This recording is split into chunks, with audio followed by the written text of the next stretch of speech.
Thank you for listening to WARZONE, SNAFU, a military science fiction action adventure. Click the subscribe button so you don't miss a single fight to save Earth from invading aliens. Chapter 1. The reek hit him first, a sour cocktail of unwashed bodies, stale piss, and a metallic tang of fear that clung to concrete and steel like a second skin. It was the permanent perfume of this forgotten hole. A federal penitentiary repurposed into something even grimmer since the licks showed up.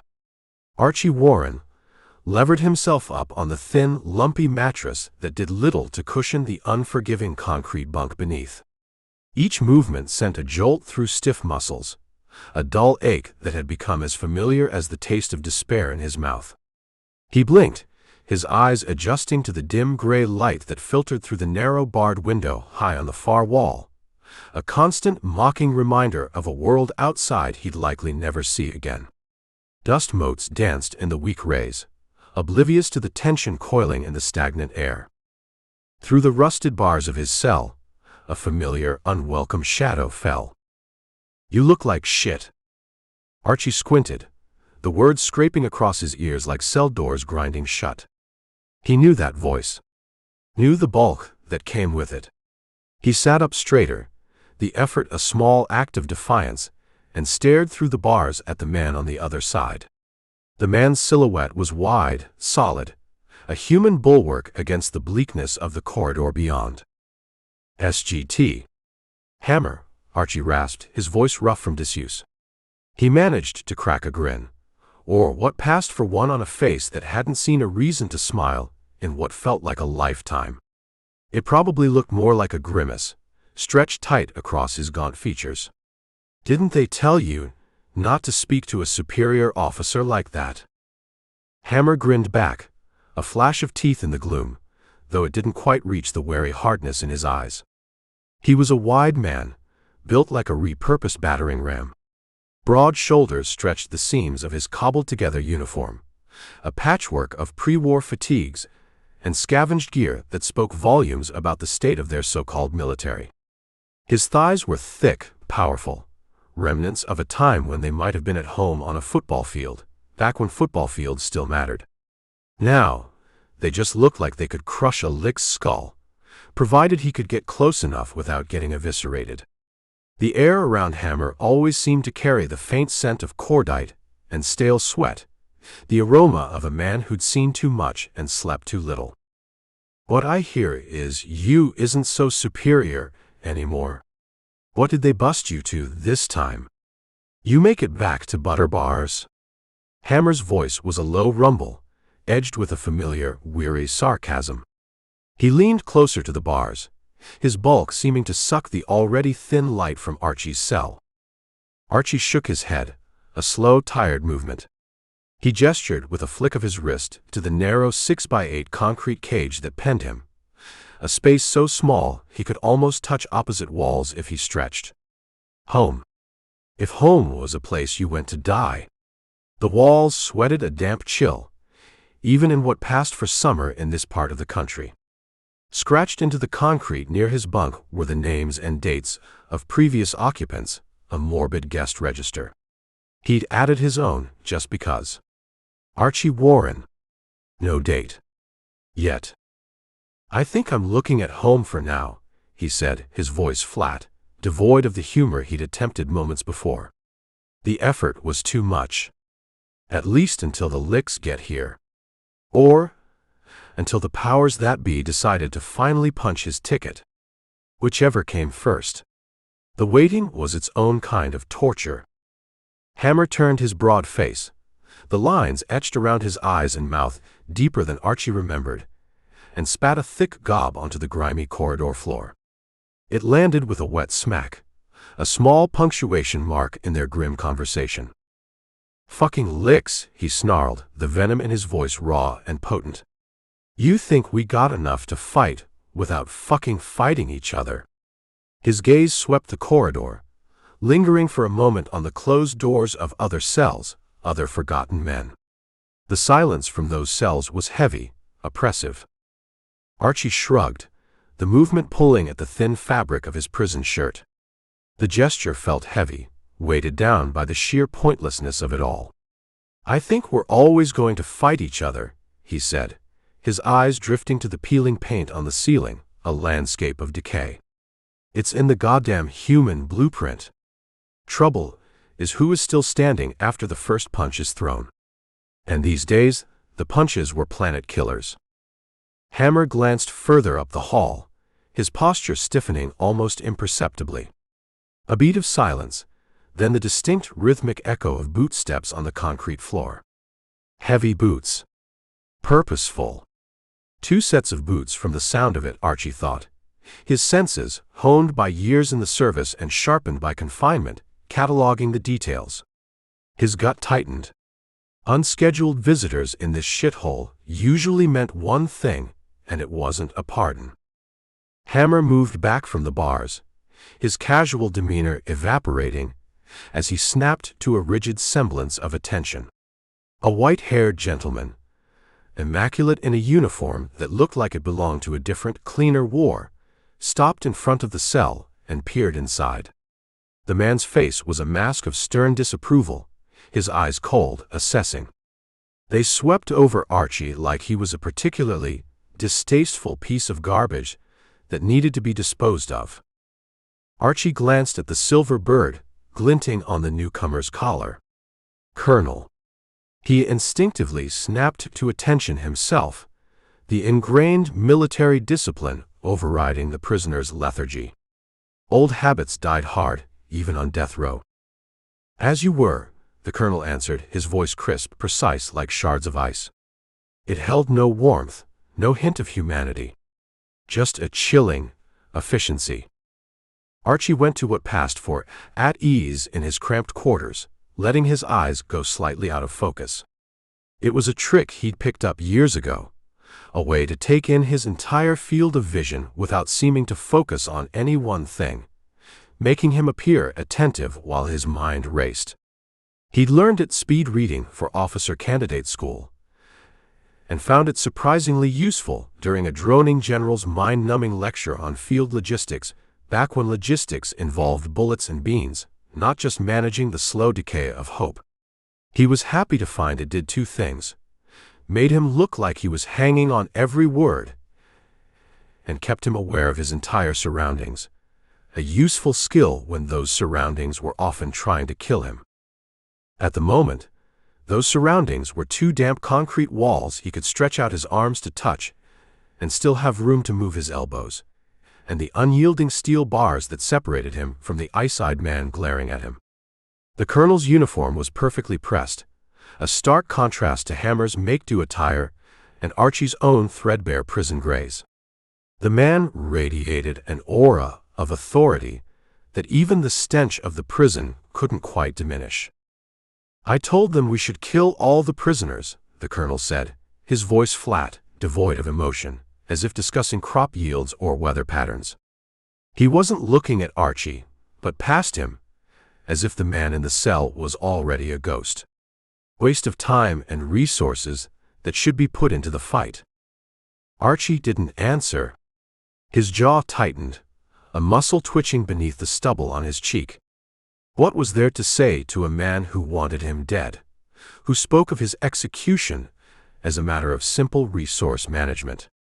The fact the man was on one side of the bars and Archie on the other maybe made him a little braver, a little more inclined to pronounce judgment than he would have been under different circumstances. Archie had a reputation, both in the service and out, as a man of violence, a man who didn't back down.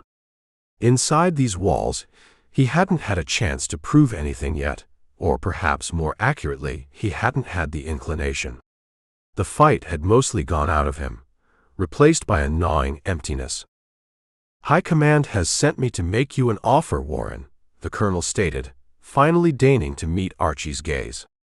He didn't spit the words, but they felt like they were coated in contempt. The use of his surname, stripped of rank, was another small, calculated insult. Archie felt a flicker of something dark and bitter stir in his gut. "You gonna offer to take me out back and put a bullet into the base of my skull?" he asked, his own voice low and dangerous. "Save everyone, the paperwork." The colonel's lips twitched, a microscopic movement that might have been the beginning of a grin, but didn't touch his cold, assessing eyes. "If I had my way, I'd strap a bomb to every single one of you degenerates and airdrop you into Los Angeles. Let the licks deal with the trash." Archie nodded slowly, considering the brutal pragmatism of the statement. "I can't argue that it wouldn't be effective," he conceded. He tilted his head. "We still losing?" The skin around the colonel's eyes grew tight, almost imperceptibly, but Archie saw it. That tiny tell, that fleeting shadow of frustration, told Archie all he needed to know. That, and the fact the man was standing here in this cesspit talking to him, a condemned prisoner. They wouldn't be scraping the bottom of the barrel if the war was going well. "Sarge," the colonel said, his voice sharp, addressing Hammer without looking at him, his attention still fixed on Archie. "We got a general officer bright idea," Hammer answered, his tone carefully neutral, though Archie could hear the underlying layer of cynicism. "Gobi. Good old military acronym for some harebrained scheme cooked up by someone too far from the shooting to understand the clusterfuck it would inevitably become. As bad as airdropping live prisoners as kamikaze bombs?" Archie asked, a dark humor lacing his words. "I didn't say it was a bad idea." The colonel smirked, a genuine, chilling expression this time. "I said, if it was up to me." He paused, letting the implication hang in the stale air. "This Gobi, however, is slightly more conventional. If you're part of this Gobi, spill it, Colonel." "Sir." Archie added the honorific with deliberate, almost mocking emphasis. "Not that I don't like your visit breaking up my daily routine of counting cracks in the ceiling, but," he motioned to the empty, oppressive confines of the cell around him, "as you can see, my schedule's pretty open. Seems like Command thinks you boys are gonna have some use after all." The colonel's voice was laced with a disdain he didn't bother to hide. He clearly didn't share Command's newfound optimism, if that's what it was. "What is this goat rope, Sarge?" Archie directed his question to Hammer, knowing he'd get a straighter, if still guarded, answer from him. Hammer glanced over the colonel's shoulders, a quick, almost furtive look, as if to ensure no other officers were lurking in the shadows of the corridor. "They aren't going to just drop us," he grunted, his voice low. "They're giving us parachutes." Chapter 2. He didn't know the other men in the room. Didn't know their names, their crimes, or how long they'd been rotting in this particular hellhole. Not that it mattered. They were all ghosts already, just waiting for the paperwork to catch up. 2 guards, their faces impassive, their movements economical and brutal, sandwiched him between their rifles and marched him 4 steps behind SGT. Hammer. The corridor was a blur of stained concrete and flickering fluorescent lights, each flicker a stutter in the film reel of his damned existence. Hammer, for his part, trailed the immaculate colonel to the far edge of the prison, a section Archie hadn't seen before, deeper into the concrete guts of the facility somewhere in the sun-scorched, God-forsaken middle of Kansas. Archie knew it was Kansas because he'd committed his crime in Kansas, a spectacularly ill-advised decision fueled by too much anger and not enough forethought. They hadn't bothered dragging him too far for the punishment. Seemed like even the system was running on fumes these days. No trial needed, with plenty of witnesses, most of them wearing the same uniform he once had. Considering what he had done, the details a raw, burning brand in his memory, he expected to be shot. A quick, dirty end. The army didn't bother with drawn-out processes like hanging or lethal injection anymore, not since the licks showed up and made every human life feel infinitely more disposable. Resources were thin, and bullets were cheaper than long-term incarceration. The war wasn't going so well for humans. Archie knew that much, even locked away. The news, when it trickled in through guards' gossip or snippets of forbidden radio, painted a grim picture. The big corporate civilian prisons, the ones built for profit and overflowing with society's refuse, had been emptied out in the first few years of the war.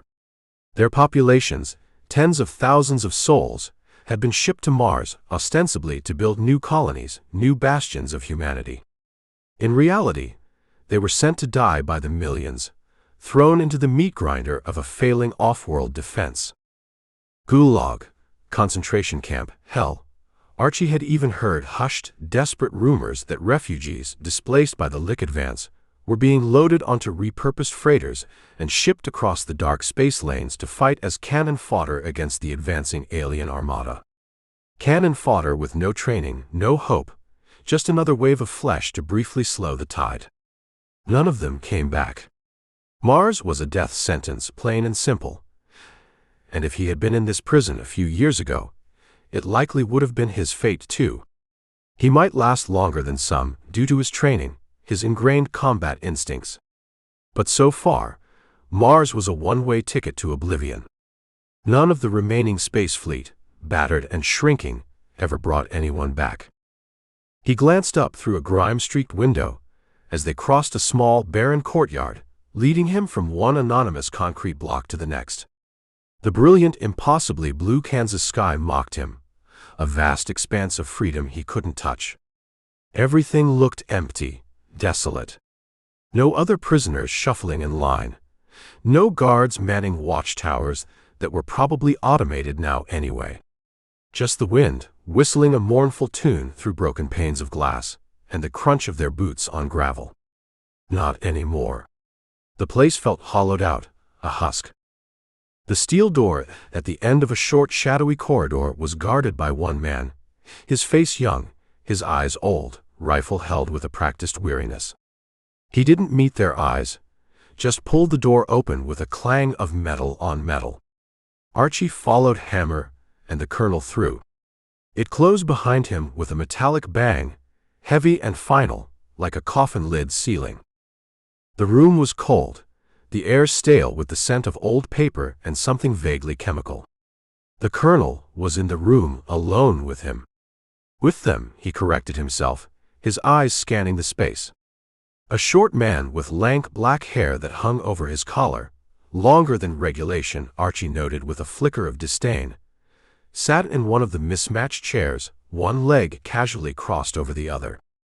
He watched them all with an air of bored detachment, like they were specimens under glass.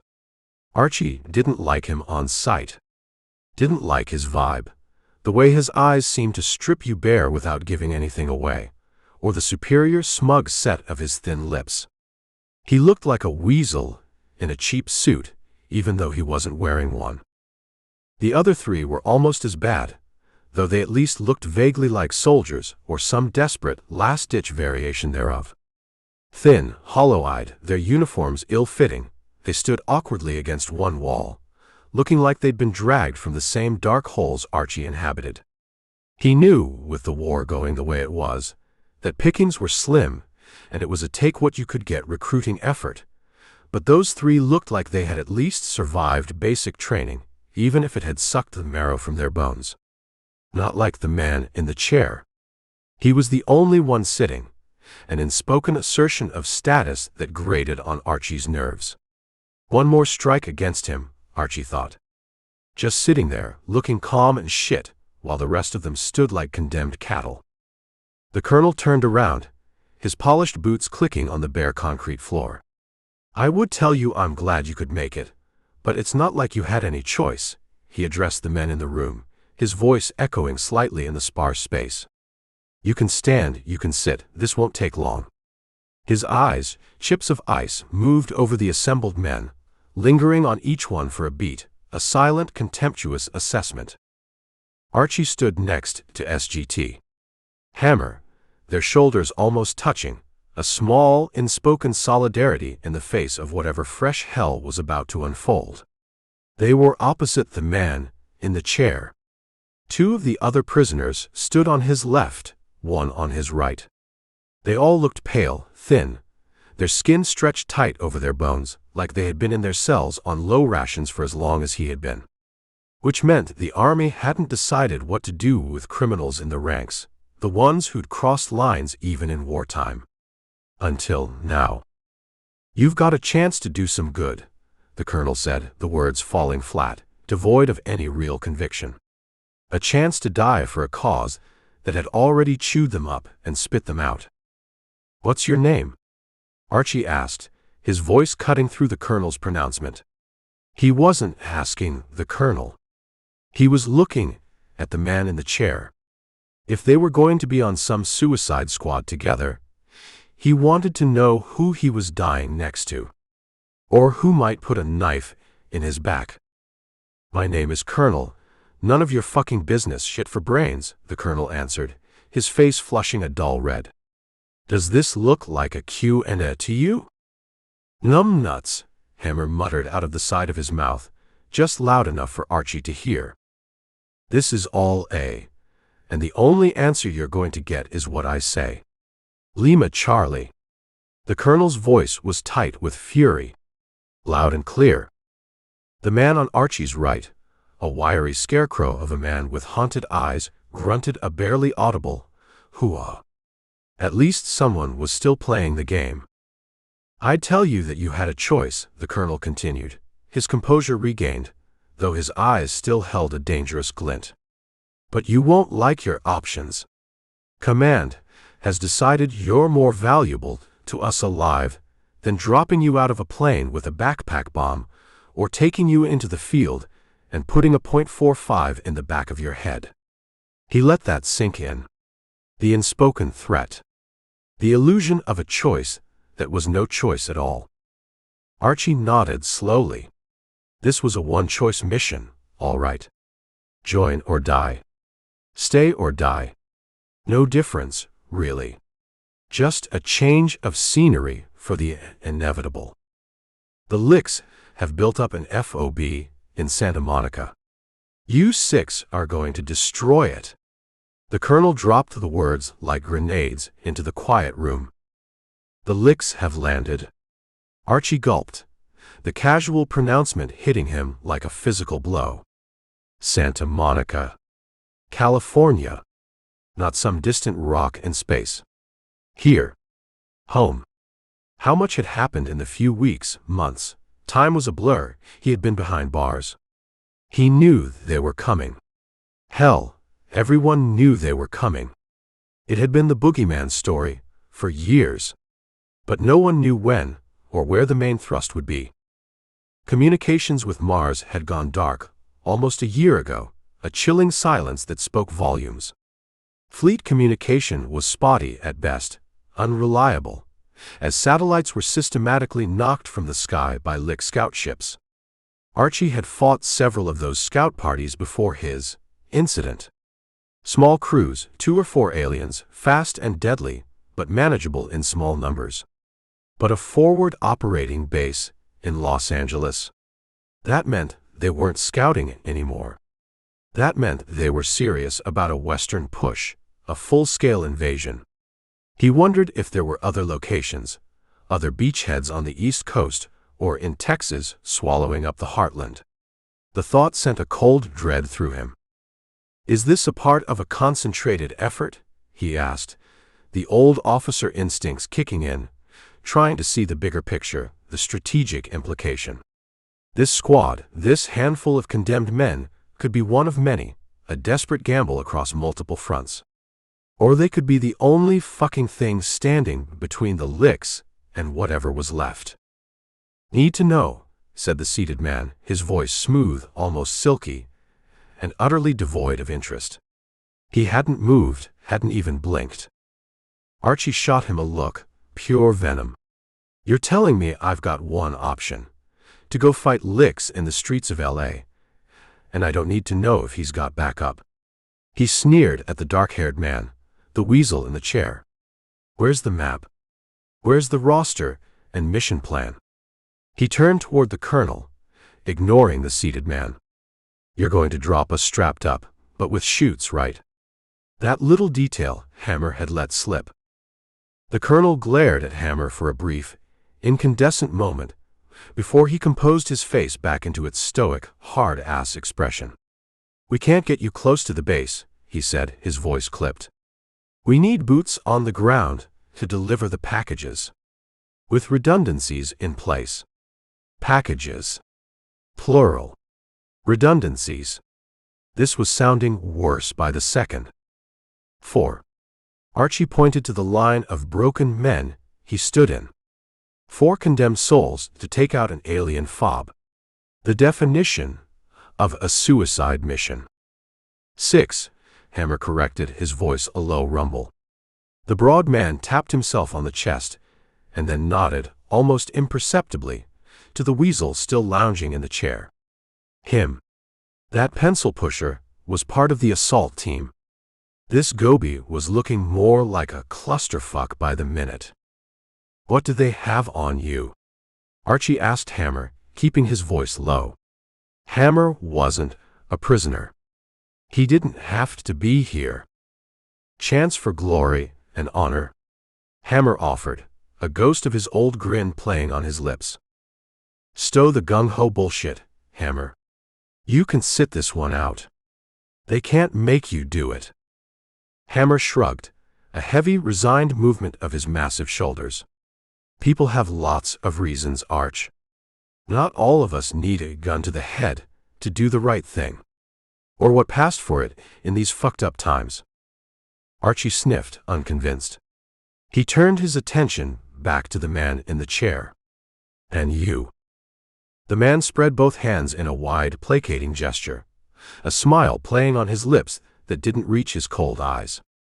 "I know things," he shrugged, as if that explained everything. "Yeah. Well, I don't know you.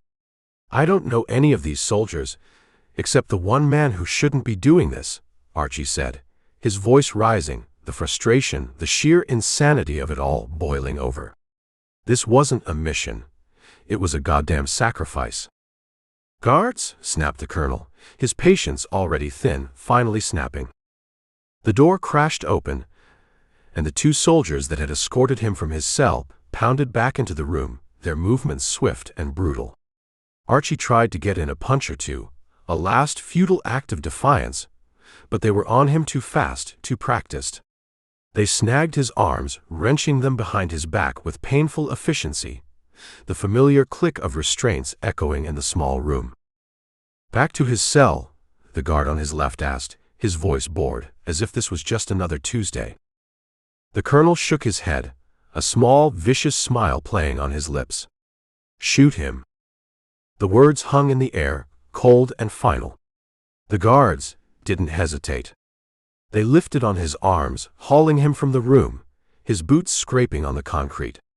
Hammer reached out, his face a mask of conflict, but the colonel snapped out his name, sharp and commanding. The sergeant drew his hand back, his expression hardening into resignation, as he watched the 2 guards drag his friend, his former officer, out to his death. Chapter 3. The guards, faceless cogs in the penal machine, lifted his arms up in a classic frog step move, a brutal, efficient method of control designed to maximize pain and minimize resistance. Agony shot through Archie's shoulders, a searing fire that radiated down his arms. He had to stay on the tips of his toes, forced into a grotesque, skipping parody of a walk. Otherwise, the pressure was too much, threatening to rip his shoulder blades from his back.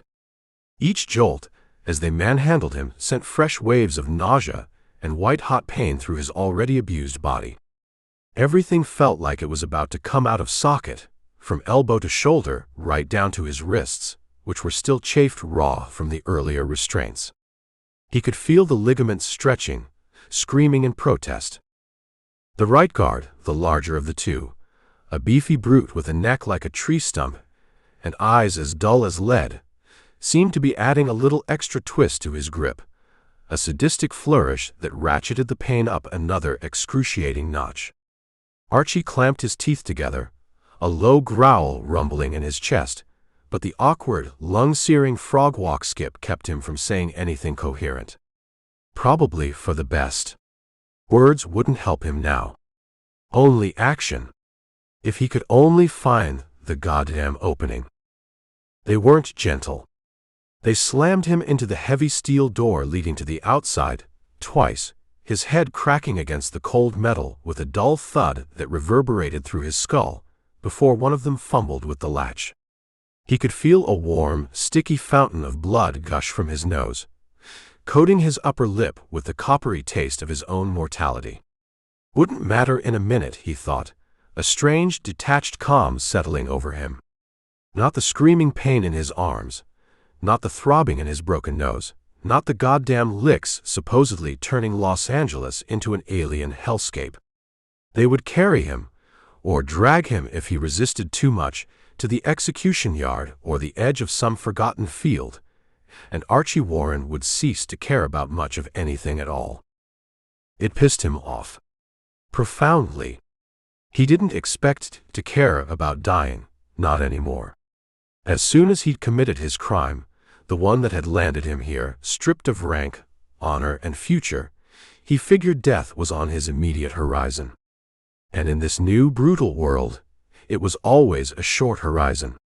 What was left of the military, fractured and desperate, just didn't have the resources or the manpower to house and monitor long-term prisoners.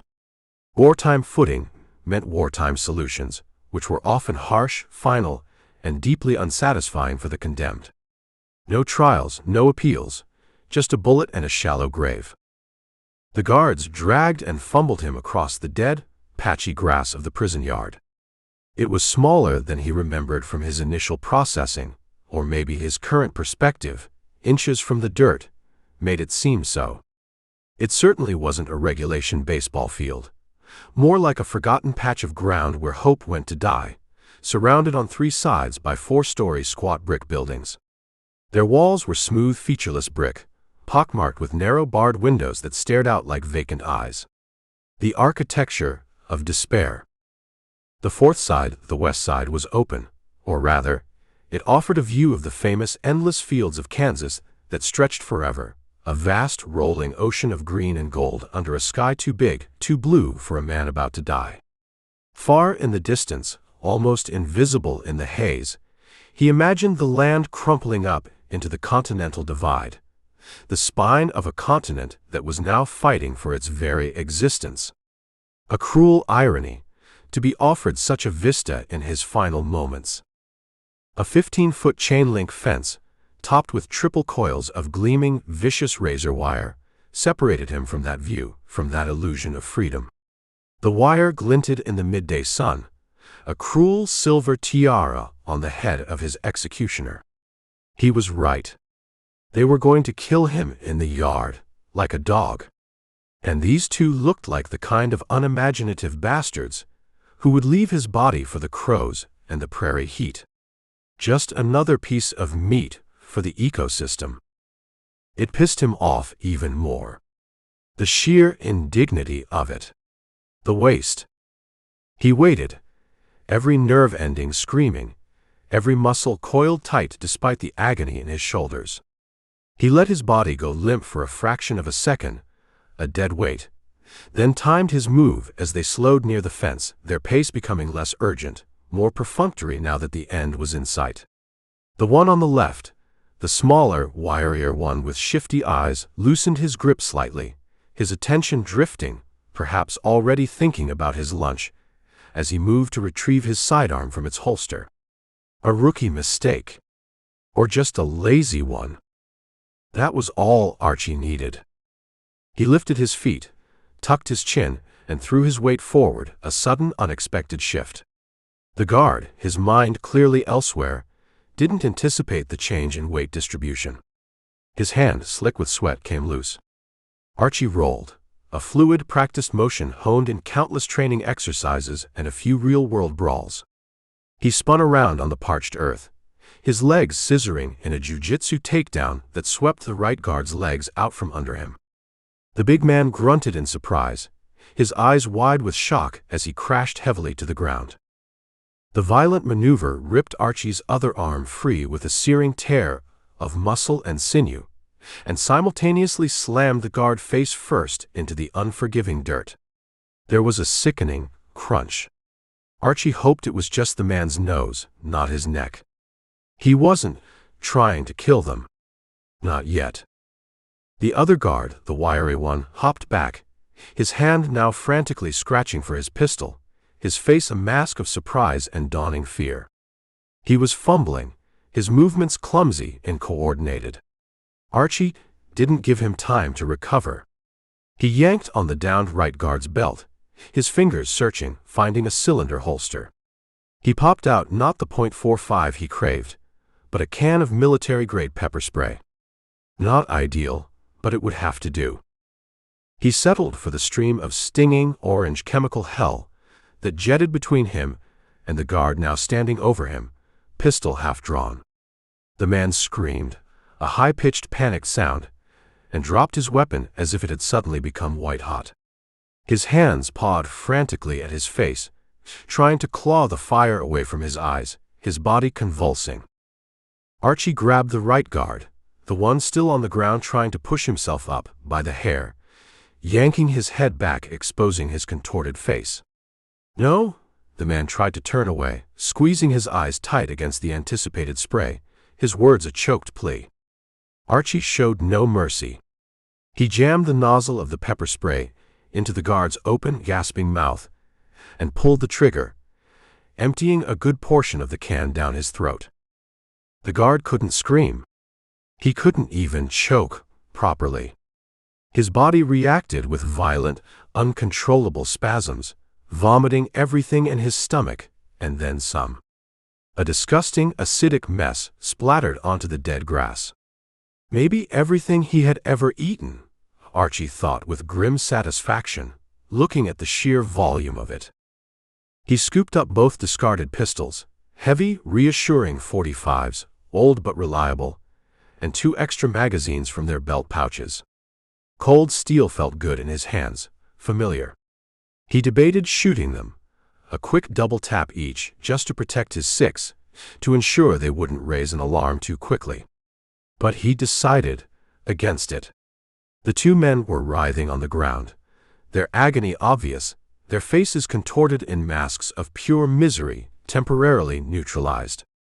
He didn't want to punish them just for doing their shitty job, even if that job was to murder him in a forgotten prison yard. They were just grunts following orders, same as he used to be. He settled for 2 swift, brutal kicks to the face, one for each of them, delivered with savage precision. There was a satisfying crunch of bone and cartilage, and then silence settled over the empty yard, broken only by the rustle of the wind through the razor wire and the distant, indifferent caw of a crow. Chapter 4. The door was locked.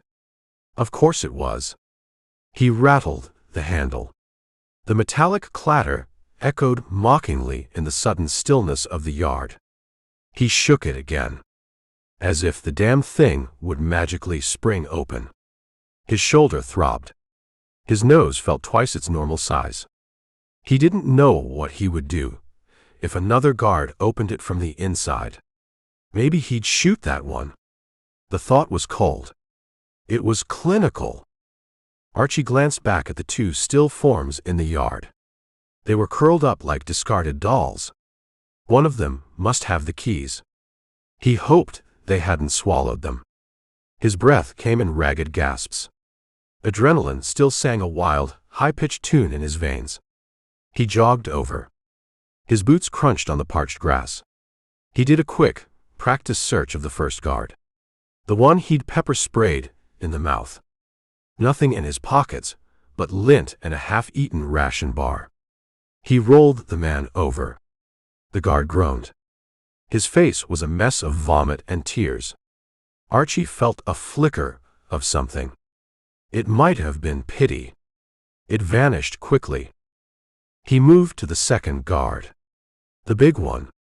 The one whose face he'd introduced to the dirt. His pockets were empty too. Archie's frustration mounted. He ran his hands along the man's belt. There, tucked into a small pouch he'd missed. A ring of keys. Heavy. Solid. A beautiful, goddamn sight. Archie carried them back to the door. His heart hammered against his ribs. Each beat was a drum signaling his dwindling time. He fumbled with the keys. His hands were slick with sweat. Or maybe blood. He wasn't sure. One key slid in. It turned with a satisfying click. The lock disengaged. He pulled the door inward. It opened to an empty corridor. Dark. Silent. It smelled of damp concrete and disinfectant. A failed attempt to mask the underlying scent of despair. He bolted the door from the inside. A heavy thunk echoed in the narrow space. Then he snapped the key off in the lock. The metal stem twisted. It broke with a sharp crack. There was no telling how much time that would buy him. It might delay them a little. A precious few minutes. That might be all he needed. He just needed to get to the motor pool. Find a working vehicle. Get clear of this damn place. The plan was hazy. It was desperate. It was all he had. He stuffed one pistol into the waistband of his prison-issue pants. The cold steel pressed against his skin. It was a grim comfort. He held the other .45 ready by the side of his leg. His grip was tight. His knuckles were white. The 2 extra magazines he carried in the other side of his waistband. They pressed into his hip. A constant reminder of the violence he was prepared to unleash. If someone came across him, he hoped he had time to beam them. Knock them senseless with the butt of the pistol. He didn't really want to kill anyone. He paused. Anyone else? He corrected himself as he marched along the corridor. He moved like a man who knew where he was going. Like a man on a mission. No one bothered a man on a mission. He thought. Especially if that man looked like he could chew through steel and spit out nails. He was lucky he had been in a position of authority before. Officers had a certain bearing. He knew this from experience. Some called it arrogance. Archie knew it wasn't quite that. It was more than that. Confidence. Maybe. That good men would follow good orders when given. Lots of training helped instill it. But some men had it natural. They were just natural-born leaders. Just like some men were natural-born killers. He'd met plenty of both in his time. Some men were born to lead others. He thought he was one of them. It was why he had loved the army so much. Before it all went to shit. Some men were born to kill. That was another reason he had loved the army. He just made a mistake with who? A big one. The kind that got you a cell with no view, and a date with an executioner. The corridors were empty. Eerily so. His footsteps echoed too loudly in the silence. He felt exposed. Vulnerable. He came to an intersection. Doors stood at the end of each short corridor. 4 choices. 4 potential paths to freedom. Or 4 paths to more guards. More guns. He tried to remember what direction the guards had dragged him from. His mind was a blank. He had been in too much pain to process direction. Too focused on the agony in his shoulders. Too focused on not screaming. He picked one corridor at random. Left. It felt as good as any other. He tried to plan the layout of the prison in his head. It was a confusing maze. Designed to keep people in. Not to facilitate escape. Forward motion was progress. He thought. Even if it was in the wrong goddamn direction. The slick metal of the door handle was cold in his hand. He gripped it tightly. Took a deep breath. He exhaled slowly. He turned the handle. He stepped through the door. Hammer shook his head in surprise. His jaw went slack. The colonel and the rest of the men took a sudden, involuntary step back. Their eyes widened. They looked like they'd seen a ghost. A very pissed-off ghost, armed with 245s. The only person who didn't react was the man in the chair. The weasel. He just tilted his head slightly. A flicker of something unreadable passed through his cold eyes. Amusement. Maybe. Or just detached curiosity.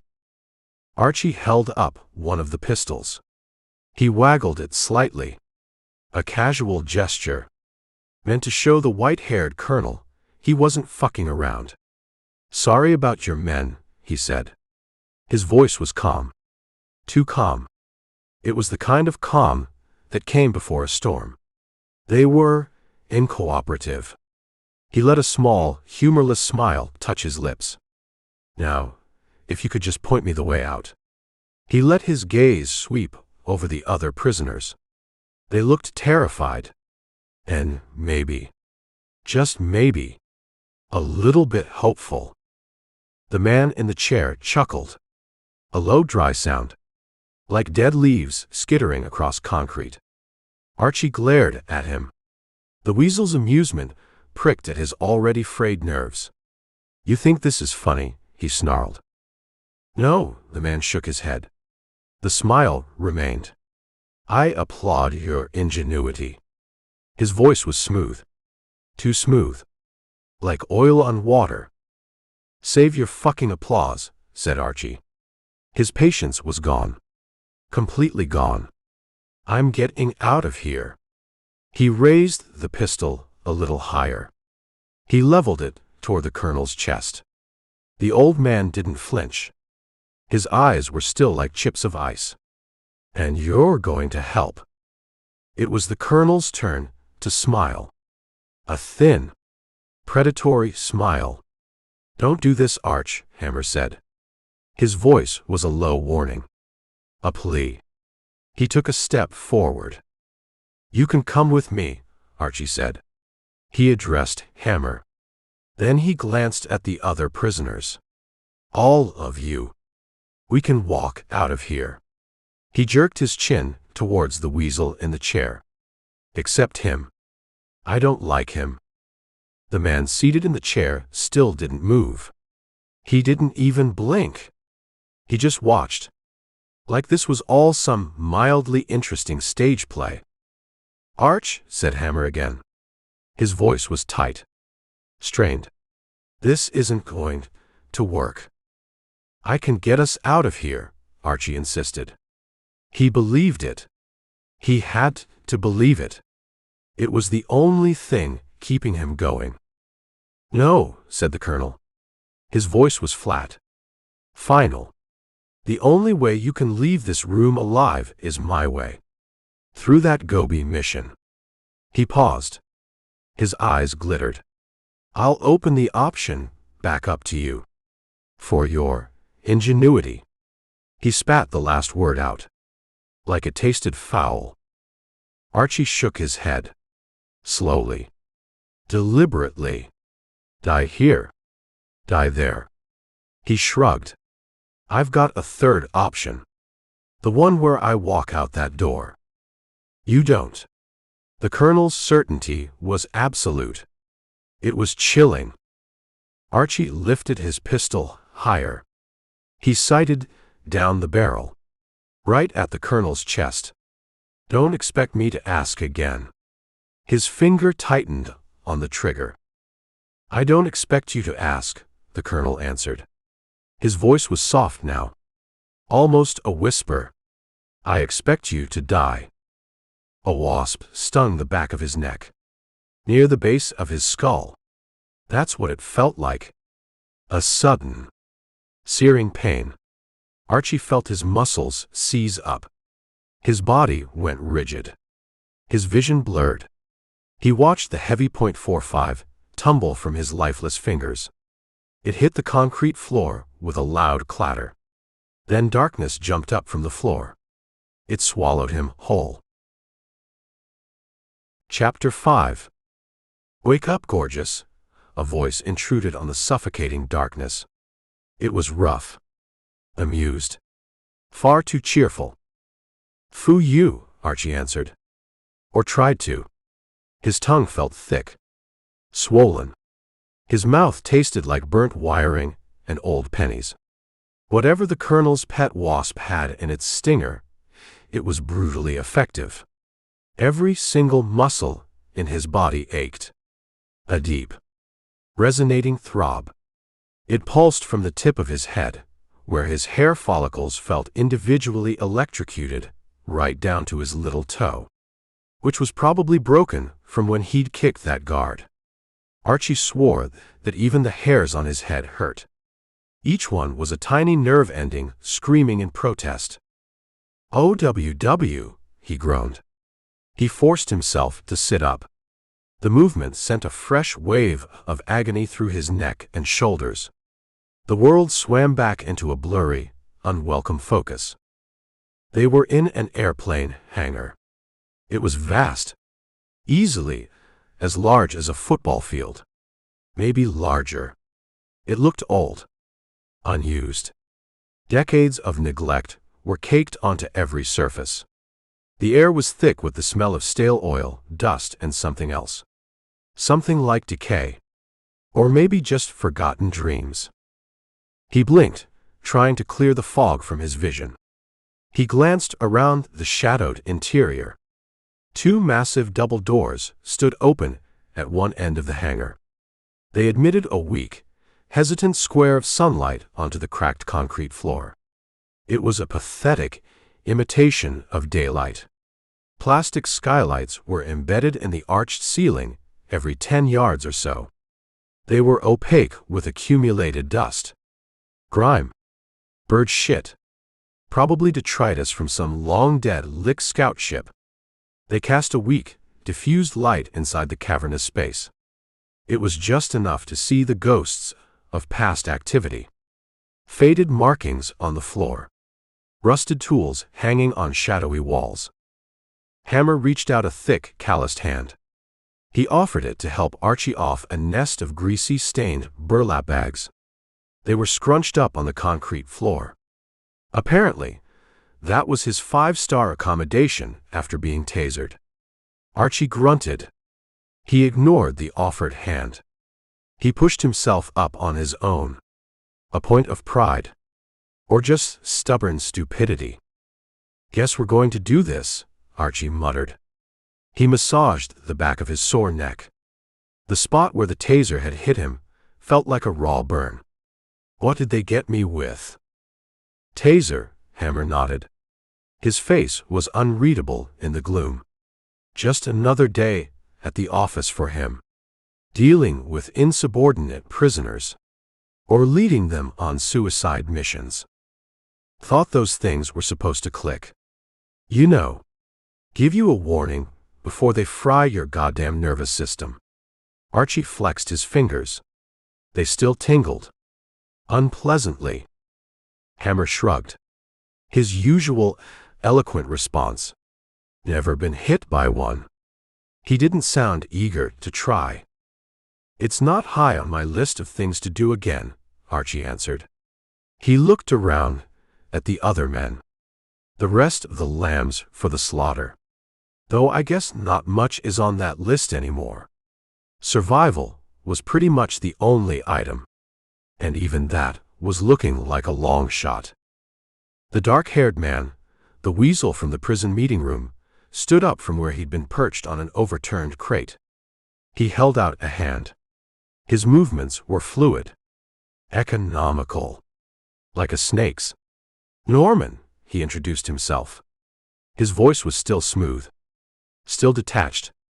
As if they were meeting at a goddamn cocktail party. "Archie," the sore man answered. He took the offered hand. Norman's grip was surprisingly firm. Dry. Cold. He disentangled his hand as fast as he could without being overtly rude. Though rudeness was pretty low on his list of concerns right now. "That was some work you did back there," Norman beamed. His smile was all teeth. It didn't reach his eyes. Those remained cold. calculating. Like a shark's. Norman, I'm not going to lie. You creep me the fuck out. Archie didn't bother to filter his thoughts. What was the point? Norman's smile widened. If that was even possible. I get that more than you might imagine. Really? 'Cause I can imagine it a whole fucking lot. Archie took a step back. He needed some space from this guy. What kind of weird fuck are you?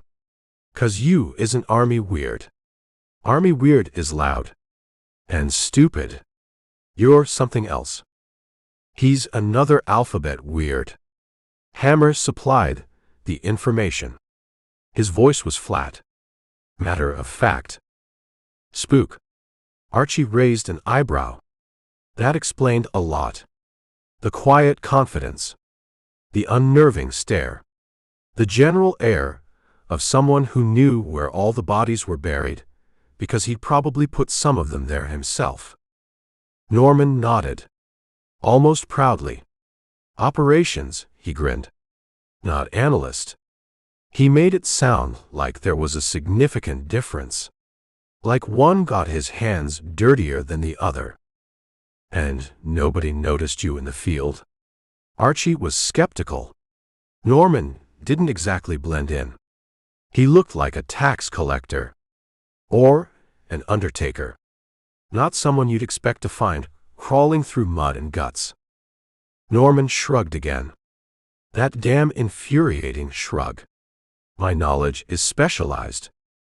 See what I mean, Hammer? Archie jerked a thumb at Norman. Creepy. Fucking creepy. Toy. Hammer pointed to a tall, rangy man with pitch-black hair that hung in his eyes. The man was leaning against a stack of old tires. He looked bored. And dangerous. He's our specialist. What kind of specialist? Hammer didn't elaborate. Toy just nodded slowly. His eyes were dark. Unreadable. We got a specialist. And someone specialized. Archie shook his head. I feel I am in august company. Truly. The best of the best. Or at least the best of who's left and willing to be coerced. He's got a mouth on him, huh? A new voice snarled. The sound was rough. Like gravel grinding together. Archie glanced at a man in faded fatigues.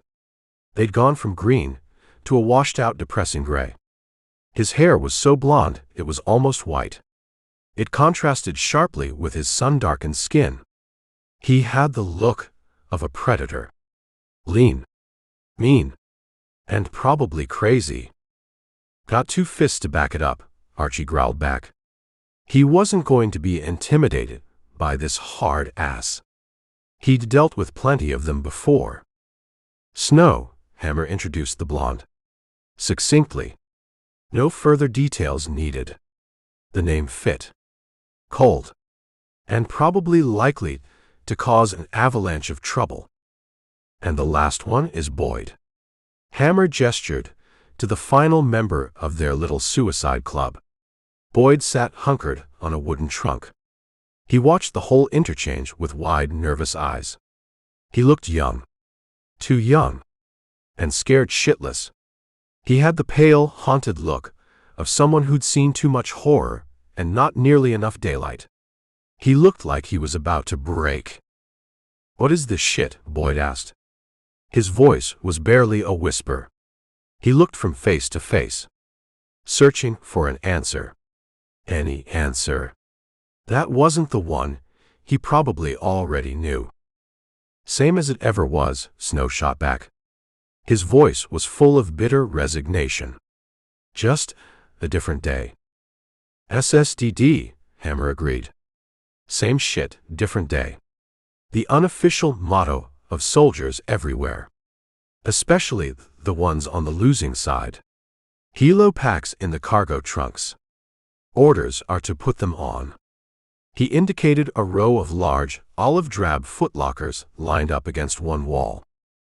For that. Archie pointed a skeptical finger towards the far corner of the vast hangar. A battered, ancient-looking sea otter plane squatted there. It looked like it had been pulled from a museum or a junkyard. Paint was peeling from its fuselage. One of the propeller blades was visibly bent. It looked like it would be a miracle if it even made it off the ground, let alone to 19,000 feet for a halo jump. "We're going in off the coast of LA, Hammer grunted. He moved towards the boxes. He started to sort through them. He planted one heavy trunk in front of each man. He motioned for them to open them up. He demonstrated by opening his own first. Then he started pulling out gear. "We'll never make it," Archie observed. His voice was flat. It wasn't a complaint. It was a statement of fact. In that rust bucket, through lick defenses, not a chance in hell. "Poly-fucking-sunshine," Snow grumbled from where he was inspecting his own trunk. He pulled out a tangle of straps and webbing. He looked at it like it was a venomous snake. "You got a problem with me?" Archie turned to Snow, his fist clenched. He was tired. He was sore. He was pissed off. And he was about 2 seconds from decking the blonde asshole. "I got a problem with this whole damn thing," Snow said. He didn't back down. He met Archie's glare with one of his own. "But it looks like I isn't got a say in the matter. None of us do." He spat on the concrete floor. Archie glanced at the hangar doors, the ones that led to the weak, mocking sunlight. They were cracked open wide enough to admit 2 men standing abreast, though they could clearly trundle almost all the way to either side. Wide enough to admit a plane, or let one out. They appeared unguarded. For a moment, a wild, desperate hope flared in his chest. "Everybody's got a say," Archie started marching toward the door. He didn't look back. He just walked, each step a defiance. "That didn't go so well for you last time, Captain," Hammer called after him. His voice was calm, but there was an edge to it. A warning. Archie froze. His hand was almost on the door. "Captain?" He glanced over his shoulder. Hammer was watching him. His expression was grim. "High Command gave you your rank back to lead the mission." Hammer stated it simply, like it was a fact, like it meant something. Archie shook his head. A bitter laugh escaped his lips. "Tell them they can fucking keep it," he snapped.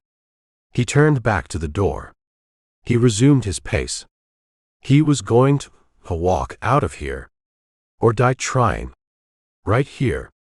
Right now.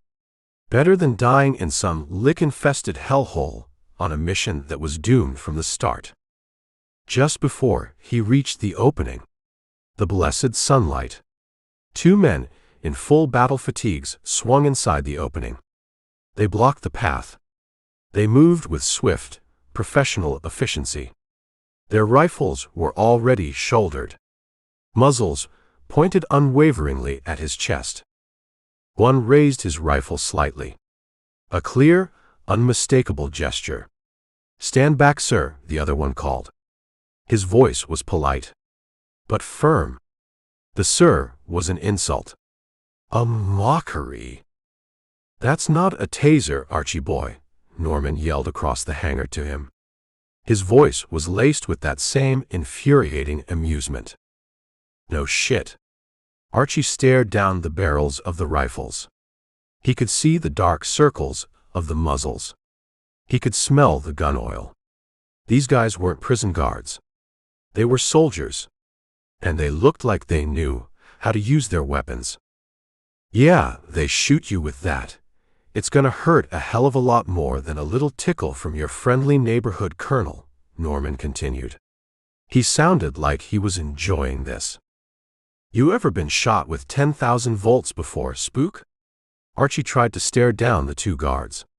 Tried to project an aura of command. of menace. They didn't even blink. Their eyes were hard, focused. Not even for practice, Norman answered cheerfully. But I reckon a 5.56 round is damn sure more than a tickle. They're posted at every exit, Captain, Hammer explained. His voice was heavy with resignation. This mission is critical. They're not taking any chances. Then get someone who wants to do it, Archie said. His voice was low. Dangerous. He was trapped. Again. That's me, Norman told him.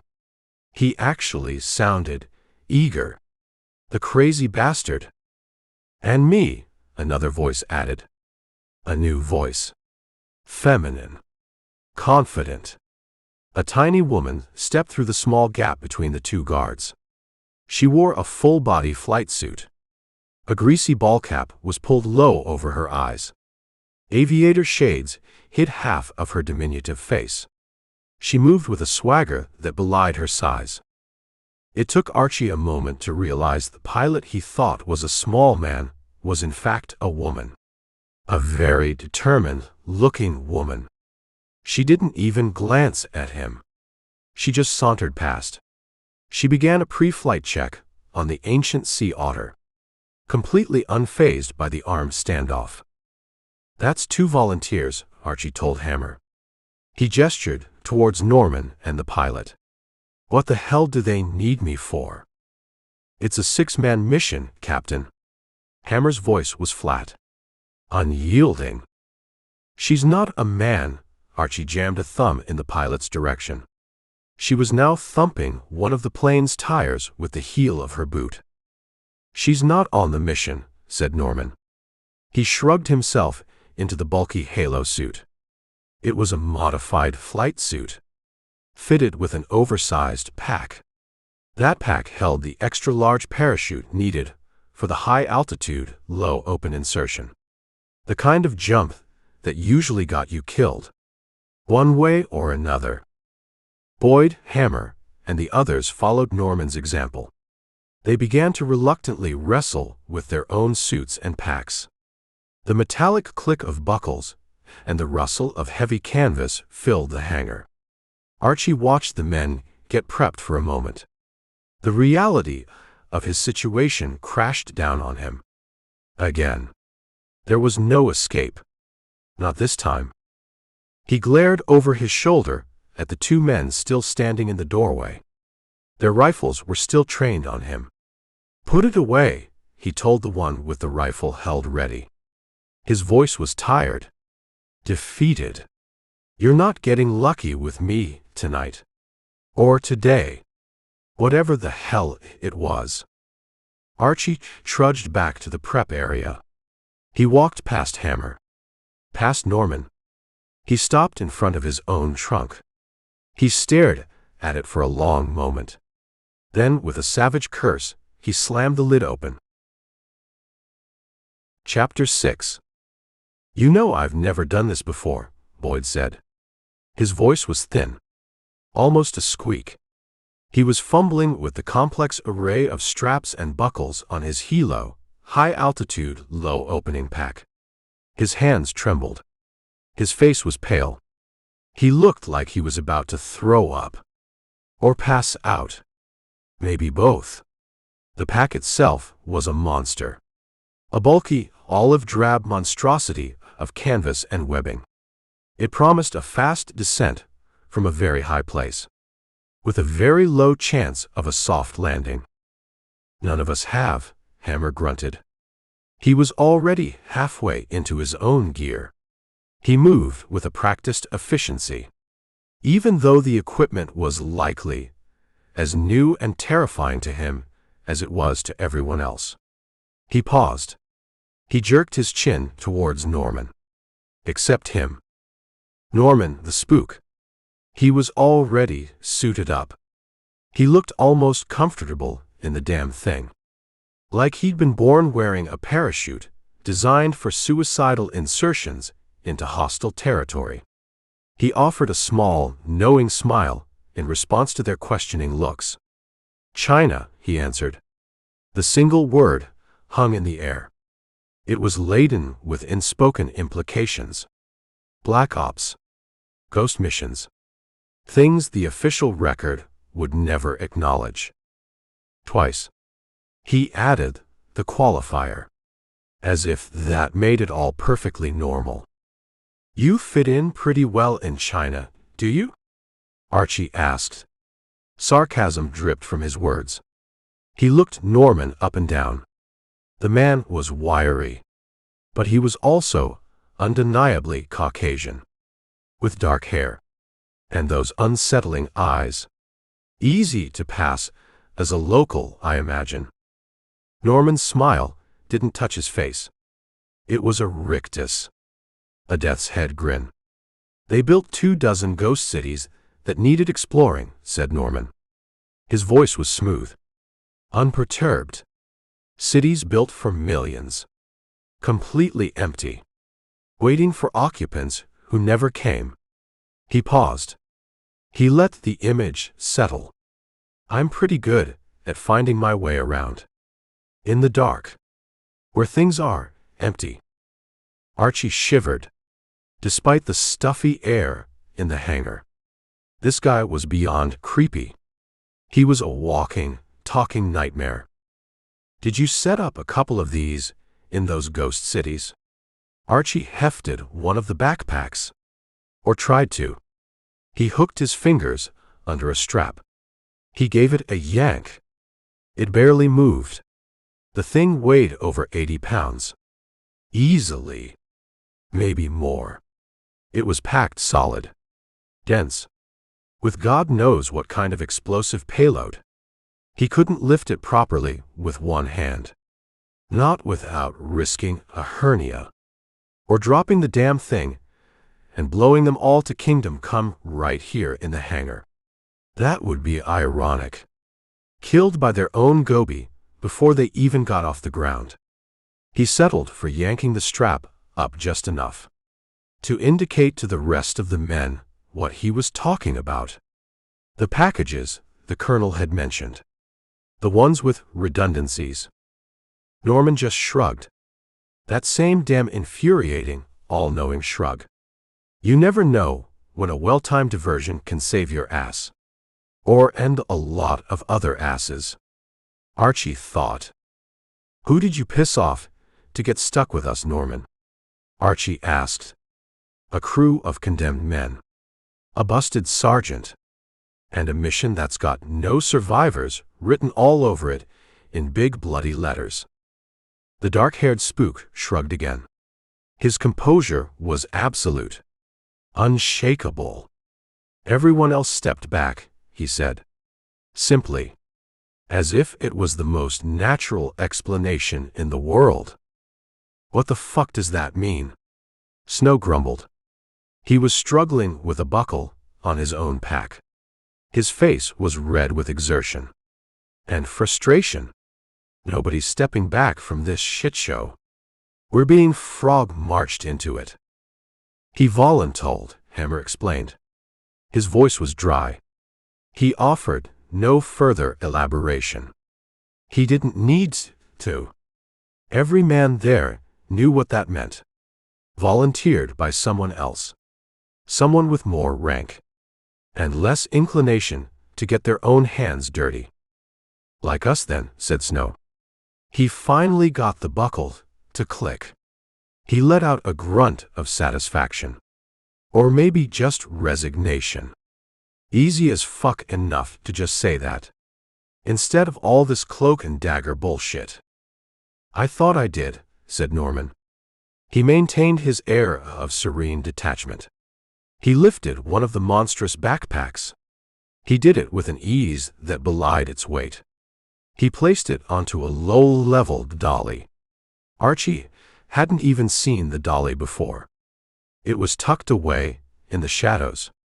Norman was full of surprises. None of them pleasant. We'll strap up in the plane, Norman said. He addressed Hammer. But his eyes flicked towards Archie. A silent challenge. Or maybe an invitation. To what? Archie didn't want to know. This won't be like other halos, the sergeant explained. His voice was grim. He was relaying orders, but the disapproval was evident in his tone. Standard procedure is to open high, drift in silent, minimal exposure time. This is different. We're going in hot and heavy, loaded for bear, so we'll open further up. Higher altitude, longer fall. More time for them to paint us with their goddamn lasers. Shit, Archie grumbled. He didn't need the explanation. He knew what a higher opening meant.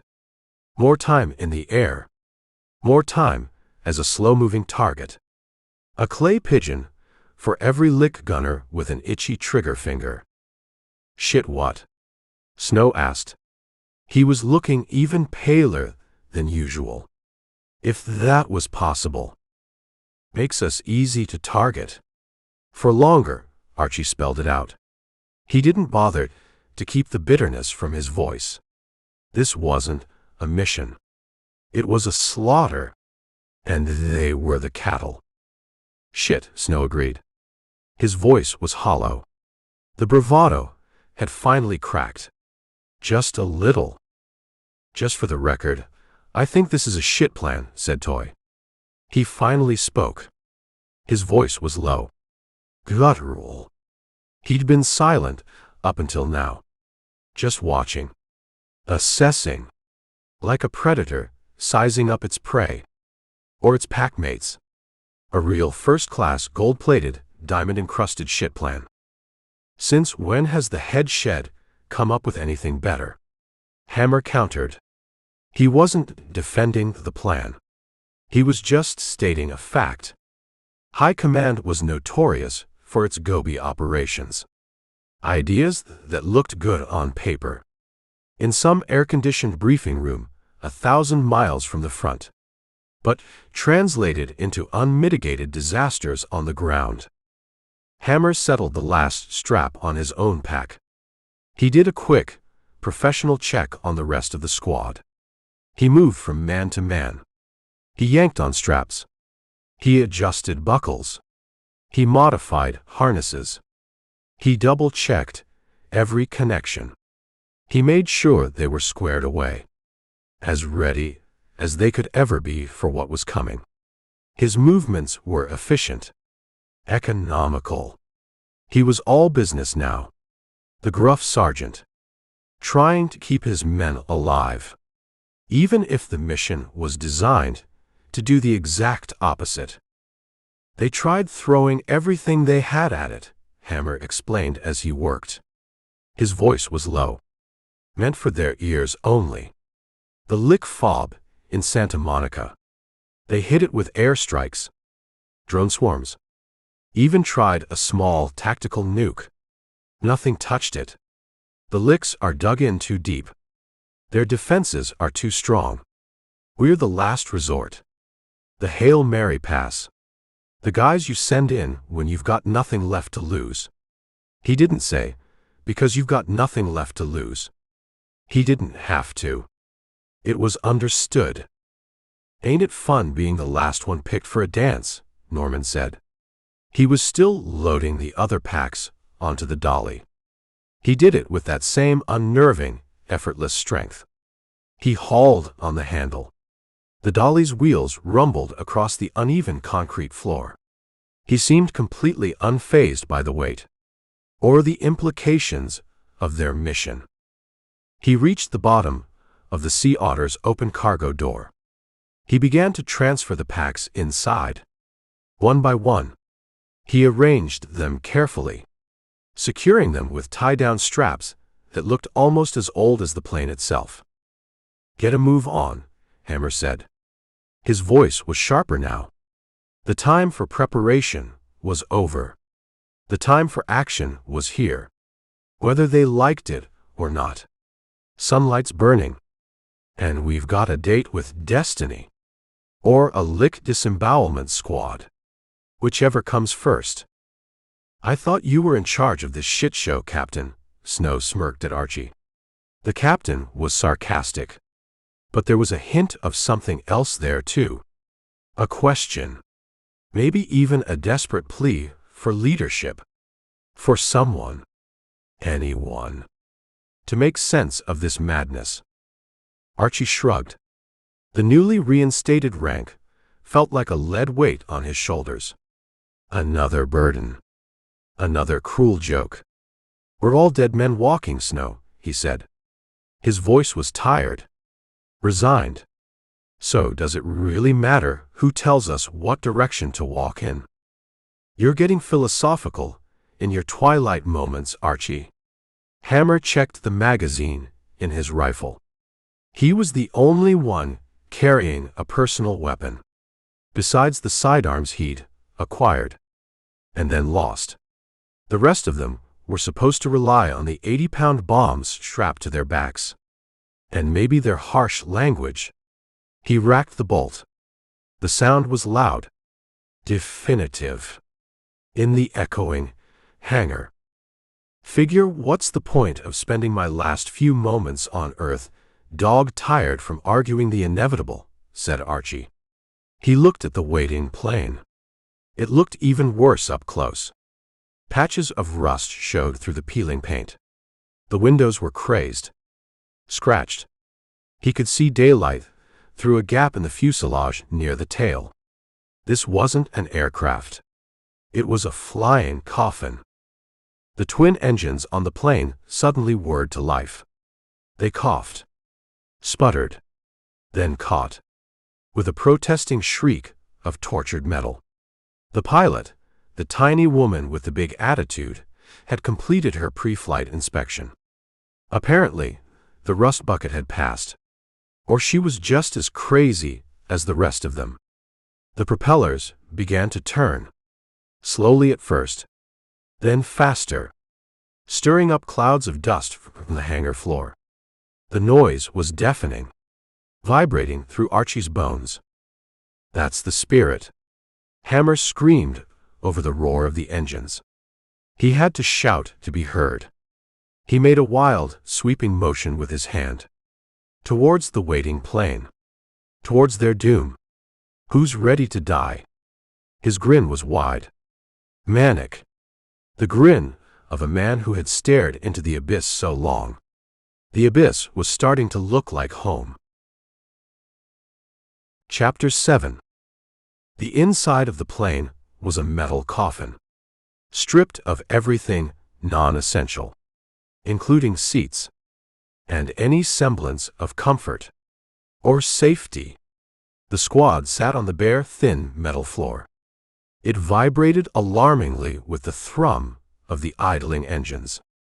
Rivet heads and uneven seams dug into their asses. There was nothing between them and the cramped cockpit but the backs of two cracked vinyl seats. One was occupied by the diminutive, no-nonsense pilot. The other was empty. A silent testament to the one-way nature of their journey. The air inside was thick. It stank of aviation fuel, hot oil, and the stale fear of previous occupants. Maybe, if this rust bucket had ever actually flown a mission before, and returned. The pilot donned a bulky headset. She adjusted the microphone with practiced fingers. She finished her tower briefing. Her voice was a low, professional murmur, indistinguishable over the engine noise. Archie watched her. He watched the focused intensity in the set of her jaw. He glanced at the rest of the men crammed into the vibrating fuselage. They were a sorry fucking sight. Norman, the spook, had nested himself amongst the proliferation of heavy canvas bags he had insisted on loading onto the plane. He looked ridiculously calm, almost meditative, as if he were settling in for a commercial flight to a goddamn holiday resort. Toy and Boyd sat next to him, flanking him. Toy stared blankly at the floor. His dark hair hung over his eyes. He looked like he was already dead. Boyd was fidgeting. His knuckles were white where he gripped the straps of his pack. He kept swallowing. Hard. His Adam's apple bobbed like a frightened bird. Snow was humming some tuneless, obscene ditty under his breath. He caught Archie's eye and winked. The crazy bastard. Hammer guarded the door. The flimsy, rattling cargo door. He was the last one on board. He made sure everyone was settled. Or as settled as they could be, given the circumstances. Before he yanked it closed, he twisted the simple metal bar that served as a lock. It didn't look like it would hold against a stiff breeze, let alone enemy fire, or the pressure differential at 19,000 feet. When the men were somewhat secured inside, the massive hangar doors trundled open. Groaning in protest, they revealed the pre-dawn gloom outside. The world beyond the hangar looked gray, cold, uninviting, like the landscape of a nightmare. The whine of the plane's engines pitched louder. The pilot fed more power to the motors. The whole airframe shuddered violently. It felt like it was about to shake itself apart. Archie gritted his teeth. He braced himself against the vibrating wall. This was it. No turning back now. "All right," Hammer yelled over the deafening noise. He had to shout to be heard above the screaming engines. "This is gonna be short and sweet. Or maybe just short." A grim attempt at humor. "You all know why we're here. The pilot is going to pop us out at 19,000 feet. Give or take, depending on how much flack we're taking." "I don't know how to work this thing," Snow screamed back. He gestured wildly at the bulky helo pack strapped to his back. "There's too many fucking straps. And what's this red handle for?" "You don't have to work it, numbnuts," Hammer instructed. His voice was strained, but patient. "They're static line, set to open on their own. Hopefully. Just try not to piss yourself on the way down. The red handle is the cutaway. Don't fucking touch it unless your main chute is a streamer. And even then, pray your reserve works." "How long are we going to be exposed to alien fire up there?" Boyd yelled. His voice cracked with fear. He looked like he was about to cry. "They'll see us, won't they?" Hammer looked at Norman. The spook nodded. Once. His expression was unreadable. "The pilot is going to create a distraction," Hammer shouted. He relayed the information, though he didn't sound too convinced himself. "What kind of distraction?" Archie asked. He yelled it towards Hammer, but his eyes were on the back of the pilot's head. What could one woman, in one ancient plane, do to distract an entire lick fob? "The kind that keeps their beady fucking eyes away from where we're landing," Hammer said. He didn't offer any more details, probably because he didn't have any, or because the details were too terrifying to share. "We hit the LZ, secure transport, if there is any, and make our way to the target. Simple, right?" "Sounds fucking simple," Boyd said. He didn't sound like he believed it. Not for a second. He sounded like he was trying to convince himself, and failing miserably. "Yeah, if it wasn't for all the goddamn alien soldiers trying to blast our asses into microscopic particles, it would be a walk in the fucking park," Snow sputtered. He was still fiddling with his straps, looking for reassurance that wasn't there. Archie wondered what type of distraction the pilot could possibly make for them. Against an entrenched lick position, it would need to be loud, flashy, probably suicidal, just like they're part of the mission. He watched through the scratched, vibrating front windows of the cockpit. The pilot lined the protesting Sea Otter up on the end of a barely visible ribbon of dark runway. It was cracked. Weeds grew through the tarmac. It looked like it hadn't been used in years. Red lights flickered into reluctant existence along either side of the long stretch of black asphalt. They were weak, intermittent, like a dying heartbeat. She jammed the throttle forward. The engines screamed in protest. They strained to feed maximum power to the overworked motors. She released the brakes. There was a short, tortured squeal as the old tires fought for traction on the crumbling runway. The men in the back slid on the bare metal floor a little.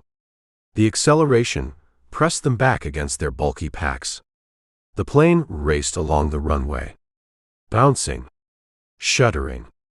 It felt like it was going to tear itself apart before it even got airborne. Then, somehow, they were up. The rumbling vibration smoothed out slightly. The red lights under them disappeared. The plane fought for altitude, clawing its way into the dark, indifferent sky. They leveled off at a more controllable climb. The engines settled into a strained but steady roar. The plane aimed its battered nose at the distant, uncaring stars. And their designated altitude, their designated drop zone, their designated deaths. 1 hour, Hammer held up a single thick finger. His voice was still raised, but not shouting anymore. He leaned back against the vibrating metal wall beside the door. He closed his eyes. His face was a mask of weariness. Archie bet the man would be asleep in less than 5 minutes. Army training. It made it possible to sleep almost anywhere, any time, when you could, because you never knew when you'd get another chance. He envied Hammer that ability, that discipline, or maybe just that resignation. He didn't want to spend one of his possible last hours on Earth sleeping. He would rather spend it trying to find a way, any way, to make more hours on Earth. For himself. Maybe even for some of these other poor bastards. Though he wouldn't bet on it. What do they have on you? Archie scooted awkwardly on the vibrating floor. He moved next to the pilot's seat. He tapped her on the shoulder. Gently. She blinked at him. Green eyes. Surprisingly bright. They were awash in the eerie red and green glow from the cockpit dashboard lights. They were the only sources of illumination in the darkened cabin. Her face was smudged with grease. Her expression was taut, focused. She lifted a thick finger. She tapped the headset against her ear. Then she lifted one cup slightly, so she could hear him over the engine roar and the crackle of static from the radio. "What are they holding you hostage with to do this?" he repeated. He leaned closer. He had to shout to be heard. No one volunteers for a one-way trip in a flying death trap. Not unless someone's got a gun to their kid's head. Or something worse. Nothing, she shrugged. Her shoulder barely moved. Her eyes never left the instruments or the dark sky ahead. "I volunteered." Her voice was calm, flat, devoid of emotion. "To die?" Archie scoffed. He couldn't believe it. "You look too smart to be that stupid. Or that patriotic. Patriotism is for suckers and dead heroes." "Everybody dies," she said. The look on her face when she finally glanced at him, just for a second, was too old, too weary, for her youthful features. It was a look he recognized. He saw it in the mirror every morning. Some of us just get to choose the when and the how. Maybe. "This isn't going to work." He waved a hand towards the back of the plane, towards the other condemned men.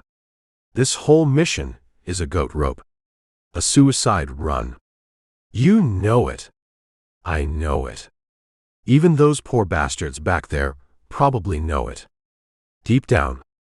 You think this is the only place the licks have landed? He pressed, trying to find a crack in her composure.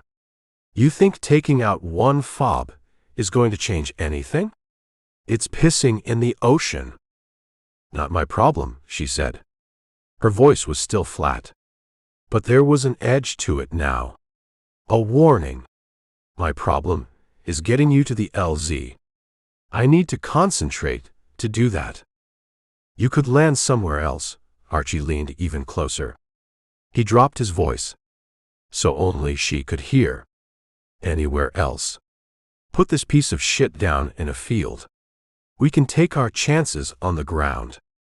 Better than taking them up here as targets. This mission isn't going to work, he repeated. His voice was urgent, desperate, and we're all dying for nothing. You included. I need to concentrate on flying. She wouldn't look at him. Her knuckles were white where she gripped the yoke. Get back to your seat. There are no fucking seats in here, he roared, his frustration finally boiling over. Then get back to the back, she said. Her voice was dangerously quiet. Deadly. Archie glared at the controls. He thought about grabbing the yoke, forcing the plane down. But he knew it was useless. She'd fight him. And even if he overpowered her, he didn't know how to fly this relic. They'd all die. Just sooner. She moved one hand off the yoke. Slowly. Deliberately. She dropped it to her side. She drew a heavy, military-issue pistol. She pointed it across her lap, directly at him. Her green eyes were like chips of ice now. Hard. Unforgiving. Nobody is hijacking my plane, she growled. Her voice was low. Lethal. Now get the fuck back there. Before I decide to lighten my load. Starting with you. Archie held up both hands. Palms out. A gesture of surrender. He scooted away. Back to the relative safety of the main cabin. He could taste the bitter ashes of defeat in his mouth. Again. What were you doing, pretty boy? Snow grinned like a maniac. His teeth flashed in the dim light. You trying to hit that before we go? Get a little cockpit, quickie. Not quite, said Archie. He slumped against the vibrating wall. He closed his eyes. He felt Hammer's gaze on him. Heavy. Watchful. Man, I would. That was my last wish in my cell, you know. Getting laid one more time. Snow's voice was lewd. But there was a hint of desperation beneath the crass humor. Sorry you couldn't work that out, Archie answered. He didn't open his eyes. Snow winked at him, though Archie couldn't see it. An hour is plenty of time, he laughed. A harsh, grating sound. You never know what's going to happen. And if she says no to me, well, he paused. His voice dropped. Became suggestive. Predatory. You've got a real pretty mouth, Captain. Archie shifted away from the soldier. His skin crawled. He opened his eyes. He glared at Hammer. The big sergeant wasn't asleep. He was watching Archie. His expression was unreadable, but his eyes were narrowed, thoughtful, maybe even a little concerned. Or maybe he was just wondering if Archie was going to cause any more trouble before they all died. Chapter 8. Archie felt the thin metal wall of the plane grow colder behind him. The cold seeped through his thin prison-issue shirt. It settled deep into his bones as they climbed higher into the unforgiving night sky. The chill settled into his legs, too. They grew stiff, then cramped. From the weird, contorted sitting position required. The cramped interior of the damned airplane offered no room to stretch. No relief. Jumping out into the black abyss at 19,000 feet wouldn't make them any better. He thought. At least then the cold would be a clean, quick shock. Not this slow, creeping misery. At least he wasn't alone in his discomfort. Though that was small consolation. The other men grew quiet as the initial adrenaline wore off. Discomfort settled in like an unwelcome passenger. They were used to it, of course. Every man there had endured worse. Or so they'd tell themselves. Hell, half of basic training, back when the world made a twisted kind of sense, was learning how to deal. How to manage. How to function while being up to his neck in the shit. Literally. There was a pit of mud back at Fort Benning. Rumor suggested it lived up to the moniker. The shit pit. Designed to break you. Or make you. Or just cover you in filth. He'd made it through that. He'd make it through this. Or die trying. More likely the latter. He wondered if he was the only one who didn't feel like dying today. Scratch that. He corrected himself. He meant who didn't plan on dying. Because even though he couldn't get the Ice Queen pilot on board with a diverted flight path, a more survivable option, that didn't mean he had to stop thinking. Stop planning his own private exit strategy. Hope was a dangerous thing. But it was all he had left. That. And a healthy dose of spite. SGT. Hammer held their official assault plans close to his chest. Literally. He probably had a map tucked inside his jacket. But Archie had sat in on hundreds of war briefings in his former life. He knew the general playbook. He knew how planners thought. Or didn't think. A soldier. Weighed down with an 80-pound ruck full of explosives. Plus gear. Plus his own sorry ass. In an urban, combat environment, he would be limited to 10 clicks of effective movement. 15 at most. Before exhaustion and enemy contact ground him down. Assuming he even survived the landing. He tried to recall the geography of Los Angeles. The pre-lick maps he'd studied. Where the alien beachhead was established at the Santa Monica airport. In relation to the rest of the sprawling, concrete LA basin. The LZ. The landing zone. It would be north or south of the target. Along the coast. If the head shed planners had half a brain. Which was a generous assumption. Archie wasn't prepared to award the head shed that qualifier yet. Their current plan, using condemned prisoners as guided missiles, didn't exactly inspire confidence in their tactical acumen. But war was an old business. A bloody, brutal business. And the U.S. military, despite its recent spectacular failures against the Licks, had gotten pretty damn good at the nuts and bolts of it over the last 200 years. Insertion. Extraction. Blowing shit up. They knew the basics. Most of the time. They would insert near the coast. He decided. It offered the best chance for a relatively unobserved approach. Or so the planners would believe. Probably Long Beach to the south. Or Malibu to the north. There were a lot of mountains and canyons north of LA. He thought.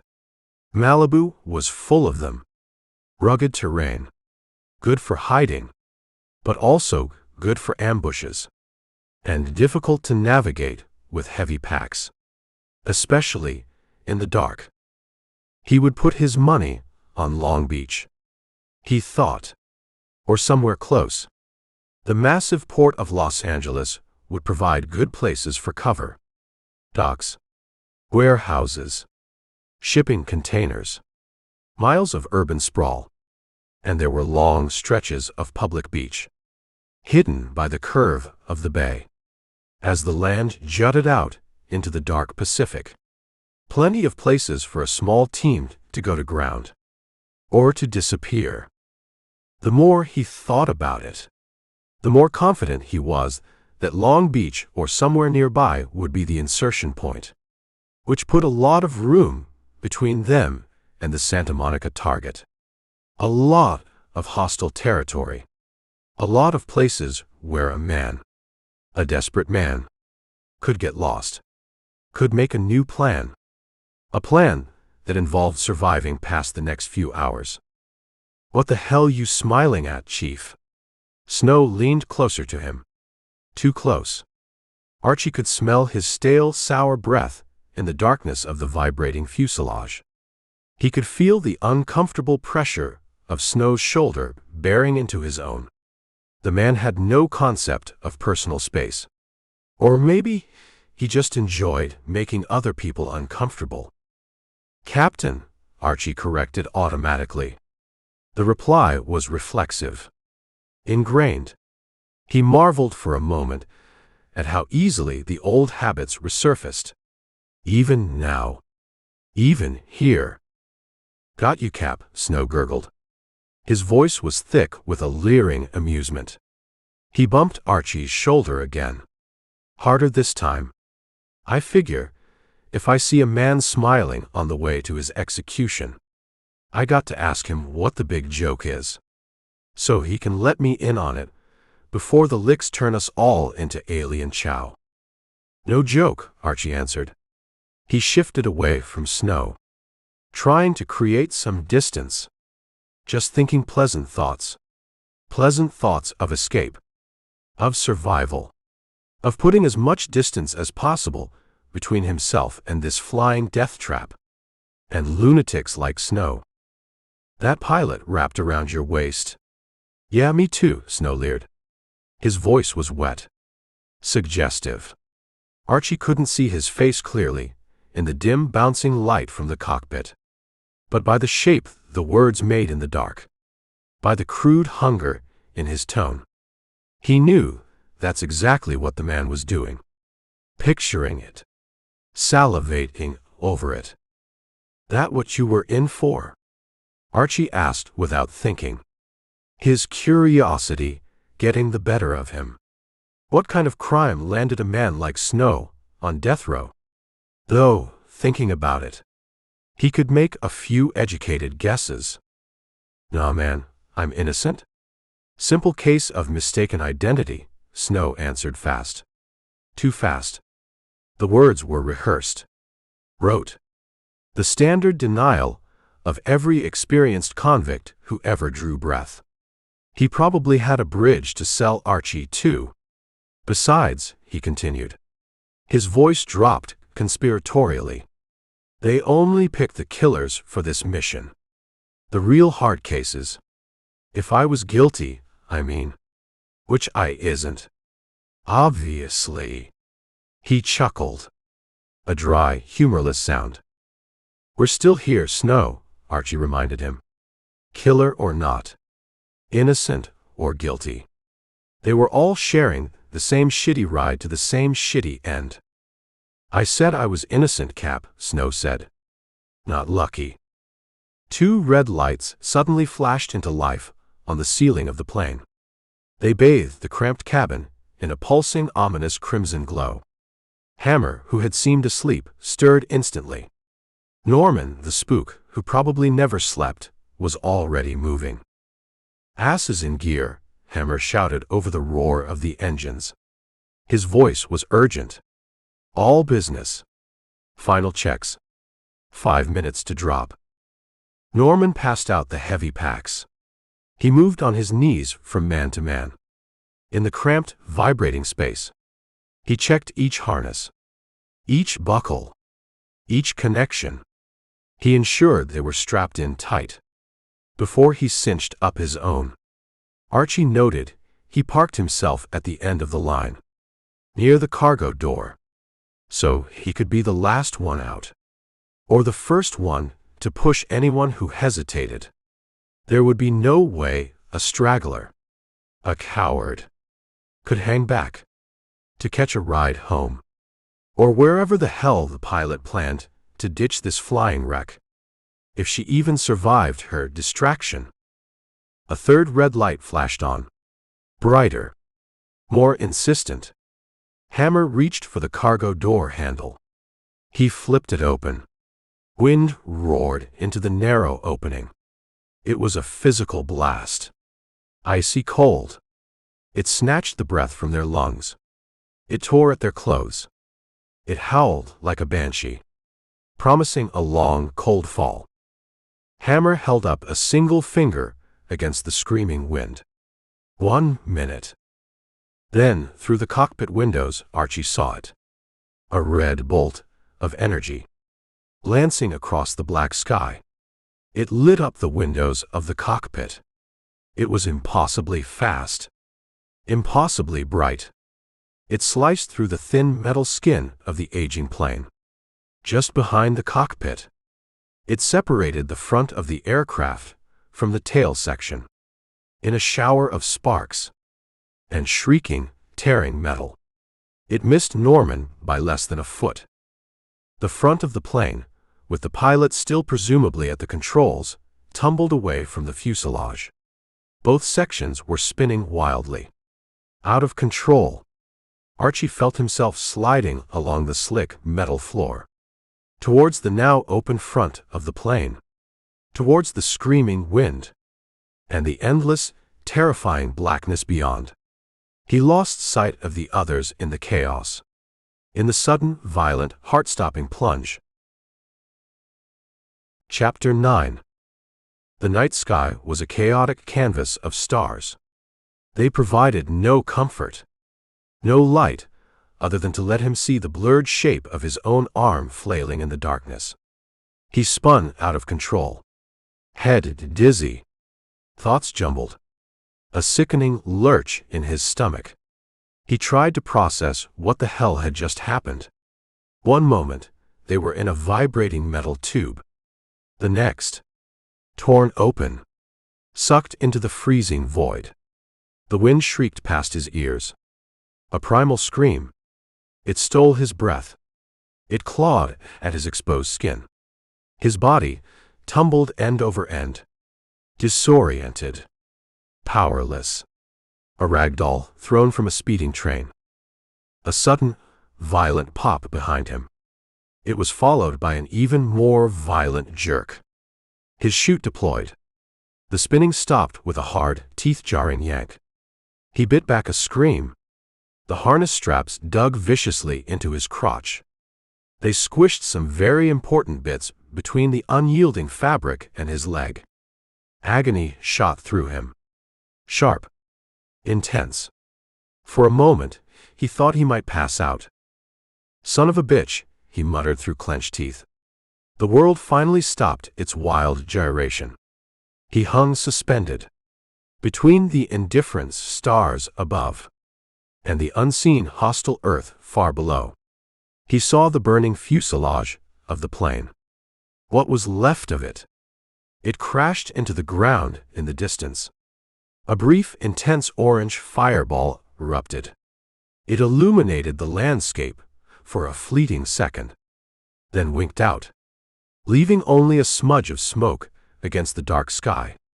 He wondered who else got out. If anyone got out. The burning wreckage sent up a surprisingly small plume of fire, smaller than he expected. He wondered if they'd dumped fuel before the drop, or if that ancient plane was always intended as a one-way trip. For all of them, pilot included. It was probably good he didn't manage to hijack it then. He thought with a surge of grim, inappropriate humor. Small mercies. He saw a small green light. It strobed radically in the air, 100 yards below him, and to his left. A survivor. Maybe. Archie reached up. His arms ached. His fingers were numb with cold. He fumbled for the parachute's steering loops. He fit his hands through them. He recalled some half-forgotten training lecture. Steering was a matter of pulling on the lines, shifting his weight. He pulled. He shifted. He maneuvered until he was positioned just above the blinking green light, or as close as he could judge in the darkness. At least one other person got out, he thought. Probably Norman. The spook had been behind him when the plane was hit. The same brutal physics that had torn Archie through the now open front of the aircraft would have worked on Norman too. Ejected him into the night, whether he wanted it or not. "You fucker," a voice screamed from somewhere above him. He recognized Snow's raw, angry tone. He heard Hammer shout as well. A string of curses.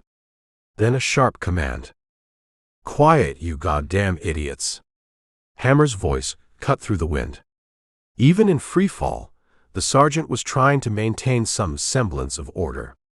Archie was glad the sergeant said it first. He didn't want any lick lasers shooting into the sky, searching for the source of the noise, cutting him in half mid-descent. And he sure as hell didn't feel like getting sprayed with hot goo or gore from anyone else being sliced into pieces above him. A small, insistent beep sounded from his chest pack. It was a proximity alarm. It sounded like a frantic bird chirping. It told him he was getting dangerously close to the ground. He braced himself. He flared the chute by pulling hard on both steering loops. He felt the hard-packed grass swoosh under his feet a split second later. It was more of a controlled crash than a landing.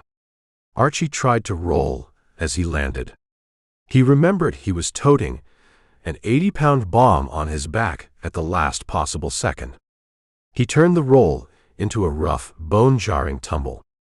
He ended up on his hands and knees, gasping for breath, his head spinning.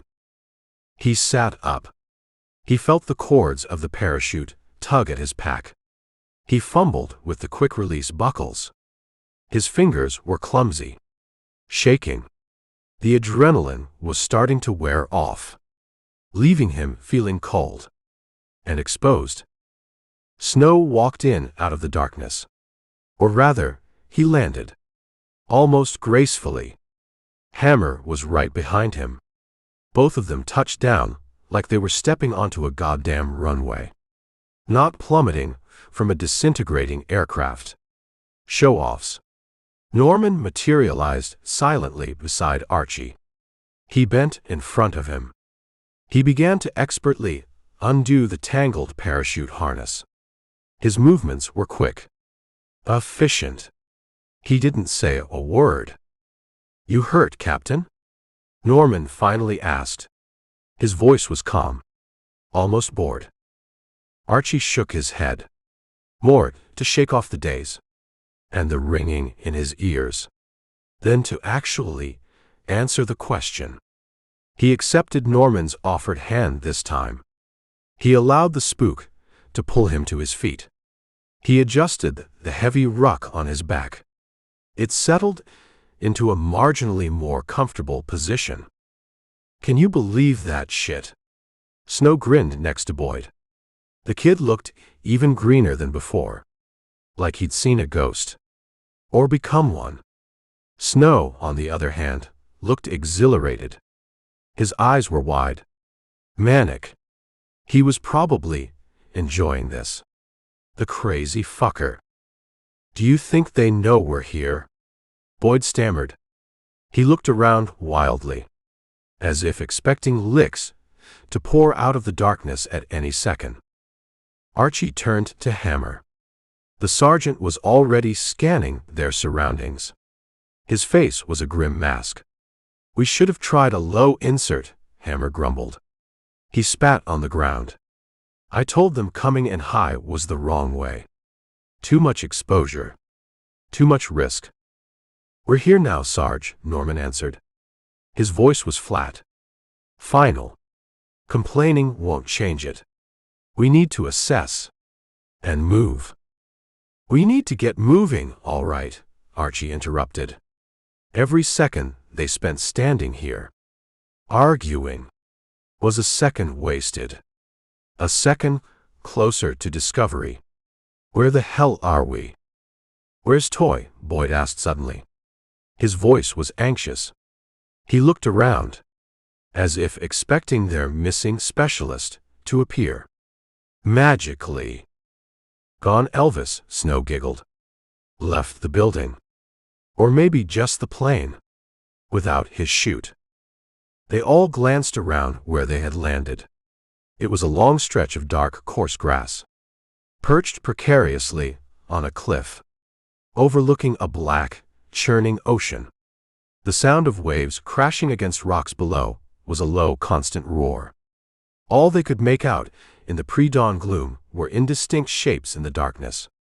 But the open space was bordered by several tall, skeletal palm trees along one side. Their fronds rustled in the stiff sea breeze. The ocean stretched out to a black horizon on the other. We missed the LZ, said Hammer. His voice was heavy with frustration. By a wide margin. This isn't Long Beach. Did he get out of the plane? Archie asked. He was looking at Norman. If anyone knew, it would be the spook. Norman worked his hands in his pack for a moment. He pulled out a small, high-intensity flashlight. He snapped the cover shut on his pack. Who? He played dumb. The missing one. Our specialist, Archie pressed. Toy, Boyd offered. Helpfully. Yeah, Hammer said. He sounded tired. We all got off. Or were thrown off. One way or another. Except the pilot, said Archie. He thought of the small, determined woman. Her green eyes. Her grim resolve. He hoped she'd made her distraction count. He hoped she'd found a way to bail out. But he doubted it. She knew what she signed up for, Norman said. His voice was devoid of sympathy. Cold. Pragmatic. We all did. I didn't sign up for shit, said Snow. He spat again. I was voluntold. Remember? Yeah, me neither, Boyd added. His voice was small, almost lost in the wind. He has the fucking detonators, Norman spat suddenly. His calm demeanor finally cracked. Just for a second. He looked genuinely pissed off. Or as pissed off as a spook could look. Which wasn't much. But it was there. Toy. Archie stared at him, disbelieving. The detonators for the bombs. Our bombs. Norman glared out at the darkness around them, as if Toy might be hiding just beyond the reach of his flashlight beam. If he got out, where the fuck did he go? And why the fuck did he take the triggers? You didn't think keeping the detonators with you, the guy who actually knows about this specialized shit, was a good idea? Archie asked. His voice dripped with sarcasm. Aren't you the expert on this mission, Norman? The one who's done this twice? In China? Norman grumbled something under his breath. It sounded like a curse. I grabbed the wrong bag in the confusion when the plane got hit. Wrong bag? Snow echoed. He sounded incredulous. You grabbed the wrong fucking bag. The one without the goddamn triggers for the bombs we're supposed to use to save the world. It was dark up there, Norman said. He sounded defensive. Almost petulant. And chaotic. I got them mixed up. It was an honest mistake. An honest mistake that could get them all killed. And doom whatever slim chance this mission had of succeeding. So we have 5 80-pound bombs. And no fucking way to set them off. Snow actually grinned. A wide, wolfish grin. Does that mean we call it off, Cap? Mission scrubbed. Everybody, go home. Hell no, we don't call it off, Hammer said. His voice was hard. Determined. We find Toy. He can't be far. If he even survived the jump. He motioned to Norman. You.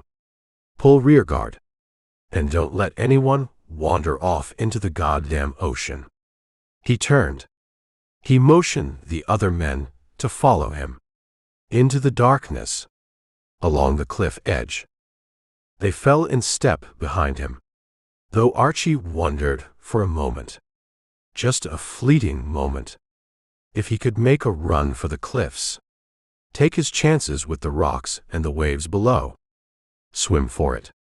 It was a stupid idea. Suicidal. But no more suicidal than this goddamn mission. The problem was, he didn't know how high up they were. The drop to the ocean could be 100 feet. Or 500. Hell, for that matter. He didn't even know exactly where they were. Somewhere south of LA. That much was clear from their flight path. But he couldn't think of any soaring coastal cliffs like these in SoCal. Not this dramatic. This desolate. He was a little pissed at Toy though. Or maybe a lot pissed. If the man was planning to rabbit. To desert. He could have at least told Archie. Shared the goddamn plan. Now he just fucked them all. Royally. Shit, Boyd yelped suddenly. He pitched forward. He landed hard on the uneven ground. Hammer held up a hand, signaling the others to halt. He moved towards Boyd. Tripped, the young soldier said. He sounded embarrassed. He held up a thin, metal flagpole. A faded, triangular fabric pennant hung limply from the end. It had a number on it. The fuck is this? Snow peered at it in the gloom. Golf hole marker, said Norman. He swept his flashlight beam around. Illuminating a manicured green. A sand trap. More palm trees. My dad used to play. Before the licks. Before everything went to hell. Norman searched their surroundings with the flashlight beam. His initial anger seemed to have passed. He was all business again. We're not far off the LZ. That pilot knew her shit after all. Put us down on a goddamn golf course. He sounded almost impressed. Hammer glanced at a watch strapped to his wrist. The luminous dial glowed faintly. We're pushing it if we don't find toys soon. Daylight's not our friend. Start there, Archie pointed. His eyes had adjusted better to the dark than the others. Or maybe he was just looking in the right place at the right time. They looked in the direction he had indicated. And saw it. A large, billowing parachute. It was flapping in the wind like a captured ghost. Half of it was wrapped around the trunk of a tall palm tree. About 50 yards away. Move, Hammer ordered. He didn't need to say it twice. They double-timed towards the tree. Their boots crunched on the dew-damp grass. Looks like he came in hot, said Norman. He examined the tangled lines. The torn fabric of the chute.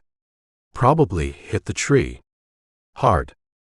No body, though, Archie pointed out. He scanned the base of the tree. The surrounding bushes. Nothing. Just the empty harness. Swinging gently in the breeze. The lines to the chute were hopelessly tangled in the thick fronds of the palm. They whipped and snapped in the constant breeze blowing off the ocean. Boyd grabbed one of the lines. He felt the tip with his fingers. Cut, he announced. His voice was flat. Clean cut. With a knife. He's around here somewhere then, said Hammer. His voice was grim. He cut himself loose. He's alive. And he's running. He looked at the men. Spread out.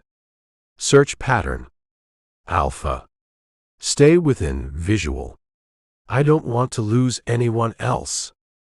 He kept close to Archie as they began to systematically search the dark, manicured landscape of the golf course. Archie could hear the other men around him. fumbling through the long, unkempt grass in the rough.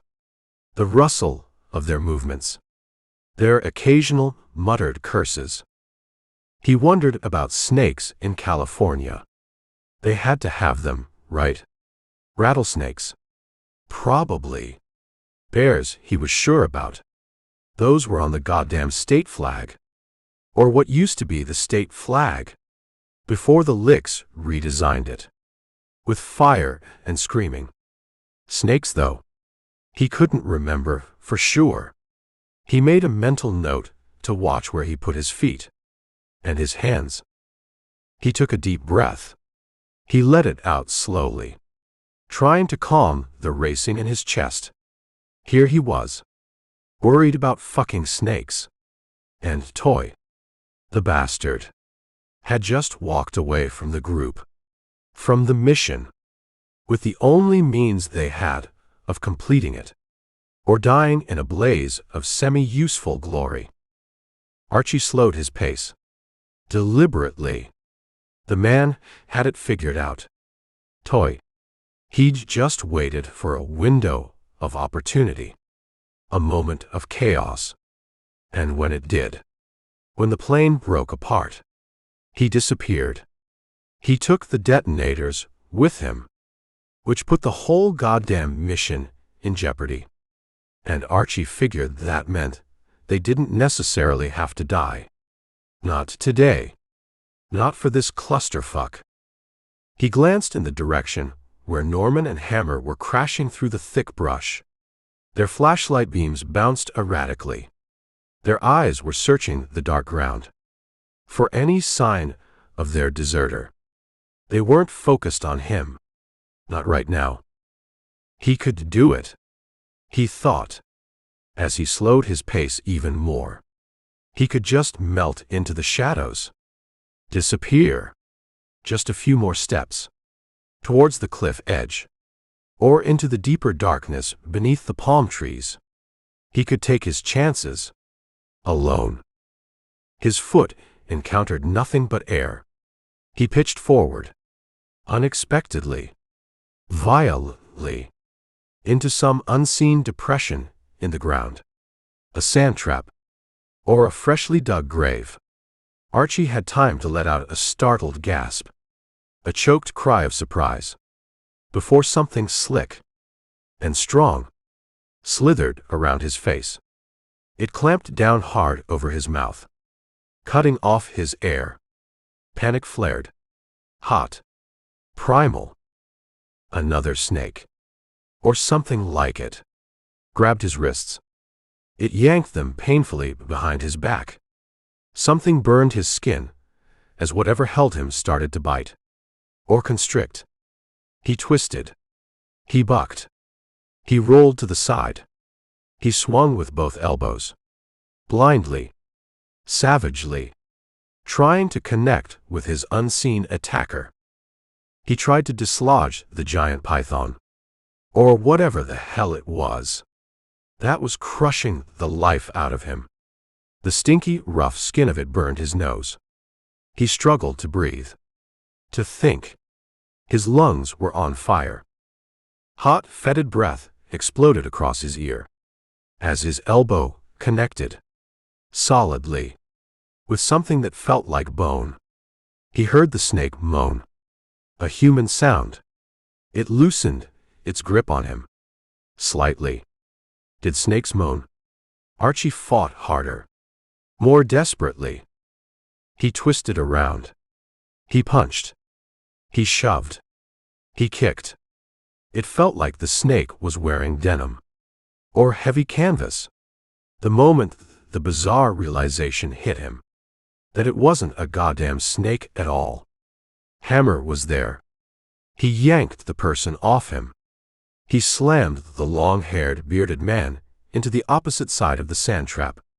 With a grunt of effort, Hammer trained his pistol on the prone attacker. As the others, Snow Boyd, Norman, slid over the top of the shallow pit. They scrambled to a stop in the crusty, damp sand, surrounding their captive. And a very pissed off and very confused. Archie. All right, Captain? Hammer kept his eyes and his gun locked on the bearded man, who was now groaning and trying to spit sand out of his mouth. Archie coughed. He spat out a mouthful of dirt. And maybe a tooth. He wasn't sure. Peachy, Sarge. Just fucking peachy. Check him, Hammer motioned to Boyd. His voice was tight. Alert. The young soldier bent next to Archie. His face was full of concern. Archie waved him away. He struggled to stand up on his own. His legs were shaky. His head was still spinning. We have your man, the guy with the beard croaked. His voice was rough. Hoarse. He looked up at Hammer. Defiant.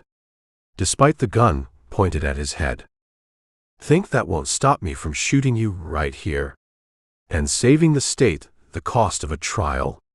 Hammer spat. He didn't sound like he was bluffing. What the hell are you doing here? Norman interrupted.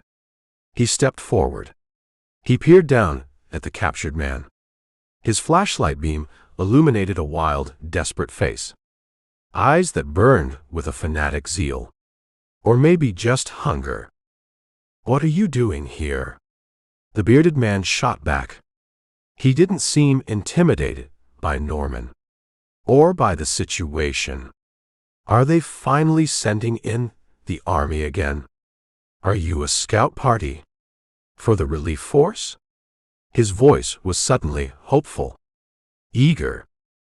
Where is our man? Hammer demanded again.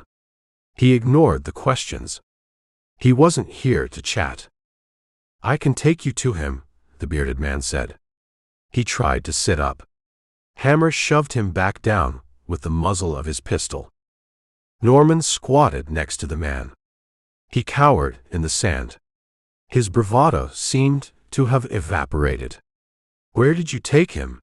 Norman's voice was soft, almost gentle. But there was an underlying current of menace. That was far more terrifying than Hammer's overt threats. Headquarters, the man explained. He licked his dry, cracked lips. Our headquarters. HQ for what? Archie finally found his voice. It was raspy. Sore. The man looked at him. Then at Norman. Then at Hammer. As if he couldn't believe they didn't know. You don't know. If I said the words for what, does that sound like I fucking know, asshole? Norman's voice lost its gentle edge. It became pure steel. I'm Aldine, the bearded man cleared his throat. He seemed to gather himself. I'll take you to the resistance. Chapter 10. Norman produced a length of thin, black nylon climbing rope from somewhere deep within his seemingly bottomless pack. It looked new. Strong. He worked with quick, efficient movements. He wrapped their captive's wrists behind his back. Aldine, the self-proclaimed resistance fighter, winced but didn't struggle further. He knew when he was beat. Or maybe he was just saving his energy. Norman's knots were professional. Tight. Unforgiving. The kind that wouldn't slip. The kind that cut off circulation if you fought them too hard. Don't want to lose you in the dark, Norman said. His voice was still calm. Almost pleasant. As if he were merely securing a piece of valuable equipment. Not trussing up a fellow human being. He fed out a few feet of the rope. He held the end like a leash. Lead the way, friend. To your mysterious headquarters. Wait a minute, Archie argued. He stepped forward. He still didn't trust this Aldine. Or Norman, for that matter. We're just going to follow this guy. He just tried to jump us. What about Toy? He's still out there. With the detonators. The thought of Toy. The deserter. And the mission-critical triggers. Made his gut clench. We've got him, answered Aldine. His voice was raspy. He looked from Archie to Norman. His eyes were still wild. But there was a spark of something else there now. Hope. Or maybe just cunning. He's safe. At HQ. We've got you too, another voice called. It came from the darkness behind them. From the edge of the golf course. The voice was female. Hard. Confident. It cut through the night air like a razor. Hammer whipped around. He lifted his rifle in a smooth, practiced motion. But before he could acquire a target, before he could even think about squeezing the trigger, 3 brilliant red dots bounced off his chest. Laser sights. At least 3 of them, pinpointing his center mass. More lasers blinked into sudden, menacing existence. They painted each member of the squad. Archie felt one settle on his own forehead. A cold, terrifying promise. He froze. Every muscle in his body screamed at him to move, to react. But he knew it was useless. They were caught. Outnumbered. Outgunned. Again. Norman, ever the pragmatist, dropped the nylon rope leash. He raised his hands slowly. Palms out. A universal gesture of surrender. Or at least, non-aggression. I guess we're going to meet the resistance after all, he called out into the darkness. His voice held no fear. No surprise. Just that same unnerving, detached calm. As if this were all part of his plan. Several dark, indistinct bodies materialized from the shadows. They moved with a silent, predatory grace. They dropped into the sand trap around the squad, surrounding them, cutting off any chance of escape. They were armed, heavily. Archie could see the glint of rifle barrels, the bulky shapes of body armor. These weren't scavengers. They were soldiers, or something very close to it. They stripped Hammer's rifle from his grasp. Norman didn't have a visible weapon to take, but they frisked him thoroughly anyway. Their hands were rough, impersonal. These guys are unarmed, one of the figures in front of Archie said. His voice was muffled by a bandana covering the lower half of his face. He gestured with his rifle towards Archie, Snow, and Boyd. Their only weapons were the 80-pound bombs on their backs. And their charming personalities. What kind of rescue party comes into hostile lick territory unarmed? The first voice, the woman's voice, asked. She stepped into the faint moonlight. She was tall, lean. Her face was hard, weathered. She carried herself with an air of authority. She looked like she'd seen too many battles, and won most of them. We're not a rescue party, Hammer advised. His voice was tight. He didn't like being disarmed. He didn't like being helpless. Rough hands grabbed them by the shoulders. They directed them out of the shallow pit, up onto the dew-damp grass of the golf course. Aldine, their former captive, was untied by one of the newcomers. He quickly rolled the climbing rope back up. He handed it to Norman with a smug little grin. The tables had turned. Quickly. Then why are you here? The woman demanded. Her eyes were cold. Assessing. They swept over the squad, lingering on Archie, then on Norman. They marched the men to the edge of the golf course, towards the silent, darkened suburbs beyond. Archie counted at least 6 bodies moving around them. Maybe more lurking in the shadows. 2 to each side, and 2 to the rear. All armed. All alert. A professional escort. Or a firing squad in waiting. We're here to blow shit up, Snow giggled. His voice was a little hysterical. The stress was clearly getting to him. Or maybe he was just an idiot.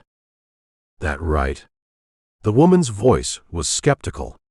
She didn't look like she was easily impressed or amused. "He's right," Norman said. He seemed completely unfazed by the situation, or the multiple weapons pointed in his direction. "We're going to the alien base, the LICFOB, in Santa Monica." "Good luck with that," Aldine said. He'd rejoined his comrades.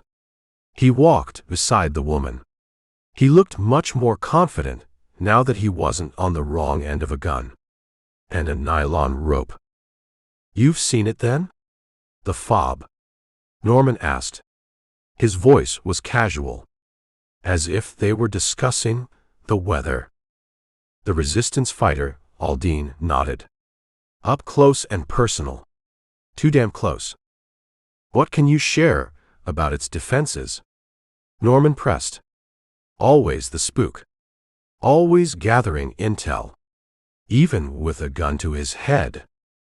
"I'll let HQ tell you the details," Aldine deferred. "Why can't you tell me now?" Norman's voice was still mild, but there was a hint of impatience, a flicker of steel beneath the silk. "Because right now, I don't know you from Adam," Aldine said. He eyed Norman warily. "You're human, so you're probably friendlies. At least not lick lovers. But I don't know if you're that kind of friendlies. The kind we can trust with sensitive operational intel. This is above my pay grade, spook." "Wait," Snow hissed. He sounded outraged. He bumped against Archie as they walked together, stumbling slightly on the uneven ground. "You motherfuckers are getting paid for this shit." He looked genuinely shocked. "I knew I should have held out for a better deal." "I need to talk to my lawyer," he muttered. "This is bullshit." "He'd tell you to remain silent, Snow," said Hammer. His voice was tired. He sounded like he'd had this conversation before. Many times. "It's called gallows humor, Sarge," Snow retorted. "Look it up. When you're not busy getting us all killed." "I know what it's called, asshole." Hammer's voice was low. "Dangerous." "How many of you are there?" Aldine asked. He ignored their bickering. He was focused on Norman again. Or maybe Archie, trying to gauge their strength, their purpose. "Just us," Norman answered, smoothly, giving nothing away. "A small, dedicated team." "Not much of a rescue then," Aldine observed. His tone was skeptical, disappointed. "Like I said," Norman repeated patiently, "we're not here to rescue anyone. We're here on a different kind of errand." Aldine grumbled something under his breath. It sounded like shit, which pretty much summed up their entire situation. "If you're resisting," Norman continued. His voice was still deceptively mild, "you don't need rescuing. You just need support." "You'll see," said the woman. Her voice was flat. She led them off the golf course, through a gap in a manicured hedge, into an empty, silent suburb. The houses were dark, hulking shadows against a star-dusted sky. Many mansions, once symbols of wealth and success, now just tombstones in a dead city. Grass grew wild in once perfect lawns. Swimming pools were stagnant cesspits. There was an eerie silence. No dogs barking. No distant traffic hum. Nothing. Just the sound of their own footsteps and their own ragged breathing. Archie remembered pictures of L.A. he'd seen. Before the war. Before the licks. Panoramas shot from the side of a mountain north of the city. At night, lights stretched from the mountains to the sea, and all the way to the southern horizon. A glittering carpet of human endeavor. Yellow, orange, red, white, twinkling splashes of flickering color that rivaled the sky they now walked under. It was hard to reconcile that image of a vibrant, living city. With this corpse.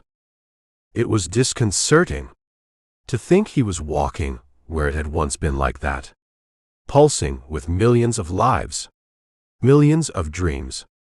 Now it seemed a ghost town, haunted by the memories of what it used to be, and the terror of what it had become. He wondered about the population, the 13 million souls who had called this place home. He wondered if the government, what was left of it, got them out in time, got them across the hills to the east, to safety, or just to another, slightly less immediate death. He doubted it. Evacuating a city the size of LA in the face of a full-scale alien invasion.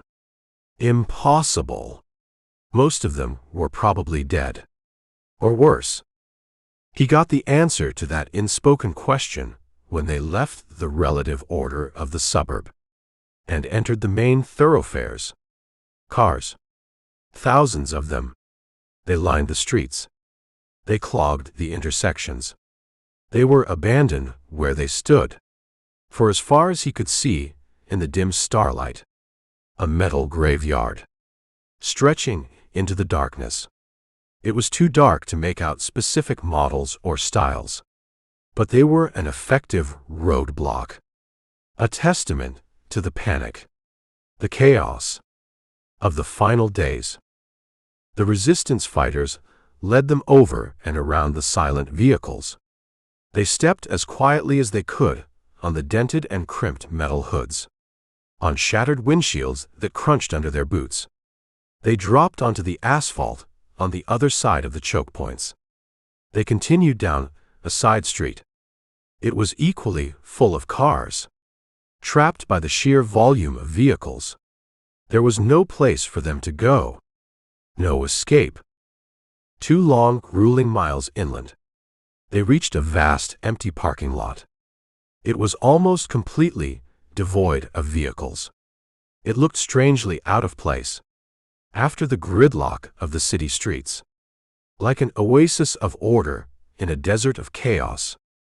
The big box grocery store, that anchored one end of the L-shaped strip mall complex, had thick sheets of plywood over its windows. It looked like they had been boarded up in hasty preparation for a hurricane or an apocalypse. It sat in the center of a long, low shopping complex. Every single window, on every single store, on both sides of the sprawling strip, was covered, boarded up, darkened, giving the place a blind, fortified look. Aldine led them around to the back of the grocery store, to a thick, unmarked metal door. It was embedded in the cinder block constructed wall. It looked like it could withstand a siege, or at least discourage casual visitors. He rapped on the cold metal with his knuckles. 4 solid distinct clangs. A coded knock.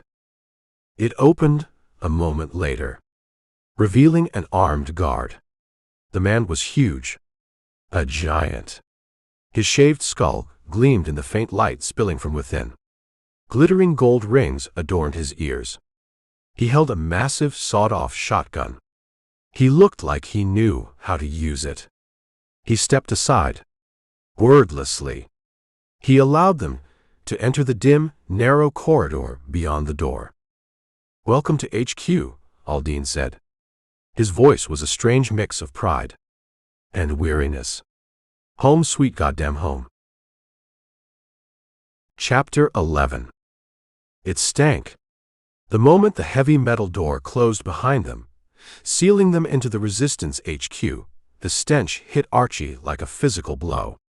It was a foul, gag-inducing miasma, an unholy trinity of unwashed bodies, stale spilled food, and human waste, all simmering together in the close, unventilated air. It was thick, palpable. He could almost taste it. It coated the back of his throat. It made his eyes water. "Goddamn," Snow retched. He pinched his nose shut between his thumb and forefinger. His face contorted in disgust. I've smelled some nasty shit in my day. Army latrines in a goddamn jungle swamp. Lick guts baking in the sun. Trust me. This is the worst. By a fucking mile. He looked like he was seriously considering turning around. Facing the licks might be preferable to this olfactory assault. Yeah, Aldine agreed. He didn't seem bothered by the smell anymore. Or maybe he'd just gone nose-blind. A small mercy in this hellhole. You get used to it. Eventually. Please God, don't let me get used to it, Snow muttered. He took shallow breaths through his mouth. Which probably wasn't much better. The inside of what had once been a store was now a dimly lit, crowded nightmare. Archie guessed it might have been a clothing shop. Or a small boutique. In another lifetime. Before the world ended. There were faint hints of its former self. In the faded pastel color of the grime-streaked walls. In the long, cracked mirrors that lined one side.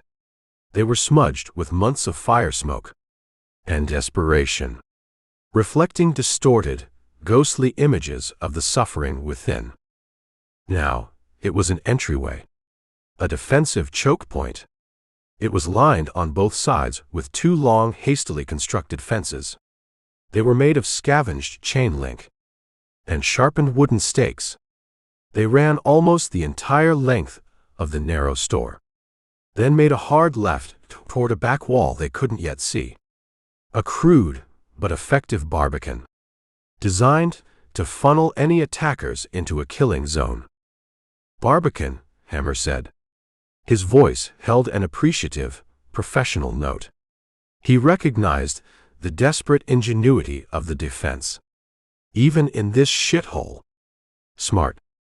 Very smart. Not all the survivors out there are as nice as you boys, Aldine said. His tone was dry. He gestured for them to follow. He led them through the narrow, claustrophobic fence walkway. It felt like walking through a cattle chute. The air grew thicker, more oppressive. With each step, they turned left, following the dogleg of the fence line. The fencing ended abruptly at a rough hole smashed through the drywall. It led into the adjoining store.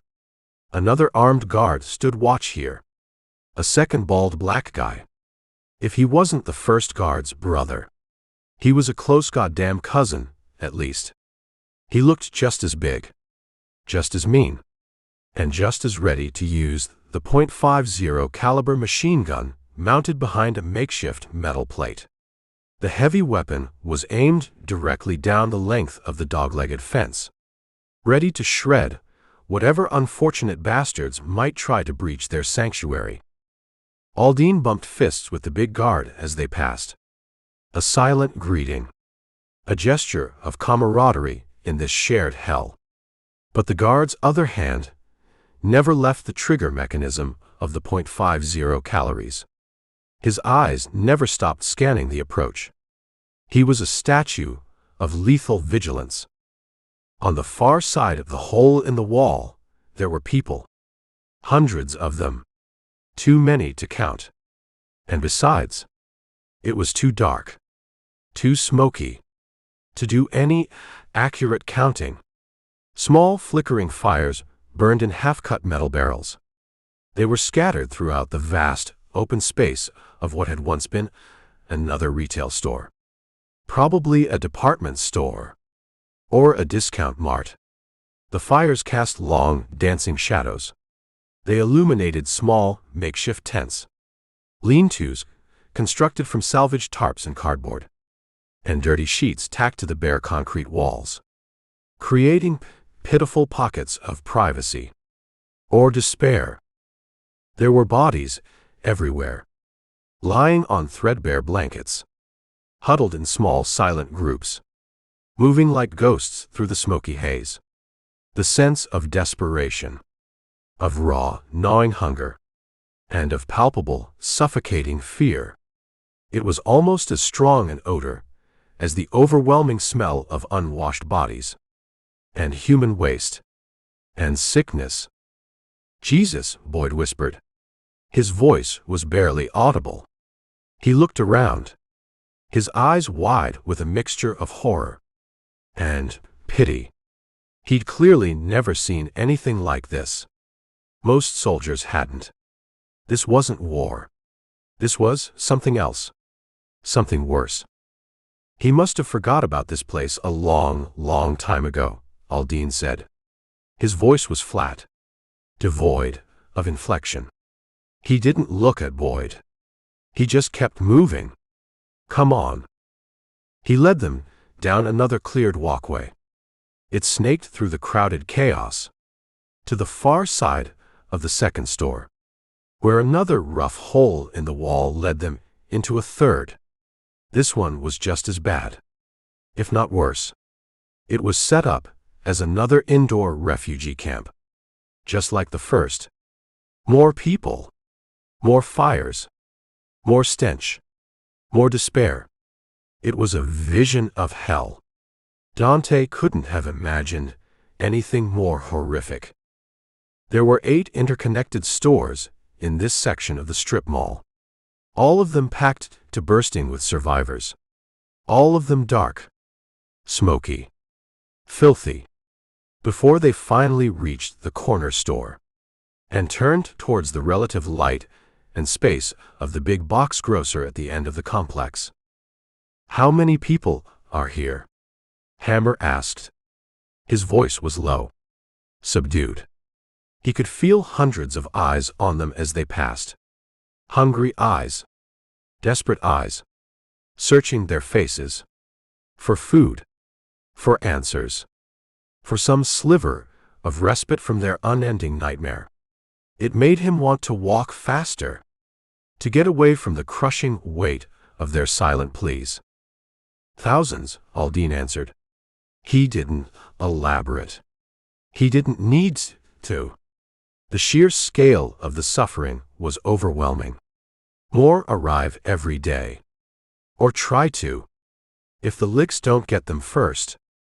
He moved them quickly through 3 more stores, each one a deeper circle of hell than the last, until they finally reached the big, open warehouse-style building of the former grocery store. The air here was slightly better. Or maybe they were just getting used to the stink. As Aldine had predicted, a wave of body heat washed over them as they entered. It was a palpable thing, the collective warmth of thousands of closely packed human beings. There were masses of them here, gathered in large, shifting groups. Some were queued up to receive small, pitiful portions of weak, runny soup from steaming cauldrons. Others were hunkered down, cleaning ancient, scavenged weapons, or just staring blankly into the flickering barrel fires. Their faces were gaunt, their eyes haunted. Archie could see several makeshift hospital beds. They were lined up against the far wall. Bodies lay on them, still, silent. People, probably not doctors or nurses, just other survivors, scurried among them, doing what little they could with what little they had. The smell of sickness and antiseptic, faintly overlaying the general stench, was particularly strong here. "Jesus," Boyd said again. He seemed struck speechless by the sheer scale of the human misery. The captain couldn't blame him. This was beyond anything he'd ever imagined. They were looking at a shit ton of dead people, or people who would be dead very soon, if something didn't change drastically. Not yet. For now, they were still breathing, still moving, still walking, still hoping, foolishly, pathetically, still hoping that this new squad of soldiers, these hard-looking men who had appeared out of nowhere, had come with some word, some promise, that the government they had grown to rely on, the one that had so spectacularly failed them, was finally coming to save them. Dead. Archie thought. Once their squad was done with its mission. If Norman's talk of failsafe was true, not a single person in this entire camp would be alive. The thought made him shudder. A cold, deep dread settled in his gut. This mission wasn't just suicide. It was mass murder. Aldine kept them moving through the clearly marked walkways that had been established through the throng. Archie could see the sense of organization. Beneath the surface chaos, someone was in charge here, and that someone was trying to run a tight ship. In the middle of a goddamn apocalypse. It wasn't an easy job, especially with terrified, starving civilians. But he could appreciate the effort, the sheer willpower it must take. They entered what had once been the back of the store, the loading docks and storage areas, where food and supplies were once delivered and stored in vast quantities. The people up front, in the main part of the store, had been mostly silent, lost in their own private miseries. But there had been a low-level hum, a constant, vibrating sound. That just comes from so many desperate human bodies crammed into one confined space. Clinks and clatters of metal cups, whispers of fabric on skin, and hushed, muttered, fearful conversations. He didn't notice it fully until they were through the heavy double doors into the back. And silence, a sudden, almost deafening silence, descended like a thick velvet veil. A man stood up from behind a large, battered whiteboard. It was covered with columns of handwritten numbers and names. In the relative quiet of the back room, he was tall, wiry. He looked tired, but his eyes were sharp, alert. There was a large conference table. It looked like it had been borrowed from the employee break room. It was covered with a sprawling paper map of the LA Valley. Several heads were bent over it. They swiveled as one to watch the newcomers come in. Their faces were grim, expectant. "About damn time you got here," the man by the whiteboard called out. His voice was rough, edged with impatience, and something else. Relief. Maybe. "We were beginning to think you weren't coming." "General?" Aldine said. He sounded almost reverent. He gestured towards Archie and the others. "Here they are. As promised."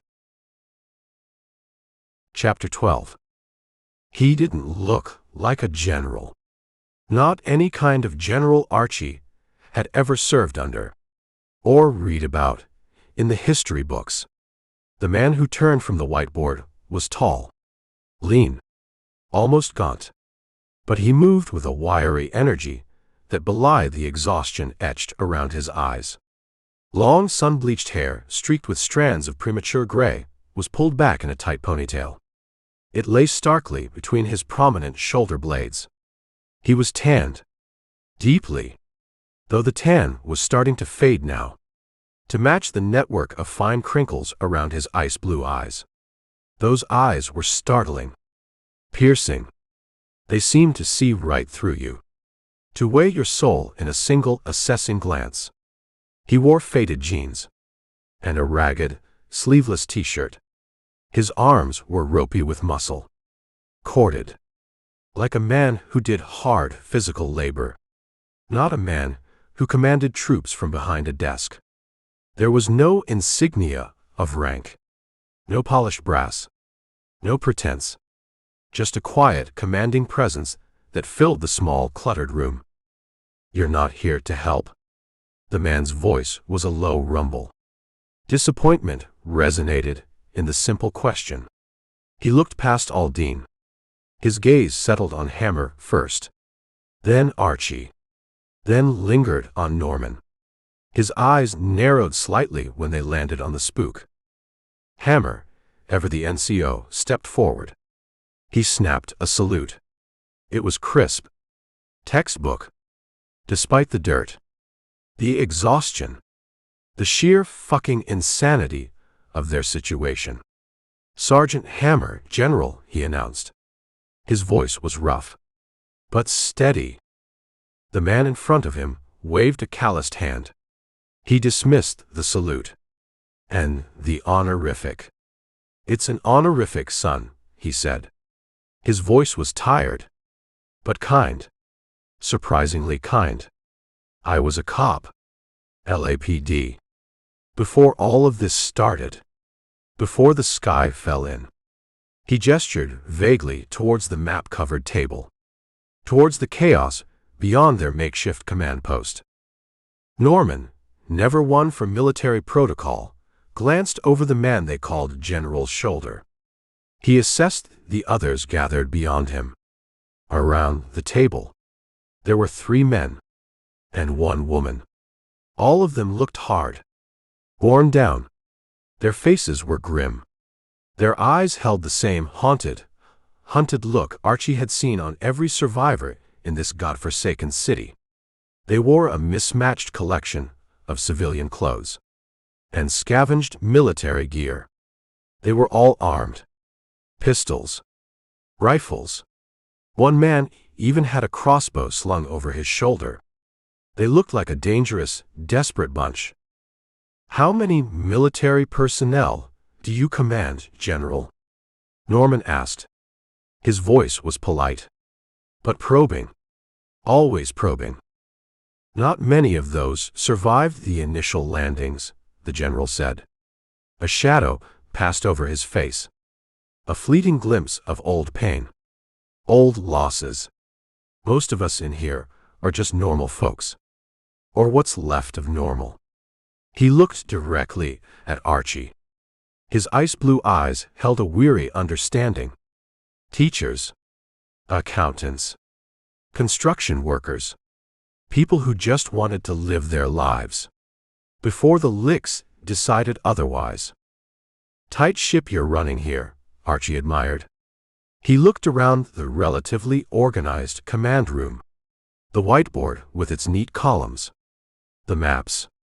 The hushed, purposeful activity. It was an island of order in an ocean of chaos. Considering the circumstances. The general nodded. He accepted the compliment without false modesty. He glanced past Archie. Through the hole in the wall. Towards the teeming masses in the outer stores. A flicker of something. Pride. Or maybe just grim responsibility. Touched his lips. "We try. We have to." He held out his hand towards Archie. "Idlewood's story," he said. His grip was firm. Calloused. The grip of a working man. "Why do they call you General?" Hammer asked. He shook Story's offered hand. His curiosity was evident. "'Cause he is the HMFIC," answered one of the men who had led them in. He was a wiry, bearded man. He had a nasty-looking scar above his left eye. He grinned, revealing missing teeth. Head motherfucker in charge. A classic military term. Applied now to a former cop. In a ruined grocery store. Story shook his head. A small, self-deprecating smile touched his lips. "Like I said, son. It's an honorific. Someone had to step up. Someone had to try and make some sense of this madness. Guess I drew the short straw." "He's in charge," Aldine confirmed. His voice was full of respect. "And loyalty. He says what goes. And we make it happen." The man who had called Story, the HMFIC, bumped fists with Aldine. "How was it out there tonight, brother?" he asked. His voice was low. Concerned. Aldine just shook his head. Slowly. Quiet. Too quiet. "Anyone left out there now is going to be holed up good. Or lick food." "Nice operation you've got here, General," said Hammer. He was still looking around. Taking it all in. The soldier in him assessing their defenses, their resources, their chances. What is it, exactly? What's the mission of this resistance? Story didn't answer immediately. He studied the men in front of him. His gaze was intense, searching.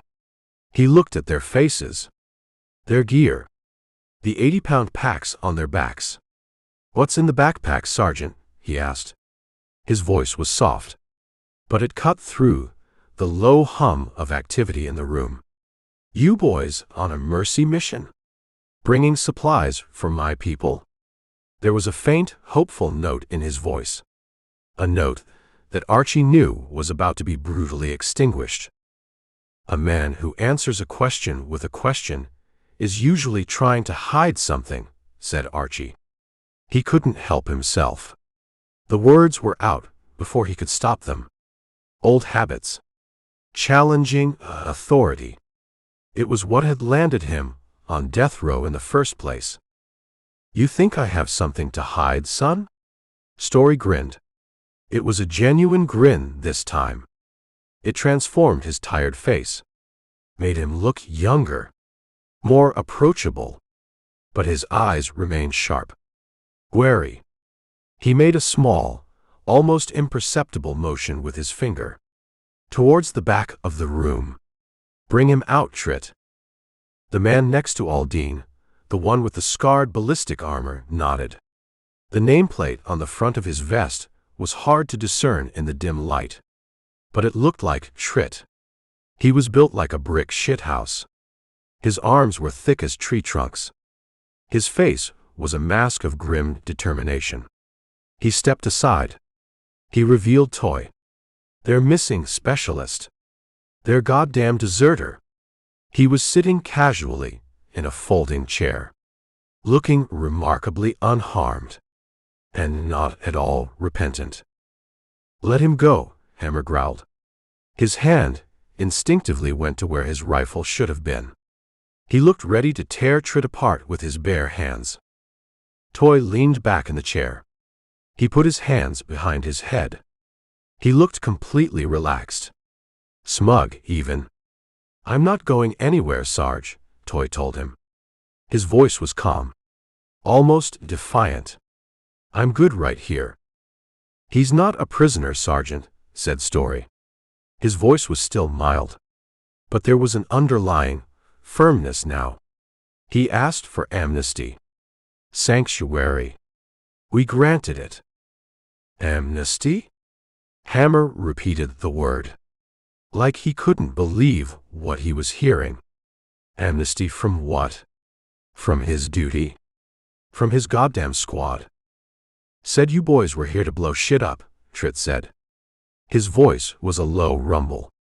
He crossed his massive arms over his battered armor. His eyes were narrowed, hostile.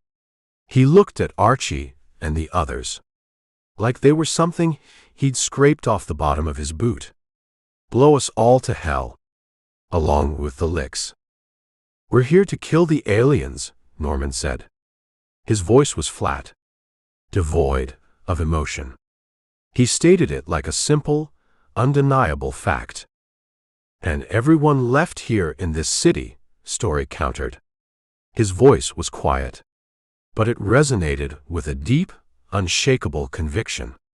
"Every man, woman, and child still breathing in Los Angeles. I can't allow that to happen. We can't allow it." "We won't let it." Trit stood up straighter. His hand drifted towards the butt of the heavy pistol strapped to his thigh. His movement was slow, deliberate, but the threat was unmistakable.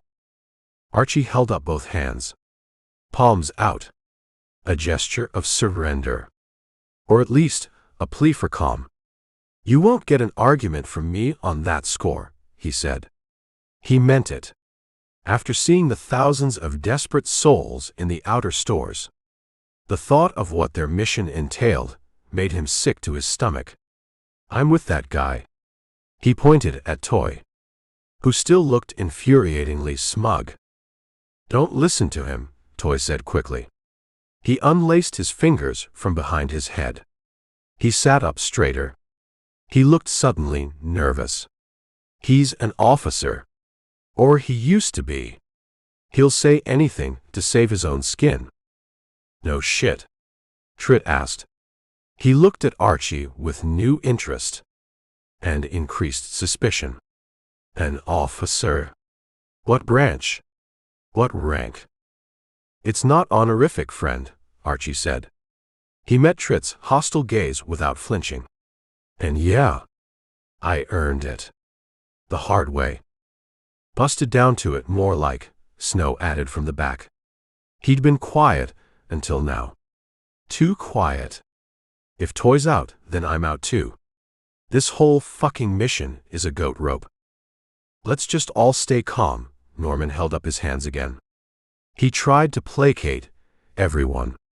He sounded like a goddamn hostage negotiator.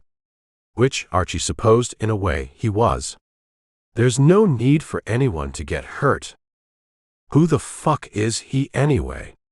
Trit jerked his chin towards Norman. His eyes were narrowed. Suspicious. He doesn't look like a soldier. He looks like a goddamn accountant. Or a taxman. Spook, said Boyd. His voice was barely a whisper. He still looked terrified. But he managed to get the word out. We still got the alphabets running around. Even now? Story asked. He sounded surprised. And maybe a little disgusted. CIA. NSA. One of those clandestine clowns. That's about the only thing left of the old government that's still fully functional, General, Hammer said. His voice was bitter. The spooks. And the guys who print the money. Everyone else is either dead or hiding under a rock. We're getting our ass handed to us out there, General, he continued. The words came out in a rush, as if a dam had finally broken. Everywhere. We're losing. Badly. Yeah, they took our ass. And everything else we could give 'em. And we're not even holding ground anymore, Trit told them. His voice was raw with frustration. And anger. We're just dying slower than they are. That's why we're here, said Norman. He sounded completely unfazed by the litany of failure. To change that. To turn the tide. Who came up with this shit show of a plan anyway? Trit demanded. He looked at Norman. Then at Archie.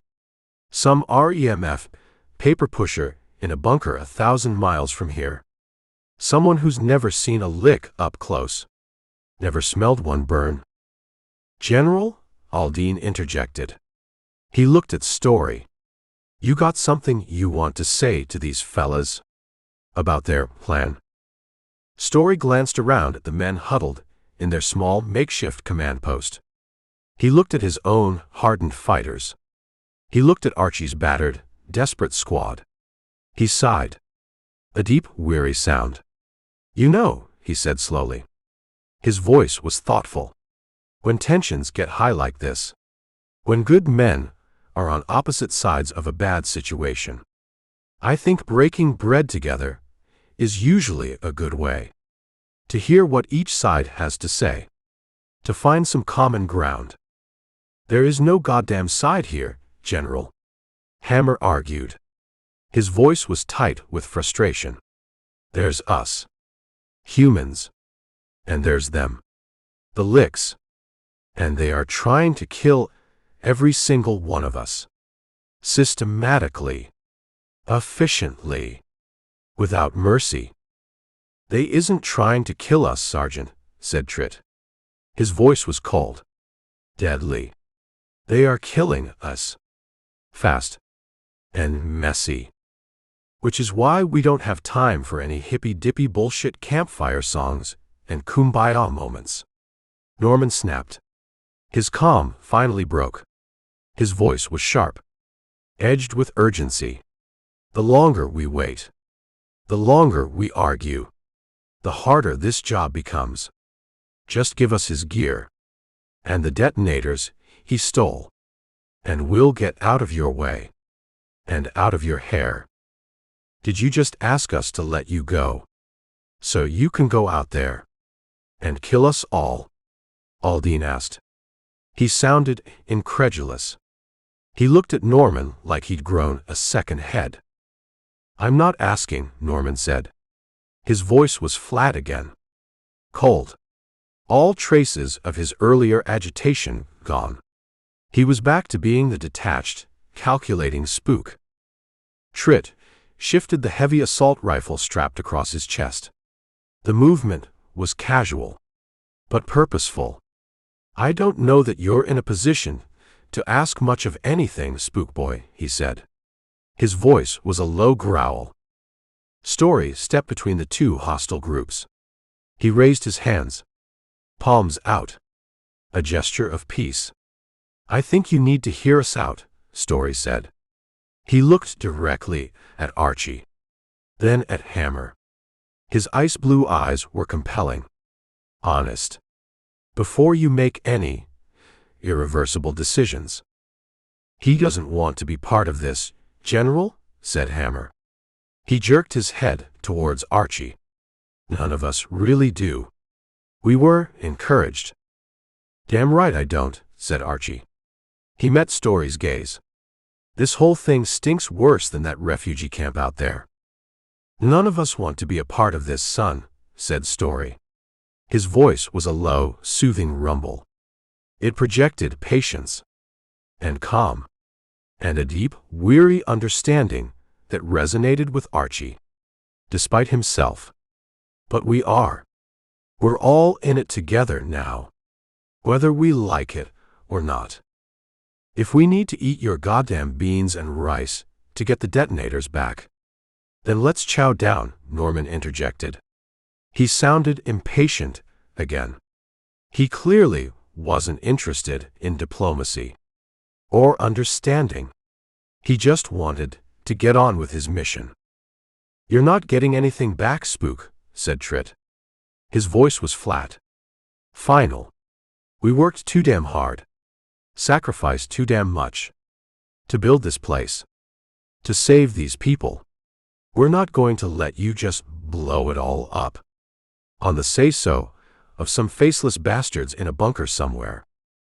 No, said Story. His voice was firm. Commanding. He looked at Trit. Then at Norman. He's right about one thing. Let's sit down. Let's talk this out. Like civilized men. Or what's left of us. No one looked ready to do it. The tension in the room was still thick enough to cut with a knife. But Story motioned them towards the battered conference table. It was pushed up against one wall. He waited. Patiently. Until, one by one, reluctantly, they all sat. Then, he began. Chapter 13. Archie watched a new man approach the table. He moved with a strange, uneven gait. One of his legs, from the knee down, was a marvel of brutalist engineering. A carbon fiber prosthetic, gleaming dull black. It was clearly custom-made. Probably scavenged. Definitely lethal looking. The blade-like foot clicked softly on the concrete floor. The man's ebon skin reflected the faint, flickering glow of the dim LED strips. They lined the walls of the command post. Each small light didn't do much on its own.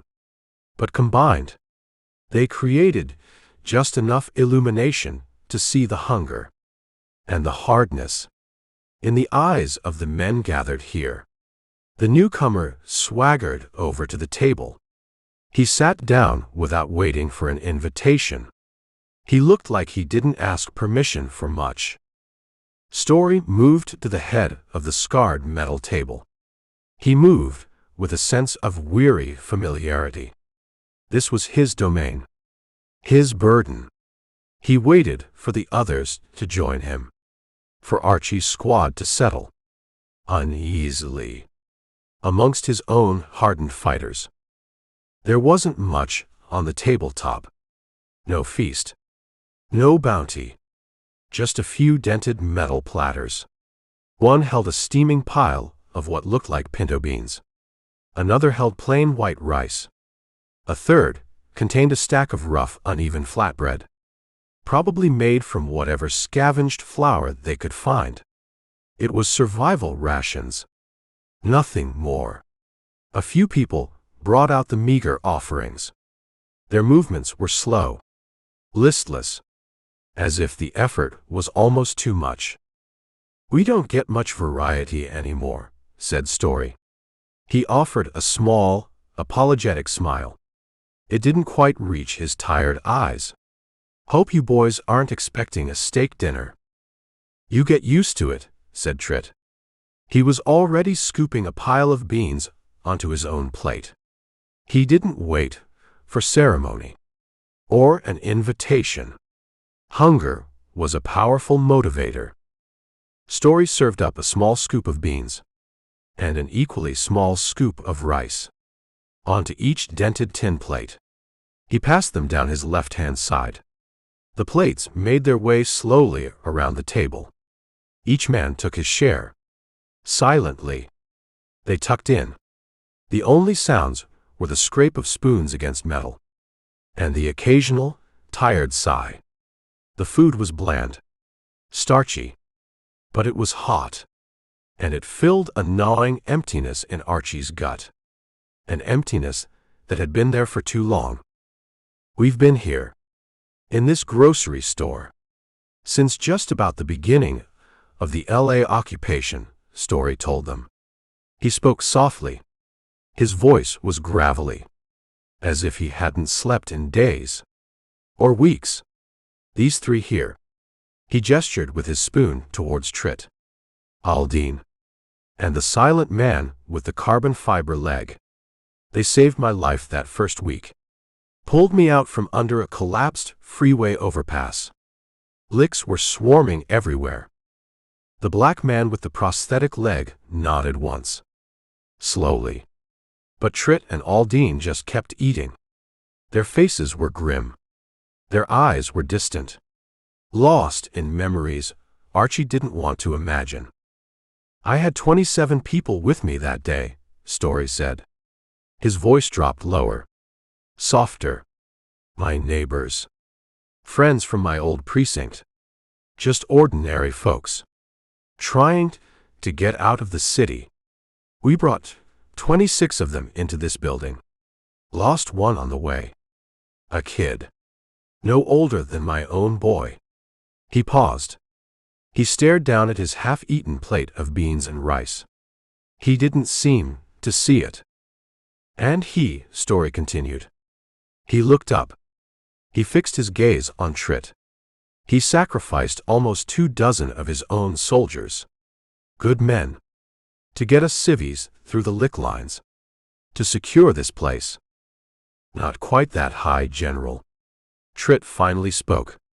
His voice was rough. He didn't look up from his food. "And they weren't all mine. Just guys who decided to make a stand.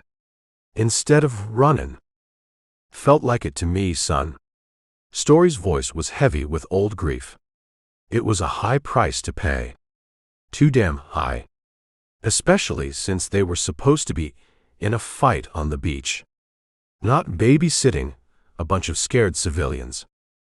"A slaughter, more like it," said Aldine. He finally looked up. His eyes were burning with a fierce, bitter resentment. The landings were a goddamn slaughter. Command sent them in blind. With no support. No intel. Straight into a Lick meat grinder. "Yeah. Lick got us good on the landing that day," Story agreed. He shook his head. Slowly.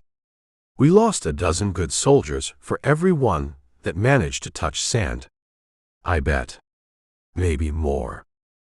"And the powers that be," said Story. His voice was laced with a weary cynicism that mirrored Archie's own. "The ones who gave the orders. They either didn't make it off their command ships, Or they just didn't bother to show up for the actual fight.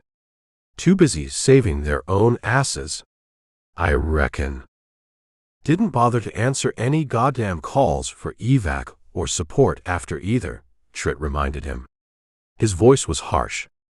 He pushed his empty plate away with a clatter. Left us all here to rot. Or get eaten. Which left us here. Story concluded. He looked around the table. At the faces of his men. At the faces of Archie's squad. On our own. Doing what we can. With what we've got. Command had problems of its own back then, General, said Hammer. He spoke quietly. Respectfully. But firmly. Lick hit back. Hard. Took out most of FleetCom. And a good chunk of the orbital defenses. It was chaos everywhere. I figured something like that must have happened, Story nodded. He didn't sound surprised. Or particularly sympathetic. Course, we were all so used to getting our news from the television. And the radio. And fucking Facebook. Like sheep. He snorted. A sound of pure disgust. All of that coming in just stopped. Dead. One day the world was there. The next. Gone. People stopped coming into the city too. Or at least, the ones who weren't already trapped. He finished off his small portion of food. He pushed his plate away. Carefully. As if it were made of fragile glass. We lost DC in the first week, said Norman. He spoke into the sudden silence. His voice was flat. Matter of fact. As if he were reporting on stock market fluctuations. The other big cities are mostly gone now. Or occupied. Like this one. And you think the solution to that is nukes? Story gave a sad, weary shake of his head. He looked at Norman. Then at Archie. His ice-blue eyes were filled with a profound disappointment. More death. More destruction. On top of what they've already done. We have to stop them, General, Norman insisted. His voice was hard. Unyielding. Whatever the cost. We have to show them we can still fight back. That we won't just lie down and die. Can't, said Trit. He spat the word out. Like it was poison. We've been trying. For months. We hit 'em. We bleed 'em. But they just keep coming. There's too many of them. And they're too goddamn strong. This will work, said Norman. His confidence was absolute. Chilling. They shot the ICBMs out of the air. Their point defenses are too good for conventional missiles. But they won't expect a small, covert, ground insertion team, delivering precision munitions directly to the target. Is that what you're calling this clusterfuck? Trit shoved his empty plate away. It scraped loudly against the metal table. A small covert ground insertion team. You boys look more like a goddamn suicide squad to me. This clusterfuck is going to save a lot of lives, Trit, Norman argued. His voice was rising. Becoming more insistent. Millions of lives. Across the continent. Maybe across the world. How many millions, Spook? Story asked. His voice was dangerously quiet. Millions of people who aren't already lick food, Norman retorted. And kill millions more in the process, said Story. His voice was heavy with accusation. We've been hauling ass. Risking everything. Working to coyote people out of this city. Over the mountains. To the east. To what we hope is safety. But a lot of people are staying. They can't leave. Or they won't. This is their home. Working with the licks, some of them, Aldine spit. His face was contorted with disgust. Collaborators. Traitors. Working. Archie asked. He looked at Aldine, surprised. Who knows what the hell they're doing, Trit said. He shrugged his massive shoulders. The Licks take slaves. We know that much. They put 'em on work camps, building their damn hives. Or worse. We can't get anyone out of those camps. And we sure as hell can't go in to see what's really happening. We get people out of Los Angeles, said Story. His voice was firm again, full of conviction. There were 13 million people in this basin when the Licks got here. A couple million probably died in the first wave, or in the panicked evacuation attempts. Now the rest are hunkered down, just trying to survive, day by day, hour by hour. And the collaborators, he continued. His voice was laced with a weary contempt. They're trying to survive too, any way they know how, even if it means selling out their own kind. This is a great story, General, said Norman. He sounded utterly unimpressed. Bored, even. I like it. It's got pathos. It's got heroism. It's got betrayal. He ticked the points off on his fingers. Tugs at my black little heartstrings. The whole Rebel Alliance fighting the evil empire thing. It's very cinematic. He paused. His eyes were like chips of ice. But I've got a job to do. We've all got a job to do. A job that will make a strong show against the enemy and cripple their ability to fight us here on the West Coast, he elaborated. His voice was cold, clinical. No matter the cost to the civilians still trapped here, Story asked. His voice was a low growl. Doesn't matter, Norman answered. His voice was flat, final. He looked at Story, unblinking. The mission parameters are clear. The objective takes precedence. I think you're being short-sighted, son, Story said. He spoke after a long moment of tense silence. His voice was heavy with regret. I think you're wrong, General, Norman answered. His voice was equally firm. A difference of opinion. Nothing more. Yeah, a difference of opinion, said Trit. His voice was harsh. He leaned forward. His eyes bored into Norman's. If you're wrong, General, and we don't help these fellas, nothing much changes. We keep fighting. We keep dying. Business as usual. He shifted his gaze to Norman. His eyes were full of a cold, murderous rage. If he's wrong, and we do let him go through with this insane plan, you kill a couple million innocent people. Just like that. He snapped his fingers. The sound was loud, startling. In the quiet room, Norman sat back in his chair. He crossed his arms over his chest. He looked completely unfazed by Trit's outburst. We've got a failsafe, he said. His voice was calm, almost casual, as if he were discussing a minor technical detail. A dozen nuke-tipped bunker busters. They are scheduled to arrive in sector approximately 1 hour after our deadline for mission completion. If we don't get the job done and confirm success, they will sanitize the entire Los Angeles basin. FOB. Licks. Resistance. Civilians. Everything. He paused. He let the words sink in. Total. Fucking. Annihilation. Hold on, Archie shoved back from the table. His chair scraped loudly on the concrete floor. He stared at Norman, disbelieving, horrified. When the hell were you planning on telling us about this little detail, spook? He wasn't, said Hammer. His voice was tight, furious. He glared at Norman.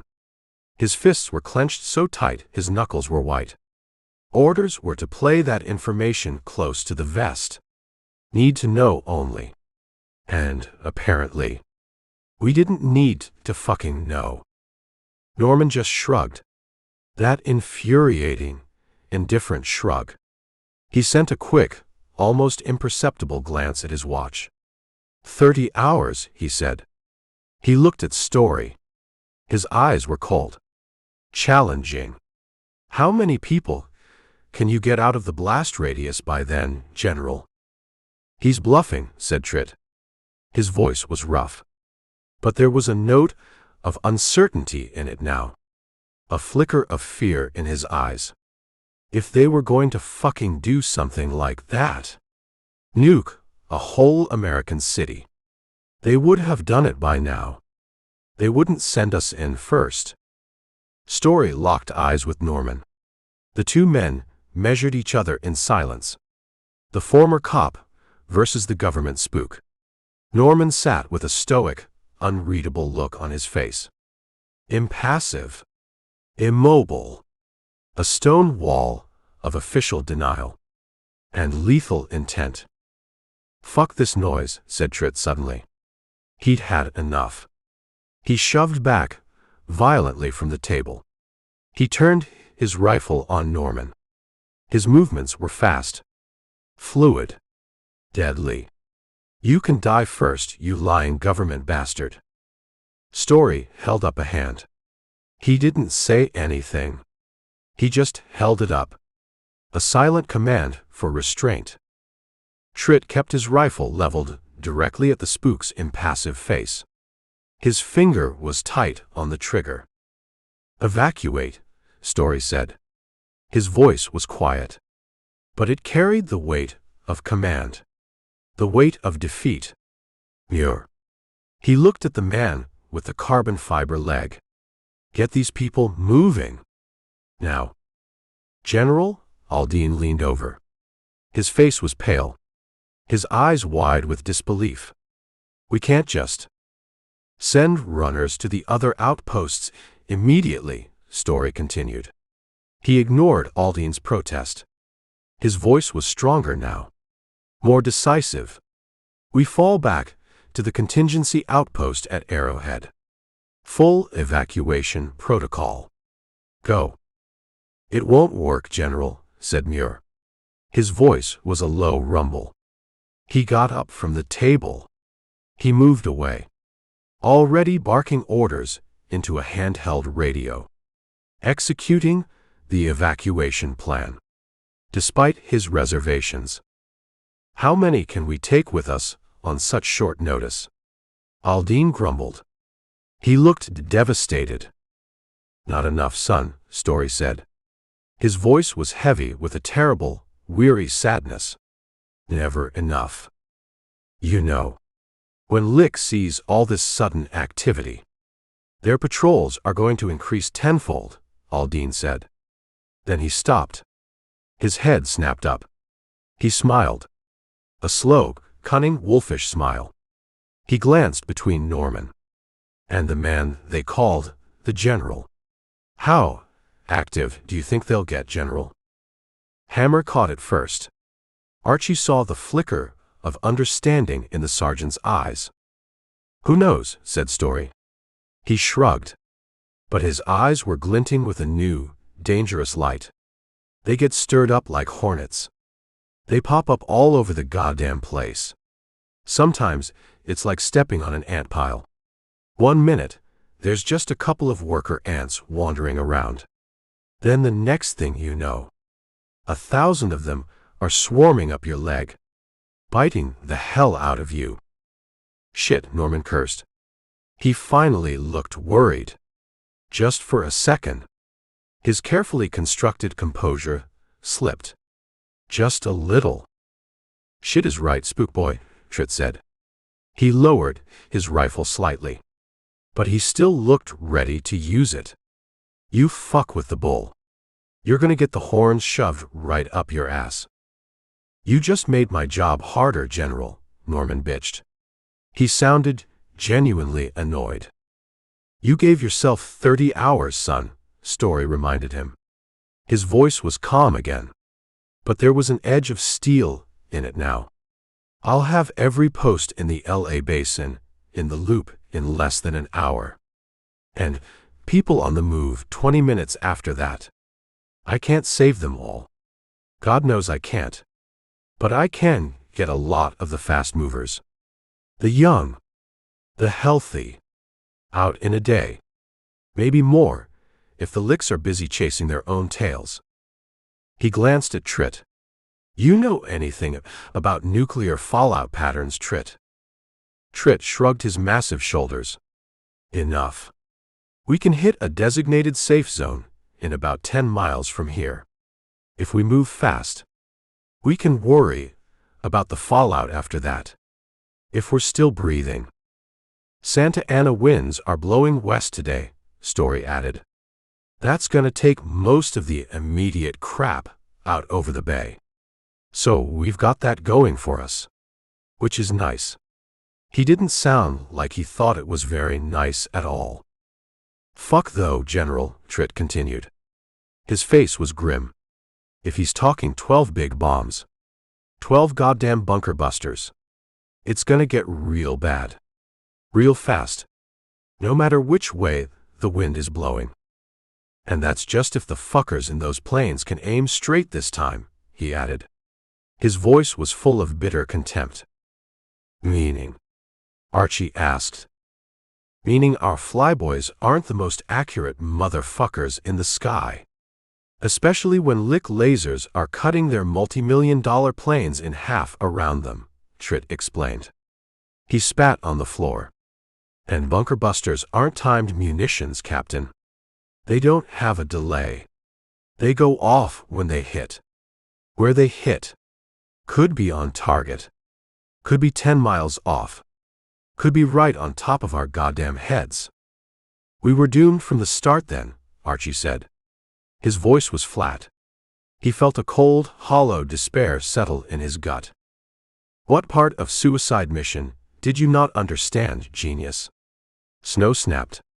He sounded scared. And angry. You could have just gone with this evacuation plan from the start.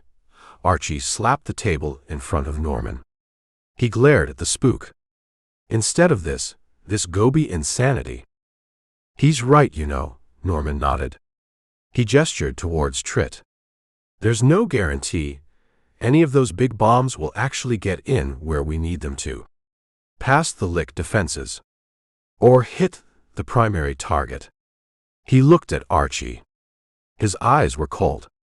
Unreadable. We were supposed to be the guarantee.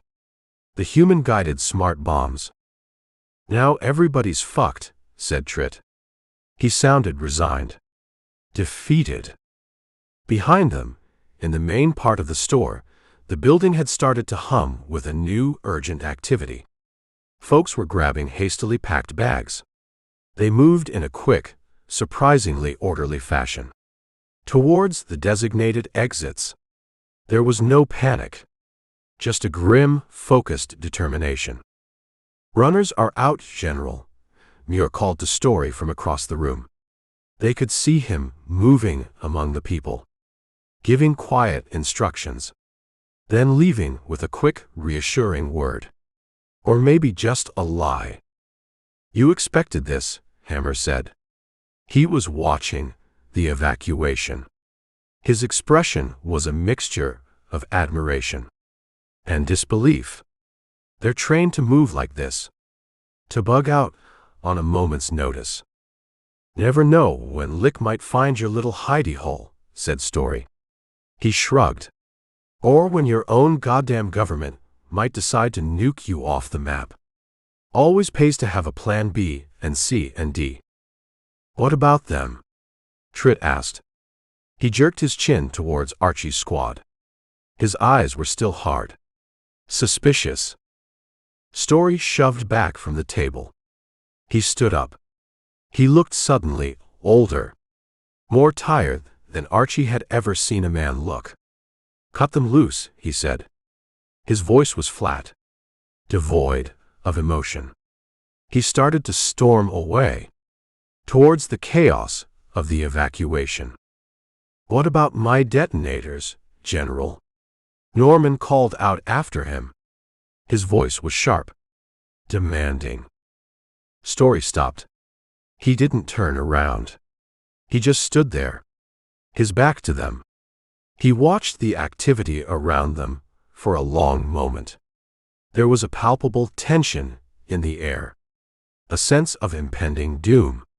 People moved like they were on the verge of being caught in something terrible, something they couldn't escape. They had been here for so long, out here on their own, fighting to survive, fighting to save people. And now, it was all gone. Or it would be. In a few short hours. Gone in a flash. At the whim of faceless men. 1,000 miles away.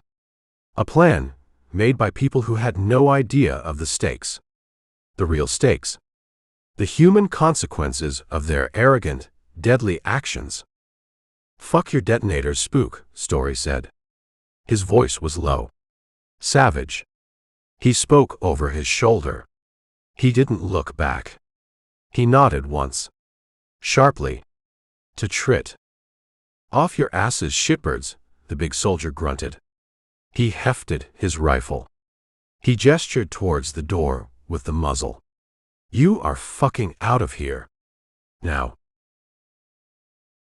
Chapter 14. The heavy metal door slammed shut behind them. The clang echoed off the cinder-block walls of the alley. It was a sound of absolute finality. A door closing on hope, on help, on sanity. Archie stumbled. His boots skidded on the slick, garbage-strewn asphalt. Trit's rifle barrel jabbed his spine. Hard. A painful, unnecessary emphasis. "Move, shitbird," the big resistance fighter growled.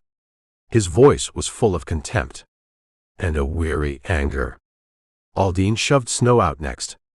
The blond man's curses were swallowed by the oppressive darkness of the narrow alley. He stumbled, caught himself against a rusted dumpster. Hammer caught Archie's elbow. His grip was strong, steady. For a moment, Archie leaned into the support. His legs felt like rubber. His head was still reeling from the confrontation, from Story's impossible choice. Norman lingered at the rear of their small, ejected group. As usual, his eyes flicked from shadow to shadow, like he was counting ghosts or potential threats. Boyd, looking greener than ever, tripped over an unseen curb. His 80-pound pack thudded hard against his back. He let out a small, pained grunt. The air in the alley stank of rot, old garbage, and stale smoke. It was thick enough to chew, heavy enough to choke on. Behind them, the Resistance HQ, their brief, failed sanctuary, buzzed like a kicked hive. Shouts, muffled by the thick walls, bounced off the boarded-up storefronts of the strip mall. Archie could almost hear Story's voice, barking orders, trying to orchestrate a desperate, last-minute evacuation. Boots pounded on concrete. He thought he heard a kid's wail. Sharp, terrified, cut brutally short. Archie twisted his head. He caught a fleeting glimpse through the narrow crack of the slightly ajar door before Trit slammed it fully shut.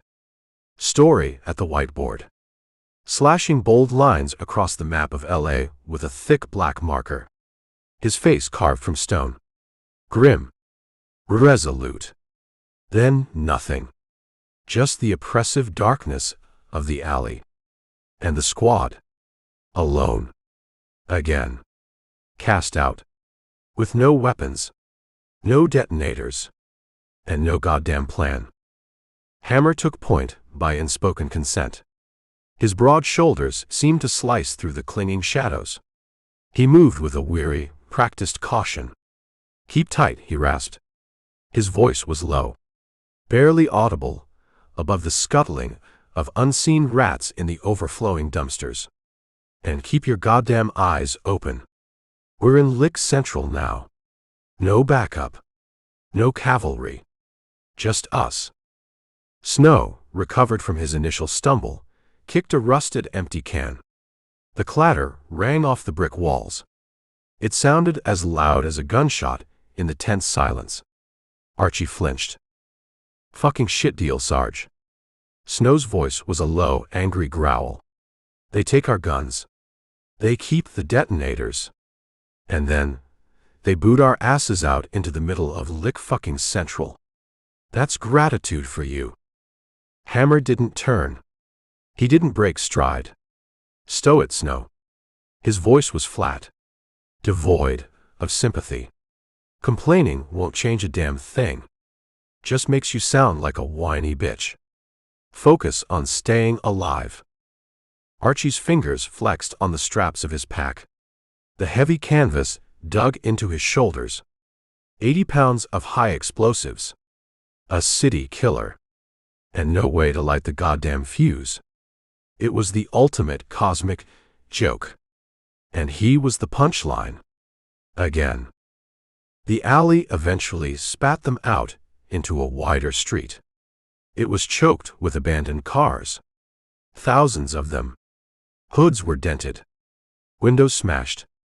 Skeletons of twisted metal and shattered glass stretched into the oppressive darkness. As far as the eye could see, it was a graveyard of a once thriving city. Archie's boots crunched on broken glass. Each step was a gamble. Against noise. Against unseen hazards. Norman lagged slightly behind the main group. He unfolded a crinkled, grease-stained piece of paper. Under the faint, unreliable starlight, Archie sidled up next to him. His breath fogged in the cool night air. "What's that, spook?" he asked. His voice was low. "Suspicious. Your shopping list? Or a letter to Santa Claus?" Norman's grin flashed in the darkness. His teeth were startlingly white against his shadowed face. "A little souvenir from dinner, Captain." He tapped the paper. "Lick patrol routes. Compliments of General Story's tactical whiteboard. Amazing what you can memorize when you're properly motivated." Archie snorted. A sound of grudging admiration, mixed with profound distrust. "You creepy, sneaky bastard.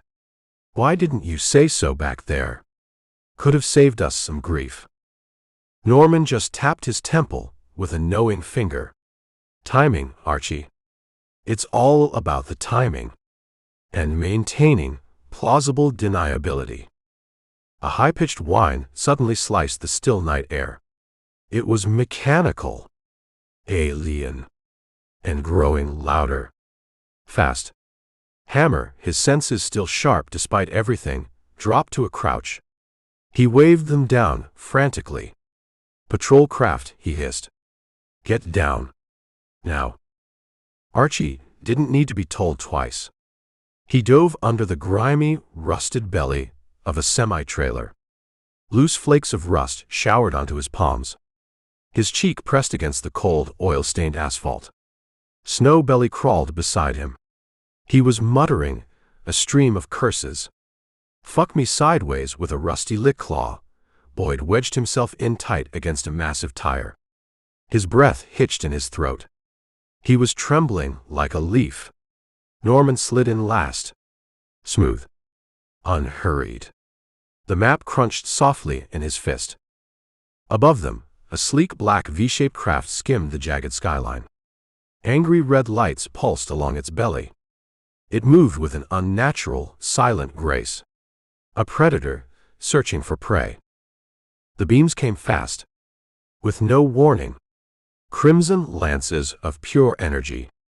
They carved glowing, molten lines through the night. One beam speared a dark shape, sprinting between ruined buildings 2 blocks over. Archie caught a fleeting glimpse. It looked like a resistance runner. Someone dumb enough, or desperate enough, to break cover during Story's rushed evacuation. His scream ripped out. Sharp. Wet. Agonizingly brief. Then abruptly cut short. Boyd flinched violently. His elbow jabbed hard into Archie's ribs. "Jesus," he whispered. His voice was a choked gasp. "Oh, sweet Jesus." Archie gripped the trailer's greasy axle. The cold, gritty metal bit into his palm. His heart hammered against his ribs. A frantic drumbeat of terror. The crimson beam swept closer. It melted the roof of a nearby sedan into a pool of bubbling incandescent slag. Molten drops of metal hissed and spat on the pavement. The heat washed over them. Even under the trailer. It was intense. Suffocating. Hammer's hand shot up. His fist was clenched tight. A silent signal. "Hold. Don't move. Don't even breathe." The Lick craft hovered for a long, agonizing moment. Its engines thrummed with a low, menacing power. Then it banked slowly to the west. It disappeared behind the skeletal remains of a bombed-out skyscraper. Silence settled again. Heavy. Thick. Choking. Broken only by Snow's ragged, desperate panting. And the distant, mournful howl of a starving dog. "Think they saw us?" Snow hissed. His voice was tight with fear. Hammer crawled out from under the trailer. He scanned the rooftops. The dark alleyways. His eyes were narrowed. Alert. No. Not this time. But they're stirred up now. Real stirred up. Archie rolled free. His knees creaked in protest as he stood. His muscles ached. He was covered in grime and rust and the lingering stench of fear. "Stories of evacuation," he said. His voice was rough. Like stepping on an ant pile. "We kicked the nest. Now the ants are swarming." Norman nodded. He was already folding the precious map. Carefully. "Ants with goddamn lasers, Captain. Big fucking lasers." They moved again. Hammer leading them parallel to the car graveyard. They hugged the shadows of the ruined buildings. The street reeked of old blood, burnt rubber, and something else. Something sour. Acrid. Archie couldn't quite place it. But it made his stomach churn. His boots crunched softly on broken glass. Each step was a calculated risk. Against making too much noise. Against attracting unwanted attention. Boyd's pack clinked. A loose strap buckle tapped against a metal canteen. The sound was small. But in the oppressive silence, it seemed to echo like a gunshot. Hammer glared back over his shoulder. A look of pure murder in his eyes. Boyd fumbled with the strap. His face flushed with shame. He managed to silence it. Snow grinned. His teeth glinted in the darkness. A feral, predatory look. "Gonna get us all cooked, Rook," he whispered. His voice was laced with a cruel amusement. "Learn to pack your shit right. Or learn to die quiet." Norman unfolded the map again. He traced a jagged line along it with a grimy finger. His nail was cracked. "Dirty. Southwest," he said. His voice was low. Confident. "This route skirts the known heavy patrol zones. If this intel is still good." Hammer squinted at the map in the faint starlight. He grunted. He nodded once. 2 miles to cover. Then we reassess. Stay low. Stay quiet. And for fuck's sake, try not to trip over your own damn feet." He looked pointedly at Boyd. Archie adjusted his pack. The straps were biting deep into his raw shoulders.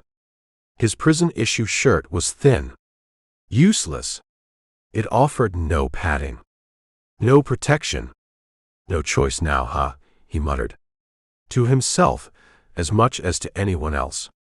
"Move or die. Same old song and dance." Hammer's jaw tightened. But he didn't answer. He just pointed ahead. Into the oppressive darkness.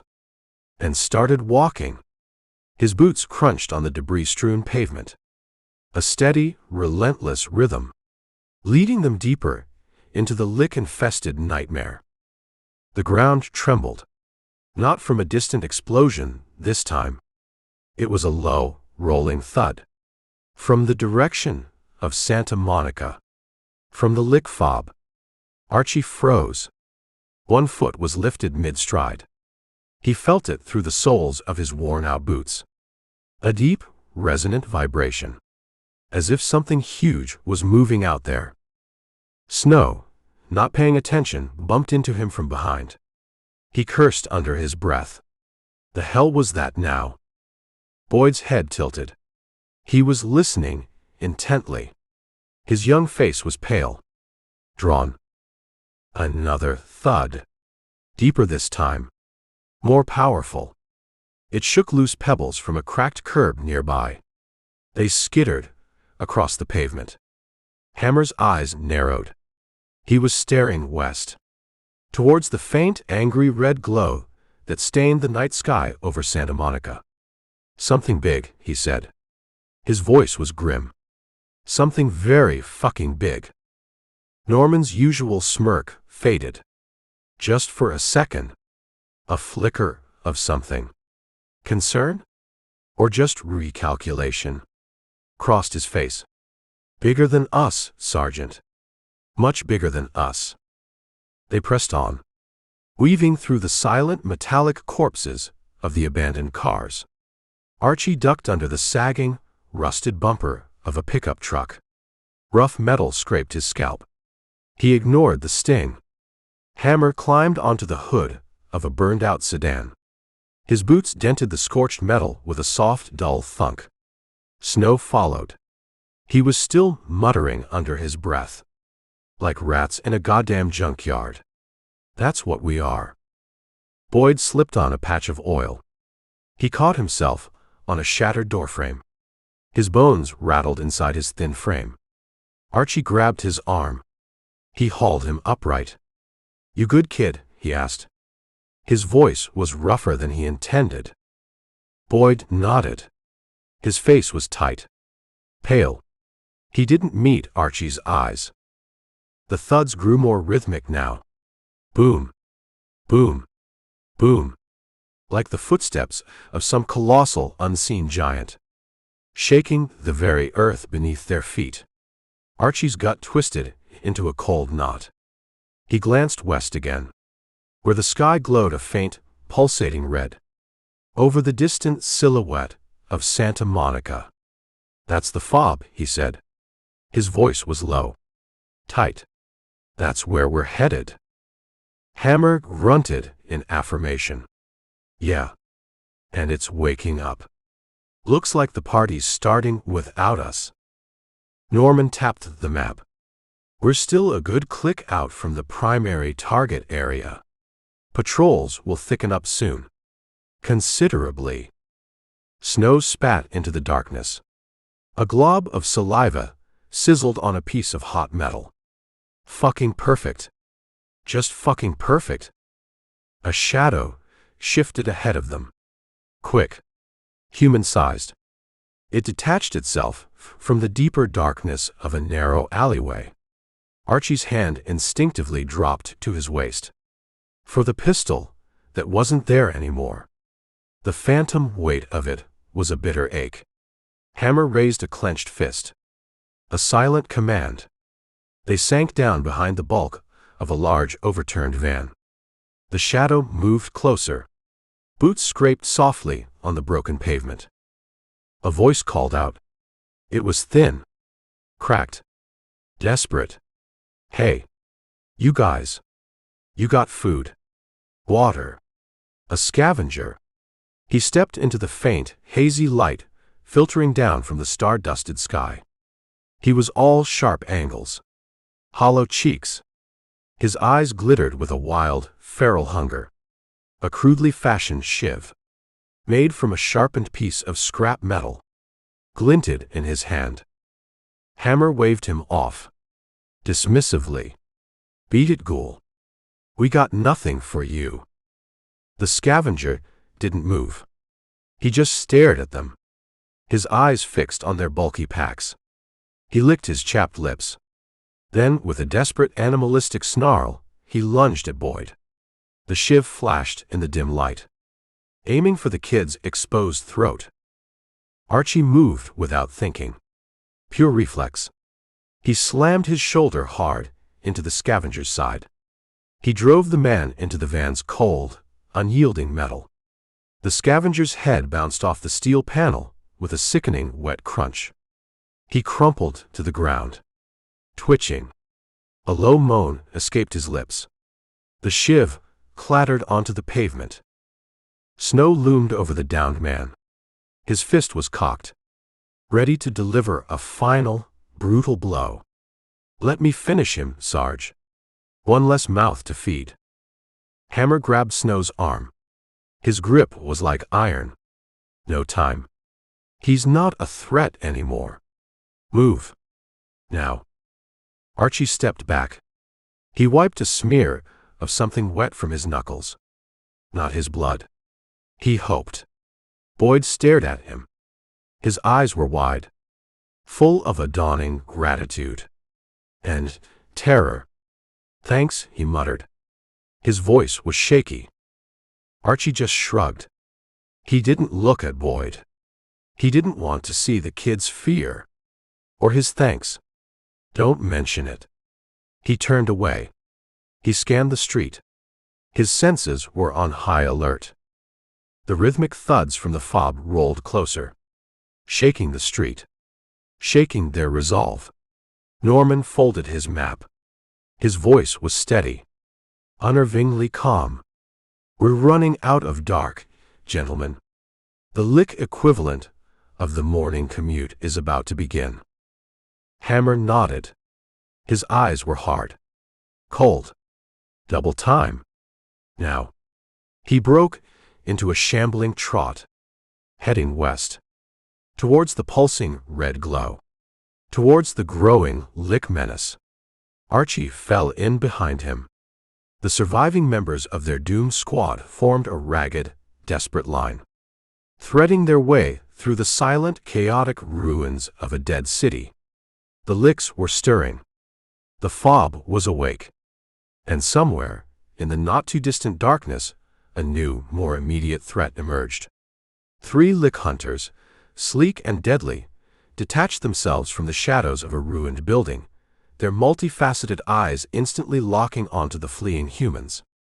They emitted a series of sharp, clicking calls to each other and began their pursuit. Chapter 15. Place looks like a damn graveyard. Snow's voice was a low growl. It was laced with a mixture of disgust and unease. He kicked at a loose piece of concrete. It skittered over the edge of the broken overpass. It disappeared into the darkness below. Archie didn't reply. He just grunted in agreement. His boots scraped on the uneven surface of the decaying structure. The overpass sagged like the broken spine of some colossal, long-dead beast. Concrete slabs jutted out at odd, precarious angles. They hung suspended over a wide, dry riverbed far below. Rebar, rusted and twisted like arthritic fingers, clawed up from the ruins. It snagged at their boots. It threatened to trip them into the abyss. Tents, or what was left of them, rotted down there in the riverbed. Shredded canvas flapped listlessly in the night breeze, like tattered prayer flags for a dead god. Bones, picked clean by scavengers or time, gleamed white among the debris. A silent testament to a forgotten tragedy. This whole city was a graveyard. They were just walking through a less populated section of it. Hammer crouched ahead. His silhouette was sharp, a dark cutout against the faint, star-dusted sky. He waved them forward. His movements were economical, urgent. Snow huffed beside Archie. His breath was sour with sweat and exertion. Norman trailed last. As always. The crinkled map, Norman's stolen intel, was clutched tight in his fist. It guided them. Or so he claimed. Lick patrols supposedly looped north of this area. This route offered gaps, if you timed it just right. If the intel wasn't fatally out of date. They moved low. Shadows among shadows, dodging the rusted rebar and the gaping holes in the decaying roadway. Archie's pack, all 80 pounds of it, dragged at his already screaming shoulders. The straps chafed raw spots into his skin. He kept his eyes fixed on Hammer's broad back. The big man's strides were steady, reassuring, despite the treacherous, uneven ground. Boyd's steps faltered more frequently now. A noticeable limp was sneaking into his gait. A souvenir from the long, brutal haul across the dead city. No one said anything about it. There was nothing to say. You kept up, or you got left behind. Simple as that. A human skull, yellowed and cracked, rolled under Snow's heavy boot. It bounced across the concrete with a hollow, mocking clack. He snarled. A sudden, vicious sound. He punted it hard into the night. The skull flew through the air. It cracked against a supporting pillar with a sound as sharp as a distant gunshot. The impact echoed in the sudden, tense silence. Hammer spun around. His glare was a physical force. It cut through the darkness. You trying to paint a goddamn target on us, Snow? Hammer's voice was a low, dangerous hiss. Or are you just a fucking idiot? Snow shrugged. He was unrepentant. He offered a belligerent grin. Just bones, Sarge. Dead men tell no tales. Or call in lick patrols. Archie's gut tightened. Every unexpected noise felt like a beacon now. It was a signal flare for every lick in a 5-mile radius. That rhythmic, terrifying thudding from the direction of Santa Monica was definitely echoing louder. Closer. The ground beneath their feet seemed to vibrate with it. The dry riverbed stretched wide below them. It was a desolate scar of cracked mud, piled high with trash, and the detritus of a vanished civilization.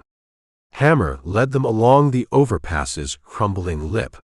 A twisted, useless guardrail offered no protection.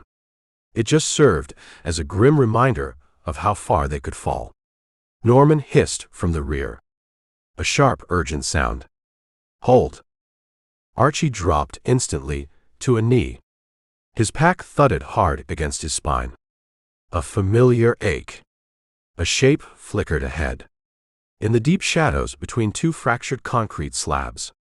It was too upright for a lick. Too ragged for a lick drone. Human. Or what passed for human these days. It waved a bony, emaciated arm, beckoning them forward from a narrow gap between the slabs. Hammer edged closer. Cautiously. His hand was raised. A silent command to keep them back. He didn't trust anything. Or anyone. Not anymore. The figure stepped into a sliver of weak moonlight. It revealed a gaunt, desperate face. All teeth and desperation. His eyes glinted with a mad, feral light. A crudely made shiv, a sharpened piece of metal taped to a short length of pipe, was clutched tight in his dirt-caked grip. Food, he croaked. His voice was like sandpaper. Rough. Dry. Got intel. Good intel. For food. Or water. Archie's stomach growled. Loudly. It was an empty, painful ache. He hadn't eaten anything substantial since he couldn't even remember. The beans and rice at the Resistance HQ felt like a lifetime ago. Hammer just shook his head. Slowly. Nothing to trade, friend. Move along. The scavenger's eyes narrowed. They glinted with a sudden, desperate madness. Lick stash. Weapons. Ammo. I know where. His voice was a low, urgent whisper. He took a hesitant step closer. Snow snorted. A sound of pure contempt. He's full of it, Sarge. Just another ghoul. Trying to lure us into a trap. Boyd shifted his weight. Uneasy. His pack creaked softly. Archie watched the scavenger's hands. They were twitchy. Too fast. Unpredictable. Dangerous. The scavenger suddenly lunged. His movement was a desperate, uncoordinated blur. The pipe shiv slashed through the air. It aimed directly at Boyd's exposed throat. Archie moved on pure instinct. He slammed his shoulder hard into the man's narrow chest. He drove him backward. Into the unyielding concrete slab. The pipe clattered free. It spun across the rough surface. The scavenger's skull bounced off the concrete with a sickening, wet crunch. He slumped to the ground. His chest heaved shallowly. A thin trickle of blood oozed from his nostril. Snow loomed over him. He was cracking his knuckles. A menacing sound in the quiet night. Let me end this prick, Sarge. Save him a slow death from starvation. Hammer grabbed Snow's collar. He yanked him back. Hard. No. He's done. We're gone. Archie flexed his hand. His knuckles stung where the skin had split on impact. Boyd muttered a shaky, close one. His eyes flicked towards Archie. Full of a raw, unspoken gratitude. He still looked terrified. But he was alive. For now. Norman squatted down beside the downed scavenger.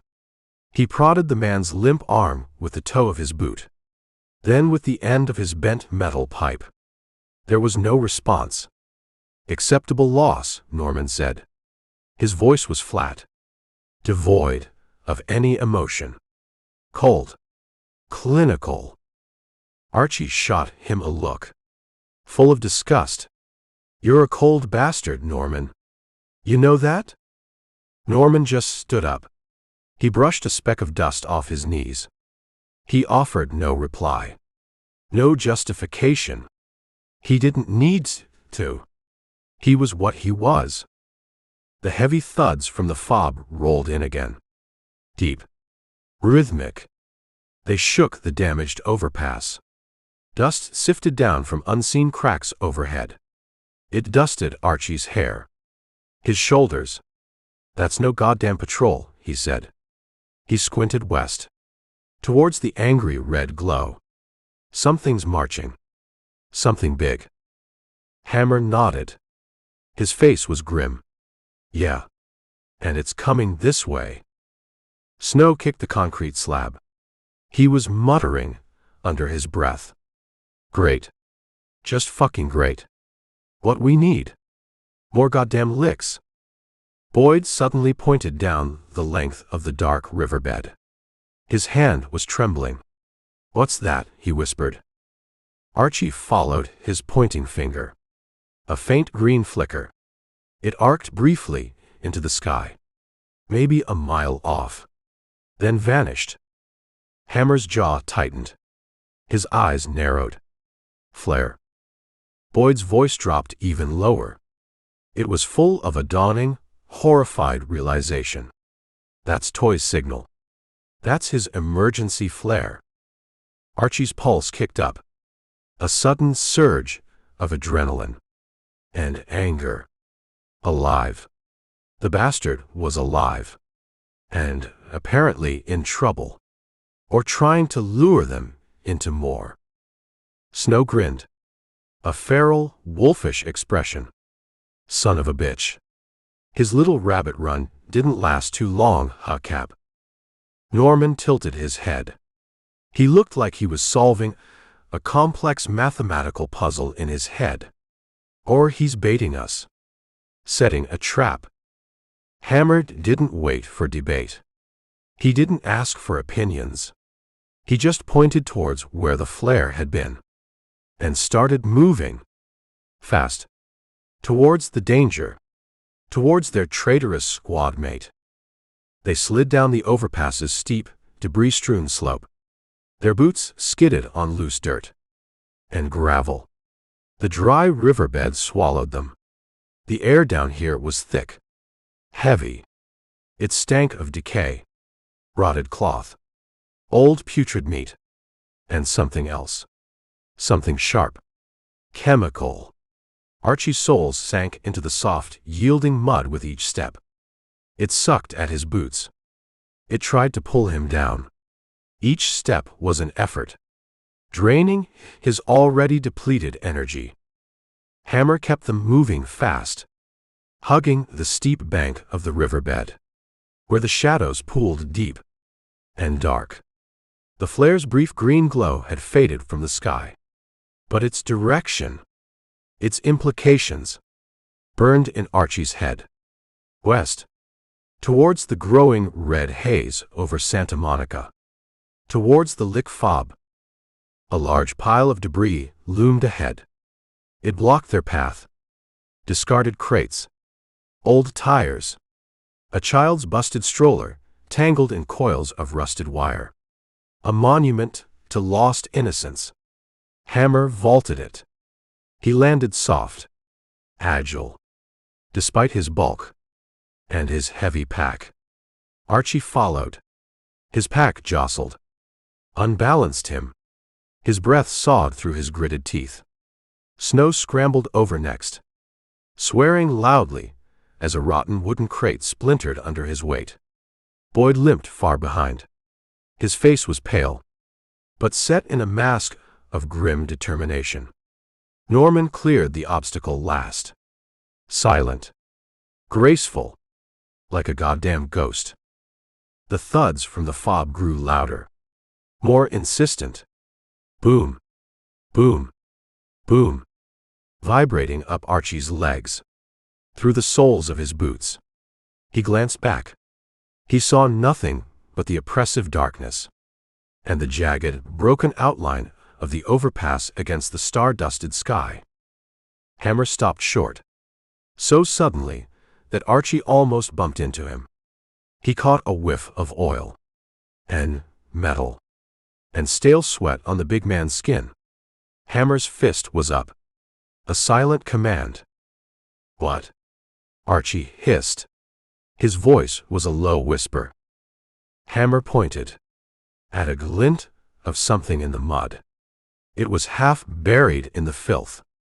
Archie squinted. He could just make it out in the gloom. A rifle barrel. Bent. Rusted.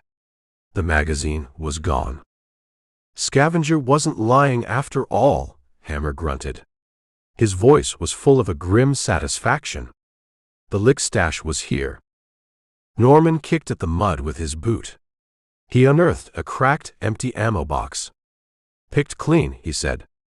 His voice was flat, disappointed. He tossed the box aside. It landed with a dull thud. Snow spat into the dirt. Waste of a fucking walk, then. Archie's eyes drifted west again, towards the spot where Toy's flare had briefly illuminated the night. "Toy's out there," he said. His voice was tight. Maybe he knows more. Maybe he found another stash. Hammer nodded. Slowly. His face was unreadable in the darkness. Maybe. Or maybe he's just a dead man playing stupid fucking games with us. Boyd shifted his heavy pack. He winced. His injured leg was clearly bothering him more. "We gonna find out, Sarge? We gonna go after him?" Hammer didn't answer. He just started walking again. His boots squelched in the thick, sucking mud. Heading west. Towards the flare. Towards Toy. Towards whatever fresh hell awaited them. The riverbed curved sharply ahead. It narrowed as it met the dark, gaping mouth of a large concrete culvert. Water, black and oily, trickled from its subterranean depths. It formed stagnant pools in the mud. Archie's nose wrinkled at the reek. Sulfur, rot, and something else. Something sharp. Unpleasantly chemical. The thuds from the fob pounded closer now. A relentless, terrifying heartbeat. In the heavy, oppressive silence of the earth. Hammer paused at the culvert's edge. He peered into the Stygian darkness within. "Through or around?" he asked. His voice was low, tense. Norman unfolded his grimy, tattered map. He traced a line along it with a dirt-caked finger. "Through's faster," he said. His voice was calm, confident. "Patrols are usually thin here. Licks don't like confined spaces much." Snow groaned loudly. "Great. Just fucking great. Gonna smell like pure ass in there. Probably full of rats. And lick shit." Archie smirked. Despite himself. Despite the fear. Despite everything. "You'll feel right at home then, Snow." A sudden piercing screech cut the night. "Hi, alien." It came from the overpass directly behind them. Archie's head snapped back.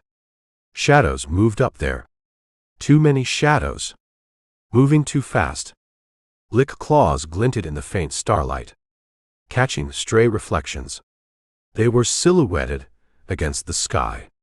Hammer didn't hesitate. He shoved Archie hard towards the dark mouth of the culvert. "In. Now. Move. Move. Move." Archie ducked, his pack scraping hard against the concrete rim of the opening, and without a second thought, plunged headfirst into the wet, suffocating darkness of the unknown passage, the rest of the squad tumbling in right behind him, as a volley of crimson lick energy bolts slammed into the bank where they had stood only seconds before. Chapter 16. "Fancy digs, huh, Cap?" Snow's voice was a ragged cough. He spat a thick glob of something onto the ash-covered ground. "Think Toy redecorated himself? Or did the licks do this shit?" Archie didn't answer. He just surveyed the ruins. The strip mall squatted in the oppressive darkness. It was a blackened, skeletal husk. Torched storefronts gaped like empty eye sockets. Shattered glass crunched under their boots. It formed a glittering, treacherous carpet of ash and debris. The green ghost of Toy's flare still burned faintly in Archie's tired eyes. A mocking beacon that had led them to this charnel house. The air was thick with the acrid stink of old fires. Melted plastic. And something else. Something Swedish. Rotting. It was probably cooked lick. Or cooked human. At this point, it was hard to tell the difference. Hammer led them cautiously along a row of melted mannequins. Their plastic limbs were fused into grotesque, nightmarish shapes. They looked like tortured souls, trapped in a polymer hell. One still wore a scorched, tattered fragment of a brightly colored dress. An obscene splash of color in the monochrome desolation. Snow, never one for reverence, kicked a charred, dented soda can. The metallic ping bounced eerily off the ruined storefronts. It sounded unnaturally loud in the dead silence. Boyd lagged behind. He was favoring his injured leg more now. His pack swayed heavily with each limping step. His face was a pale, sweat-sheened mask of exhaustion and fear. Norman's shadow stretched long and distorted behind the group. His eyes, like a nocturnal predator's, were locked on the spot where the flare had died. He moved with that unnerving, silent grace of his, as if he were part of the shadows themselves. Hammer stopped abruptly. He halted before a busted-out display window. The frame was jagged with wicked teeth of broken glass. Archie peered cautiously over his broad shoulder. Inside the gutted shell of what might have once been a liquor store, shapes moved. Human shapes. 2 of them. Outlined by the flickering, unreliable light of a single lantern. It sat on an overturned crate. Toy's voice snapped out. Sharp. Angry. Edged with a desperate fear. I said fucking no. You deaf or just stupid? 2 figures faced him. They were lean. Hard-bitten. Resistance fighters by the look of their scavenged gear. and the weary set of their shoulders. One of them, a tall woman with a shaved head and a prominent scar that snaked across her cheek, cradled a battered assault rifle. Toy waved something small. Something metallic. It glinted in the lantern light. Archie's breath caught in his throat. A detonator. One of theirs. The bastard. Hammer's fist clenched. A silent, urgent signal to hold their position. To wait. Snow hissed beside Archie. His voice was a low, venomous whisper. Bastard kept one for himself. I knew it. I fucking knew it. He sounded almost gleeful at the confirmation of Toy's treachery. The taller fighter, the woman with the musket and the rifle, snatched at the detonator. Her movement was quick. Impatient. Toy jerked back. He snarled like a cornered animal. Touch it, you crazy bitch, and you lose a fucking hand. I swear to God. The other resistance fighter, a wiry, nervous-looking guy with a patchy, unkempt beard and shifty eyes, stepped in. He tried to sound reasonable. Placating. Give it up, man. Just give us the device. We're done here. Stories pulled us all back. This sector's a lost cause. Toy shook his head. Stubbornly. He stuffed the precious detonator into his pocket. His eyes darted around the ruined store, like a trapped rat searching for an escape route. Archie's fingers twitched. He was close enough to rush him, to take him down. But Norman's hand suddenly landed on his arm. It was cold. Firm. Like a vice. Wait, the spook breathed. His voice was a barely audible whisper in Archie's ear. Let this play out. See what he does. A low electric hum suddenly sliced the air. It swelled fast, growing in pitch and intensity. Drones. Archie's blood ran cold. He dropped flat. Instinctively. The ash and grit puffed up around him. He pressed his face into the filth. Hammer hit the deck beside him. Boyd and Snow scrambled frantically for cover. They dove under the rusted hulk of a burned-out pickup truck. Norman, with his usual eerie prescience, had already rolled into a shallow, debris-filled ditch. His eyes were fixed skyward. Two sleek black shapes buzzed overhead. Their red optical sensors glowed like malevolent eyes along their angular hulls. They moved with a terrifying, silent speed. A crimson beam of energy lanced down from one of the drones. It speared the wiry, bearded resistance fighter through the chest.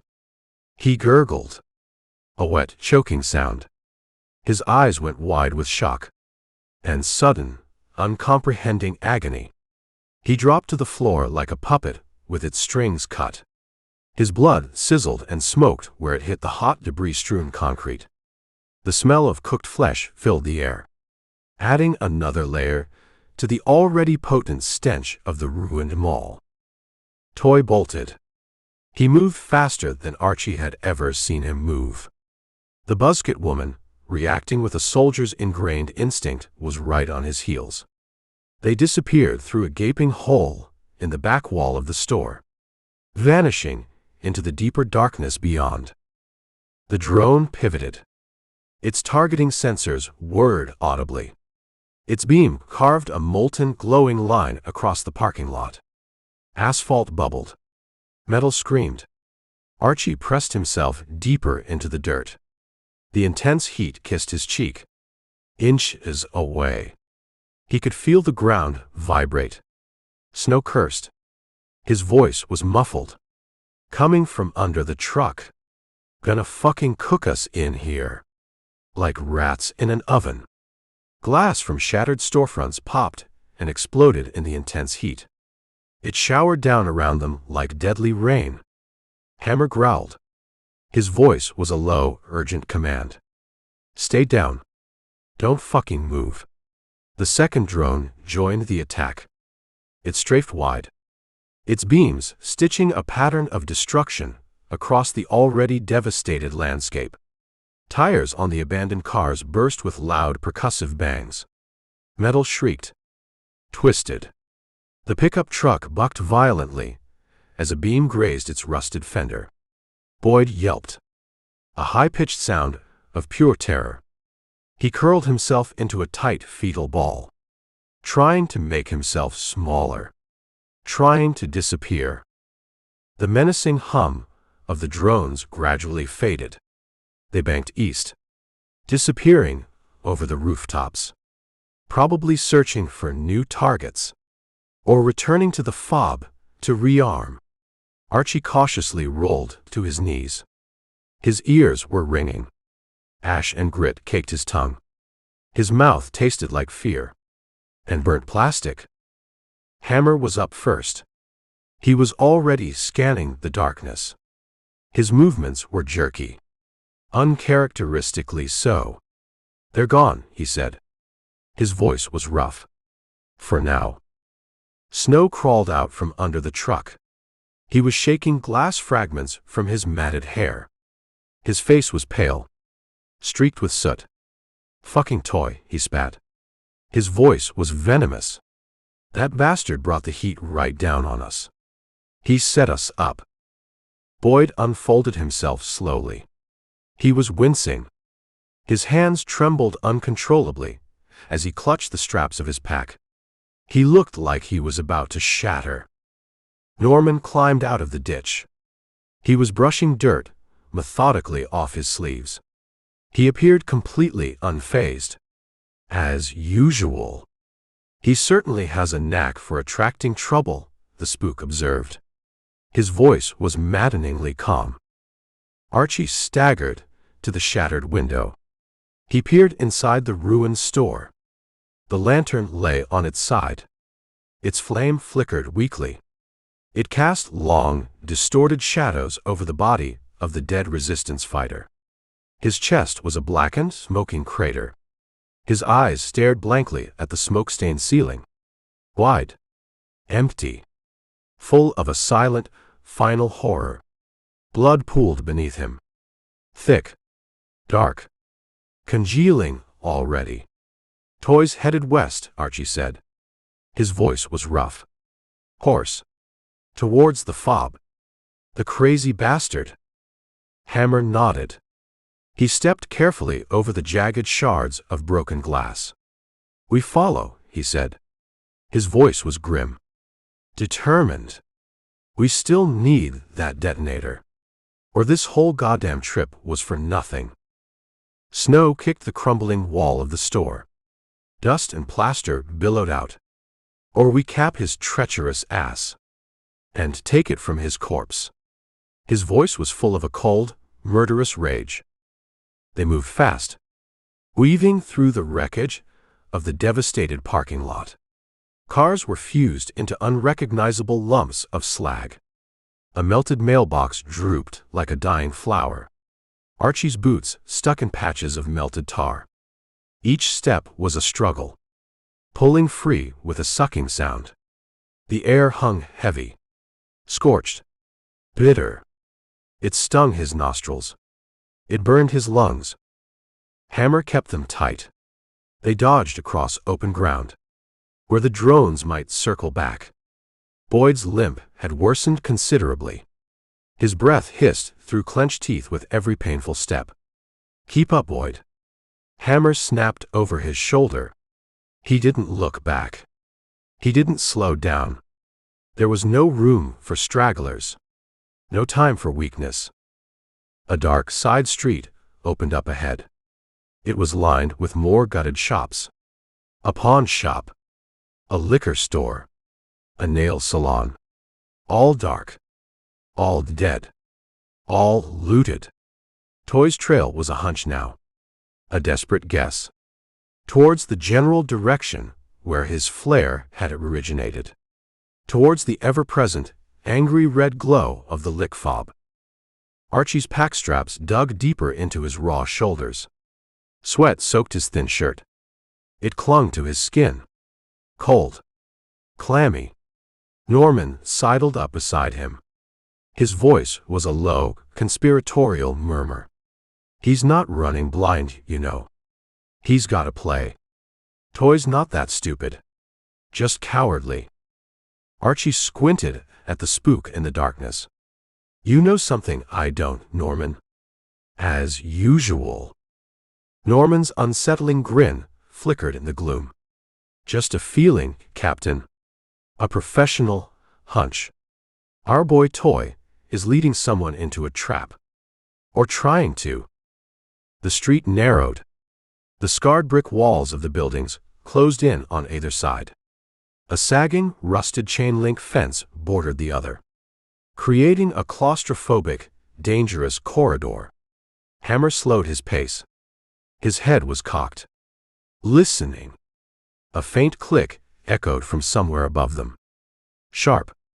Metallic. Alien. Archie froze.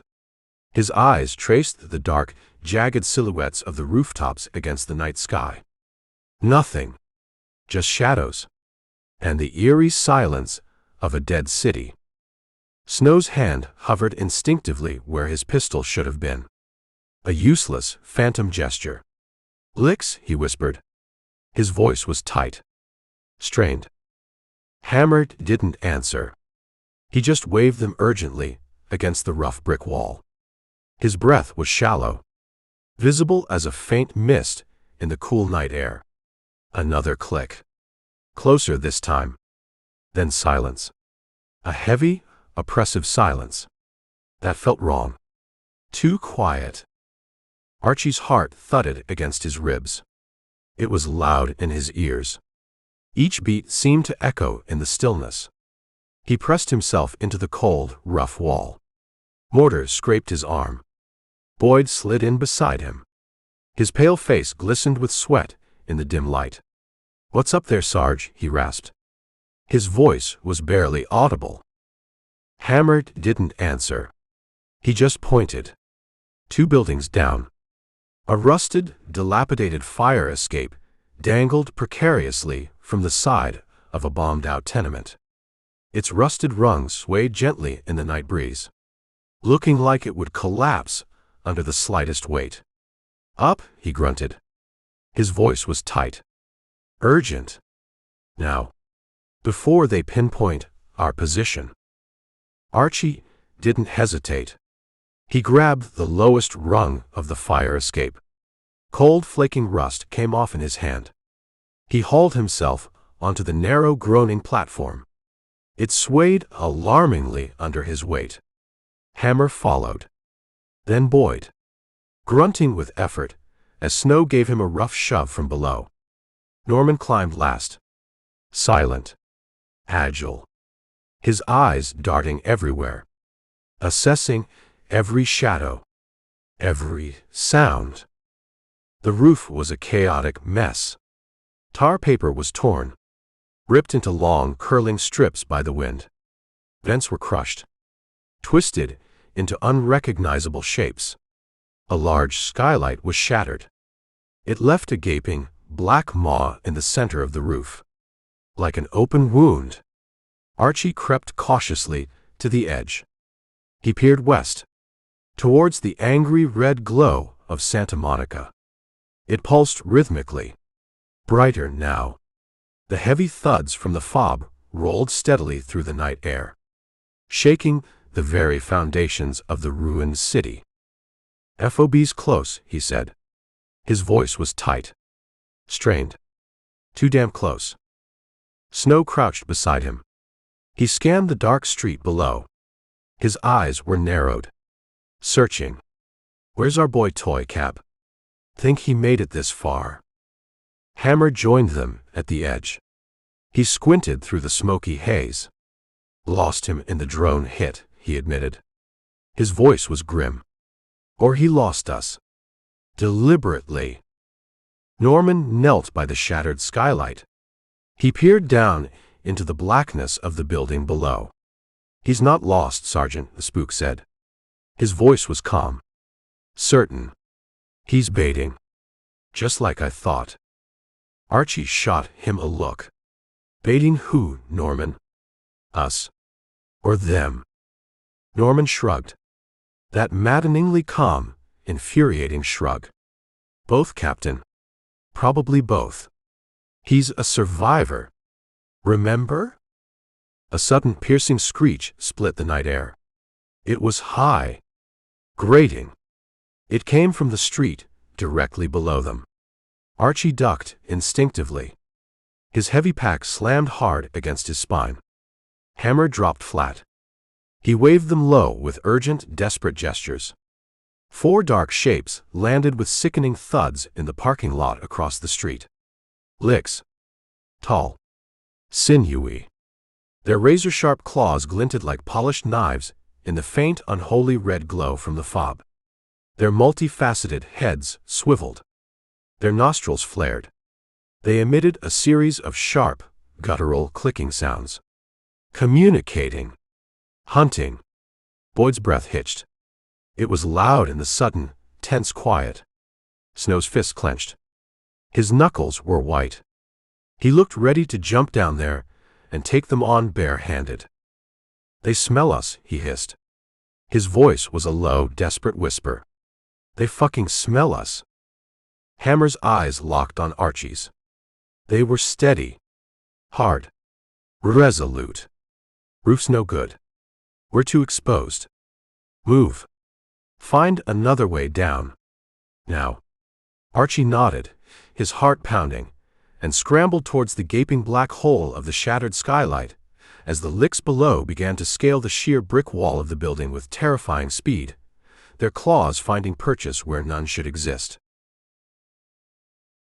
Chapter 17. The storm drain swallowed them. It was a black, gaping maw, dripping with decades of accumulated slime. And God knows what else. Archie splashed down into ankle-deep water. It was cold. Filthy. His boots sank into a thick layer of muck at the bottom. The sludge smelled like death. Diesel fuel. And raw sewage. A truly delightful cocktail. He gagged. The stench was overpowering. It clung to the back of his throat. Hammer's cheap flashlight beam, already weakening, danced ahead. It carved fleeting, distorted shadows from the curved concrete walls. The walls were green with mold, streaked with rust from unseen ironwork. They glistened wetly in the anemic light. This was not a place sane men entered willingly. But sanity was a luxury they could no longer afford. Snow splashed in behind him. He gagged audibly. A wet, retching sound. Fucking sewer's probably a step up from my old cell, Cap, he muttered. His voice echoed strangely in the confined space. But it still smells like something crawled in here. And died. Horribly. Boyd limped along.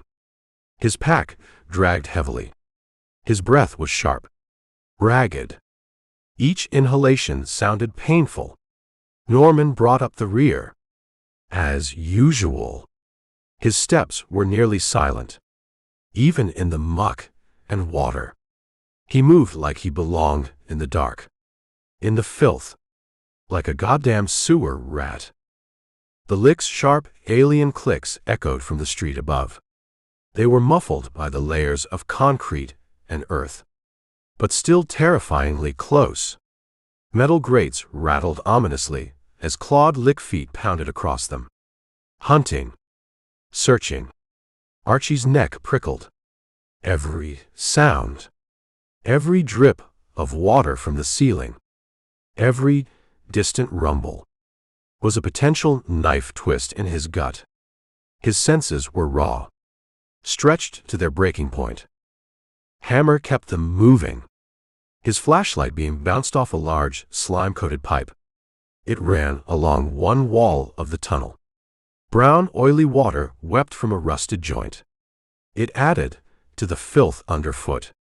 The tunnel stretched onward, seemingly endless. A black, curving esophagus, leading deeper into the guts of the dead city. The air was thick, wet. It clung to Archie's skin like a second, unwelcome hide. It made breathing difficult. Each breath was heavy. laden with the stench of decay. His pack straps bit deeper into his already raw shoulders. His muscles screamed under the unrelenting weight. 80 pounds of Gobi-approved death. Strapped to his back. It felt more like a tombstone. Snow slipped suddenly. He splashed hard into a deeper section of the foul water. It sprayed up, soaking Archie's legs with the cold, stinking liquid.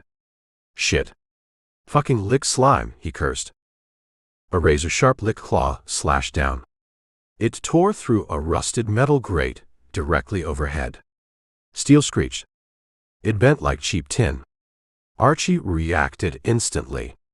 He yanked Snow back. Hard. His heart slammed against his ribs. A frantic, trapped bird. The claw swiped again, missing Snow's head by inches. It was long. Black. Hooked like a farmer's sickle. Wicked sharp. Hammer spun. His flashlight beam caught the lick's grotesque face. Pressed against the grate. Slit-pupiled eyes. Glistening black snout. Rows of needle-sharp teeth. It hissed. A venomous, alien sound. It pulled back from the grate, disappearing into the darkness above. Quiet, damn it, Hammer growled. His voice was a low, urgent whisper. You want to invite them all down here for a fucking party, Snow? Norman edged up beside them. His voice was a low murmur, barely audible above the drip of water. We should split up. Confuse them. Give them too many targets to track. Hammer's glare cut through the gloom. He fixed it on Norman. No. We're a unit. We stick together. Or we die together. Probably the latter. But we do it as a team. It was an old argument. Unit cohesion versus tactical dispersal. In this shithole, neither option looked particularly appealing. The tunnel shook. Violently. Heavy thuds from outside. Directly above them. Heavy. Close. Getting closer. Boyd flinched. He cried out. A small pain sound. His arm, the one he'd injured earlier, was dripping blood into the murky water. Dark red tendrils swirled in the filth around his boots. A lick claw, thick as Archie's wrist, punched through the concrete wall near Boyd's head. It cracked the aging concrete, sending spiderweb fissures across the surface. Chunks of debris rained down, splashing into the water.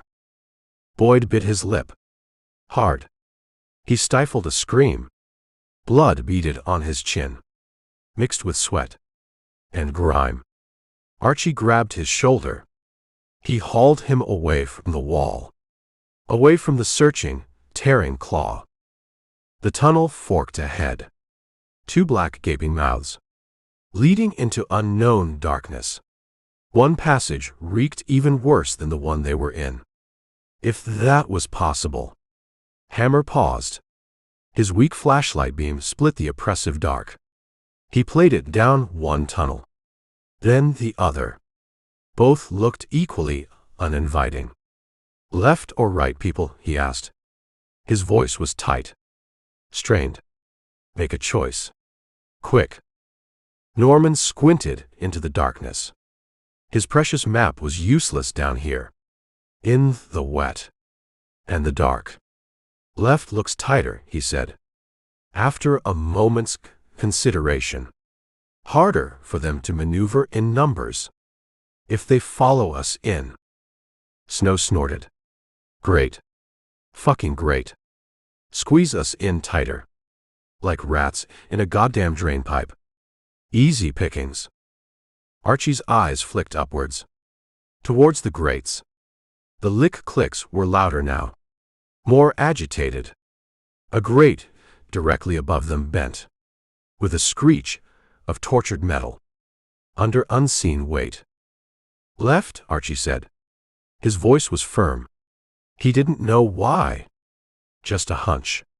A gut feeling. Sometimes. That was all you had. Hammer nodded once. He didn't question it. He plunged into the left-hand tunnel. The darkness swallowed him whole. The walls of the new tunnel closed in immediately. They brushed against Archie's elbows. They scraped against his bulky pack. Cold, damp slime smeared onto his arms. His clothes. Water rose to his shins. It was colder here. More oily. It tugged at his boots with each laborious step, slowing him down, sapping his strength. Boyd's breath rasped behind him. It was ragged. Wet. Each inhalation sounded like a struggle. His injured arm hung limp at his side. The makeshift bandage Archie had applied earlier was soaked through. Sleeve dark with fresh blood. Archie reached back. He ripped a strip from the bottom of his own filthy shirt. He quickly, clumsily, tied it tight around Boyd's bleeding arm. Above the wound. Trying to staunch the flow. It wasn't much. But it was all he could do. Down here. In the dark. Boyd's eyes met his. They were wide. Glassy with pain. And shock. But he nodded his thanks. A short, sharp movement of his head. "Thanks, Cap," he croaked. His voice was barely a whisper. Hammer's flashlight flickered. Once. Twice. The battery was clearly fading. Fast. Threatening to plunge them into absolute, terrifying blackness. The tunnel curved sharply. It narrowed even more. Archie's pack scraped against the low ceiling. Metal buckles clanged loudly against the concrete. The sound echoed. Alarmingly. Snow cursed. His voice bounced off the confining walls. "Gonna get fucking stuck in this shit pipe. I swear to God." Buried alive. Norman, somewhere behind them in the darkness, began to hum. A low, tuneless, monotonous drone. It grated on Archie's already frayed nerves. Like fingernails on a chalkboard. "Shut the fuck up, spook," Archie snapped. He didn't bother to turn around. He didn't need to see Norman's infuriating smirk to know it was there. Norman's humming stopped. But Archie could almost feel the man's amusement. It radiated from him. Even in the dark. A sudden, piercing lick screech ripped through the oppressive silence. It was close. Too close. Directly behind them. In the tunnel they had just vacated. Archie spun around. He saw nothing but impenetrable blackness. Hammer killed his dying flashlight, plunging them into a disorienting, absolute dark. "Hold," he whispered. His voice was a breath of air. "Don't move. Don't even fucking breathe." Lick clicks skittered overhead. Claws tapped on the concrete. Right above their heads. 3 sets of clicks. Maybe 4. Pacing the grates. Hunting. Searching. Archie's hand found Boyd's arm in the darkness. He gripped it. Hard. Offering what little reassurance he could. Steadying the younger man. And maybe himself. Water lapped around his knees now. The stench of sewage and decay burned his throat. It made his eyes water. Snow's breathing hitched. It was too loud in the sudden, profound silence. "They're right on us, Sarge," he hissed. His voice was tight with panic. "Right fucking on top of us." The clicks stopped. Abruptly. Silence pressed in. Heavy. Suffocating. Alive. Archie's pulse thudded in his ears. Every muscle in his body was coiled. Tense. Ready to spring. Or to die. Then. A thud. Soft. Distant. It came from the right-hand fork of the tunnel. The one they hadn't taken. Toy's voice. Faint. Pissed off. It drifted down the unseen passage. "Told you, it's a fucking trap. They're everywhere." Another voice answered. Sharp. Female. Unfamiliar. Shut up and move, you cowardly piece of shit. Or I'll leave you for them. Archie's gut twisted. Toy. Alive. And close. Very close. Hammer's head tilted. He was listening intently. His senses were like a wolf's. Even in the dark. Right fork, he grunted. His voice was low. Determined. He's there. The bastard's there. Light flared. Suddenly. Hammer's flashlight beam snapped back on. It was weak. Yellow. Pathetic. But it was enough. Just enough. To see by. They slogged back towards the fork. They turned right. Into the other passage. The tunnel here widened slightly. The water thinned to a mere trickle over cracked concrete. The walls glistened. Wet. Smooth. They reflected the faint, dying glow of Hammer's light. Archie's boots slapped against the stone. The sound echoed. Loudly. Too loudly. Boyd stumbled. His pack clunked hard against the wall. Archie caught him. He hauled him upright, preventing him from falling. Stay with me, kid, he muttered. He kept his voice low. Urgent. Almost there. Almost out of this shithole. Boyd's nod was sluggish. His face was gray. Ghostly in the weak light. He looked like he was running on fumes. Toy's voice grew louder. Closer. He was still arguing. His tone was insistent. Whining. They'll follow us in here. You don't get it. We're trapped. The woman's voice snapped back. Sharp. Impatient. I get it. You're a coward. Now shut your goddamn mouth. And keep moving. Hammer slowed his pace. His flashlight beam caught a sharp bend in the tunnel. Just ahead. Archie edged up beside him. He peered cautiously around the curve. He saw nothing but more darkness. But the voices. They bounced clearly off the unseen walls. They were very close now. That's him, Archie said. His voice was low. Tight. That's Toy. Snow grinned in the gloom. His teeth flashed. A predatory, wolfish expression. Time to grab our little lost rabbit Cap. And have a nice long chat about loyalty. And detonators. He cracked his knuckles. The sound was loud. Ominous. In the confined space. A lick claw, impossibly long and sharp, slashed down from a previously unseen hole in the ceiling. Concrete exploded in a shower of sharp chunks and dust. Archie ducked. Instinctively. Debris pelted his back. His head. Hammer swung his failing flashlight beam upwards. 2 licks clung to the ceiling. Like grotesque, oversized bats. Their claws were hooked into cracks in the decaying concrete. Their multiple eyes glowed with a malevolent red light. One of them lunged. It dropped from the ceiling. It slashed wildly at Boyd. Archie tackled the younger man. He threw them both aside. Water splashed around them as they hit the filthy floor. The lick's razor-sharp claw grazed Archie's pack. It tore through the heavy canvas, missing his flesh by inches. Boyd groaned. He clutched his already injured arm. Fresh blood welled between his fingers. Snow roared. A primal, enraged sound. He slammed his heavy 80-pound pack upwards. Into the second lick's dangling legs. It screeched. A high-pitched, alien sound of pain and surprise. It tumbled from the ceiling. It landed with a heavy splash in the shallow water. Thrashing. Hammer, moving with surprising speed for a big man, grabbed a loose chunk of fallen concrete.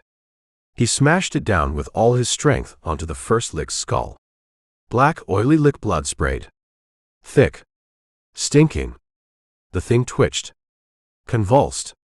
Then sank into the filthy water. The second lick flailed. Its claws raked the air. Norman, appearing out of nowhere, stomped hard on its exposed neck. There was a sickening crunch of bone. It stilled. The murky water around it rippled, then slowly turned a darker shade of red. Or black. It was hard to tell in the dying light. Archie hauled Boyd to his feet. He was panting. His heart was pounding. "You good, kid? You still with me?" Boyd's head lolled. But he grunted an affirmative. "Yeah. I think so, Cap." He didn't sound very convinced. Hammer wiped lick blood from his hands onto his already filthy trousers. His flashlight beam was shaking violently now. Almost dead. "Move. They'll send more. That screeching will bring the whole goddamn hive down on us." Snow kicked the dead lick at his feet. He spat on its grotesque corpse. "Fucking uglies. Tastes like shit too, I bet." Norman crouched beside one of the dead licks. He prodded its corpse with the toe of his boot.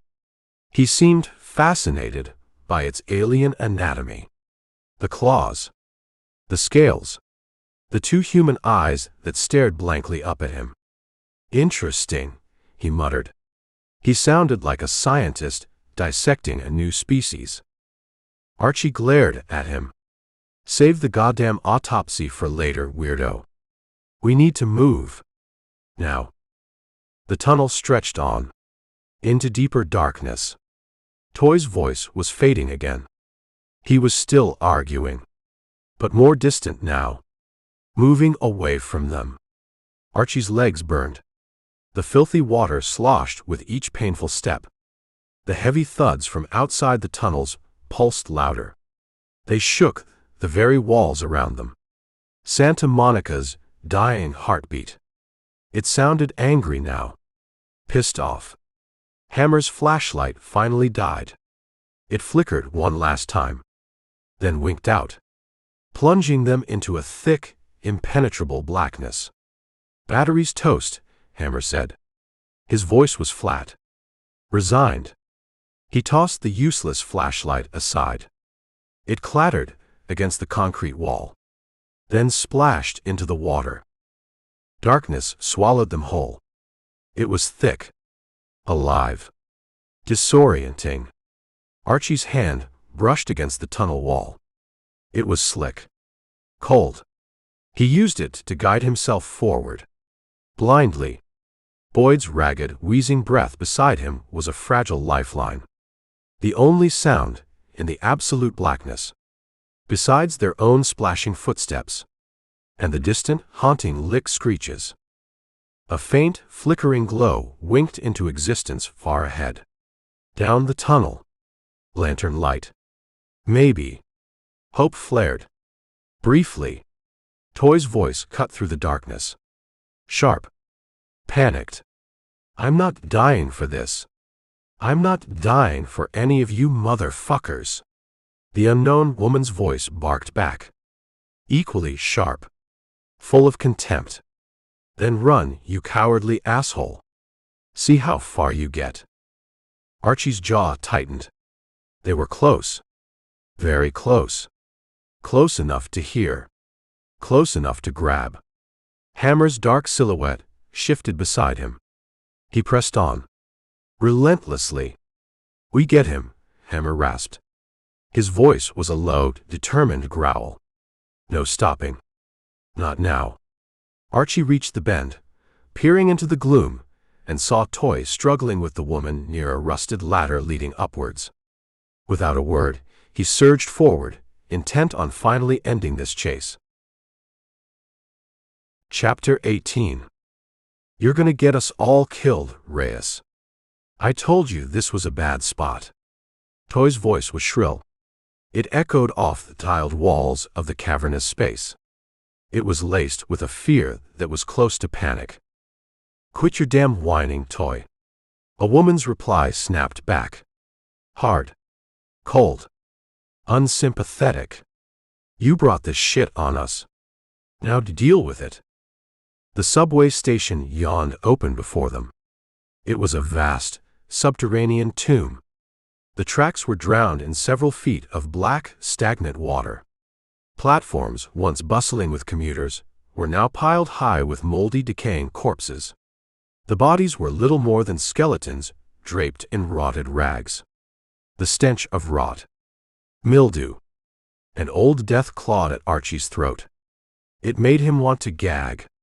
This place was a charnel house. Forgotten. Desecrated. Archie's boots hit the edge of the platform. They splashed into the shallow, greasy floodwater. Hammer led them slowly out from the narrow confines of the tunnel. The flickering, unreliable light of a single gas lantern cast long, dancing shadows ahead. It illuminated Toy. He was arguing heatedly with a group of armed individuals. His voice, sharp, bitter, kept bouncing off the grime-streaked tiled walls. "You're supposed to be helping me, not leading me into another goddamn lick trap." The woman he was arguing with, Reyes apparently, just spat on the filthy platform. "You ain't worth helping, you little shitweasel." Archie's gut churned. After slogging through that sewer, after fighting off licks in the dark, this was what they found. More humans. More guns. More bullshit. He was so fucking tired of it all. The filthy water lapped around his shins. It was cold. Oily. It tugged at each step he took, slowing him down, adding to his exhaustion. Hammer waded forward. His shoulders were hunched.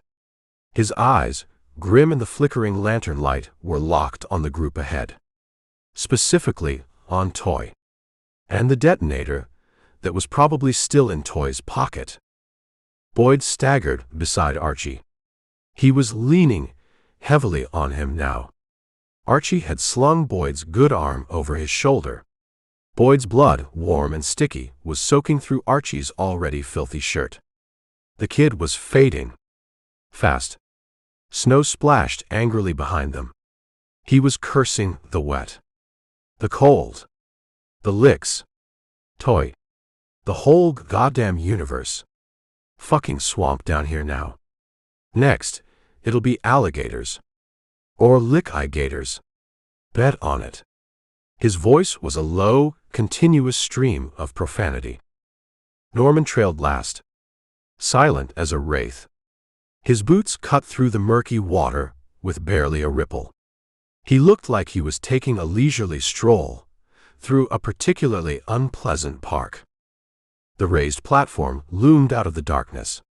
Cracked concrete, heaped with the slumped, skeletal remains of the station's last commuters. Their clothes had rotted to mere rags. Their eye sockets stared blankly. Accusingly. The flickering lantern light spilled from a shadowy corner. It cast long, grotesque shadows that danced and writhed like tormented souls. Toy stood there, in the center of the small, armed group. The glint of the missing detonator was clearly visible. It was clipped to his belt. He faced at least a dozen heavily armed fighters. Resistance. By the look of their ragged but functional gear, and their hard, desperate eyes. A woman with a brutally scarred face and a crudely fashioned prosthetic arm seemed to be their leader. Reyes. She glared at Toy. Her one good hand held a heavy caliber pistol. It was pointed unwaveringly at Toy's chest. "You brought this lick shit right down on our heads, you worthless piece of crap," she spat. Her voice was like gravel. Toy's hands balled into tight fists. He looked cornered. Desperate. "I'm trying to save us, you stupid bitch. This device can help." Hammer stopped short, just at the edge of the lantern light. He waved Archie and the others low. Into the shadows. Archie eased Boyd down against a slime-covered support pillar. The kid groaned softly. Water sloshed around them. Snow crouched beside him. His eyes glinted in the dim light. He looked like a starved wolf, scenting blood. There's our boy Cab. Looks like he found some new friends. Or new enemies. Toy's head jerked up suddenly. He'd spotted them. In the shadows. His mouth opened. To shout a warning. A greeting. An accusation. Then it snapped shut. Fast. The woman, Reyes, followed his panicked gaze. Her scars twisted into an ugly sneer as she squinted into the darkness. "Who the hell are you supposed to be?" she demanded. Her voice was a challenge. A threat. More of this asshole's fuck-ups? Hammer stepped deliberately into the flickering lantern light. His face was a grim mask. His voice was hard. Cold. "We're here for him." He jerked his chin towards Toy. "And for what he stole from us." Reyes' pistol swung up. Fast. Smooth. It was now pointed directly at Hammer's chest. "He's ours now, soldier boy. Finders keepers. Losers weepers." Her lips curled into a humorless smile. Archie edged forward. Slowly. His hands were held out. Palms open. Trying to project an aura of non-aggression he didn't feel. "We just need the detonator he's carrying," Archie said. His voice was calm. Reasonable. Or he tried to make it sound that way. "It's military property. And we need it for our mission." Reyes laughed. A short, dry, humorless bark. "For what? So you can blow us all to hell. Along with the licks. No thanks. We've heard the stories about you army types. And your acceptable losses." Toy nodded vigorously. He seized on her words. "That's right, Reyes. They're army. A suicide squad. They're here to level the whole goddamn city. You gotta believe me." Snow, never one for patience or subtlety, suddenly lunged forward. Boots splashed loudly in the filthy water. He aimed for the detonator on Toy's belt. Reyes moved even faster. The butt of her heavy pistol cracked hard against Snow's temple. He went down. Hard. Face first into the stinking water. He lay there, groaning. A thin trickle of blood oozed from his hairline. It mixed with the filth. "Try that again, asshole," she snarled. Her eyes were like chips of ice. "And the next one goes through your fucking skull." Norman rose slowly from the shadows. His hands were loose at his sides. He looked completely relaxed. Unthreatening. "We're here for the licks, ma'am," he said. His voice was smooth. Almost placating. "Not you. Or your people. We have a common enemy." Reyes' eyes narrowed. Her prosthetic arm, a menacing contraption of metal rods and wires, clicked softly as she flexed it. "You'll kill everything left standing in this city if you use that thing. I've seen the army's plans before. I know how you bastards operate." Toy nodded again. Eagerly. Like a frightened child seeking adult approval. "That's why I bailed on them, Reyes. That's why I came to you. I asked for amnesty. Protection." Hammer's jaw tightened. A muscle twitched in his cheek. "Let him go, Reyes. He's a deserter. And a thief. He belongs to us." Reyes smirked. It was an ugly expression on her scarred face. "He's not a prisoner here, Sergeant. He's free to walk out that door anytime he wants." Toy leaned back against the grimy, tiled wall. He crossed his arms over his chest. He looked smug. Defiant. "Safe. I'm staying right here, Sarge. With folks who appreciate my expertise." A blood-curdling lick screech suddenly echoed from the dark mouth of the tunnel they had just exited. It was high. Grating. It bounced off the tiled walls. Magnified. intensified. Archie's head snapped back. The darkness in the tunnel pulsed. It seemed alive. Reyes cursed viciously. Her pistol swung towards the sound. Her fighters tensed. Their weapons came up. Licks. They tracked you assholes right to us, she snarled at Hammer. Hammer glared at Toy. Your flare, you son of a bitch. You led them here. Toy just shrugged. His face was pale. But he still managed that infuriatingly smug expression. Not my problem now, is it, Sarge? His fighters fanned out. They took up defensive positions behind a fallen newsstand and a pile of corpses. Their rifles were up. Ready. The lick clicks grew louder. Closer. Claws scraped on stone. Coming fast. Archie grabbed Snow by the collar. He hauled him roughly to his feet. Blood smeared Snow's cheek. His eyes were unfocused. Dazed. Get it together, Snow. Fight or die. Snow spat a mouthful of filthy water. He grinned crookedly. Bitch hits hard, Cap. Gotta give her that. He stumbled. But he stayed on his feet. Boyd pushed himself off the support pillar. He was swaying. His voice was thin. Weak. We're pinned down, Cap.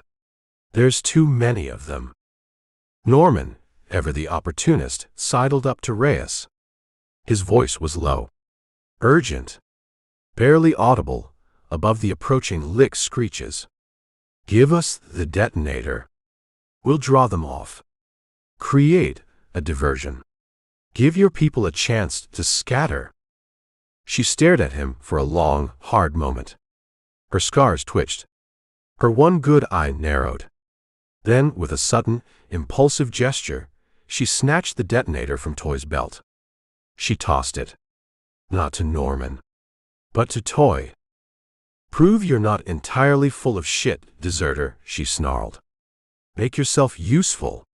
For once in your goddamn life. Toy fumbled the catch. His fingers trembled.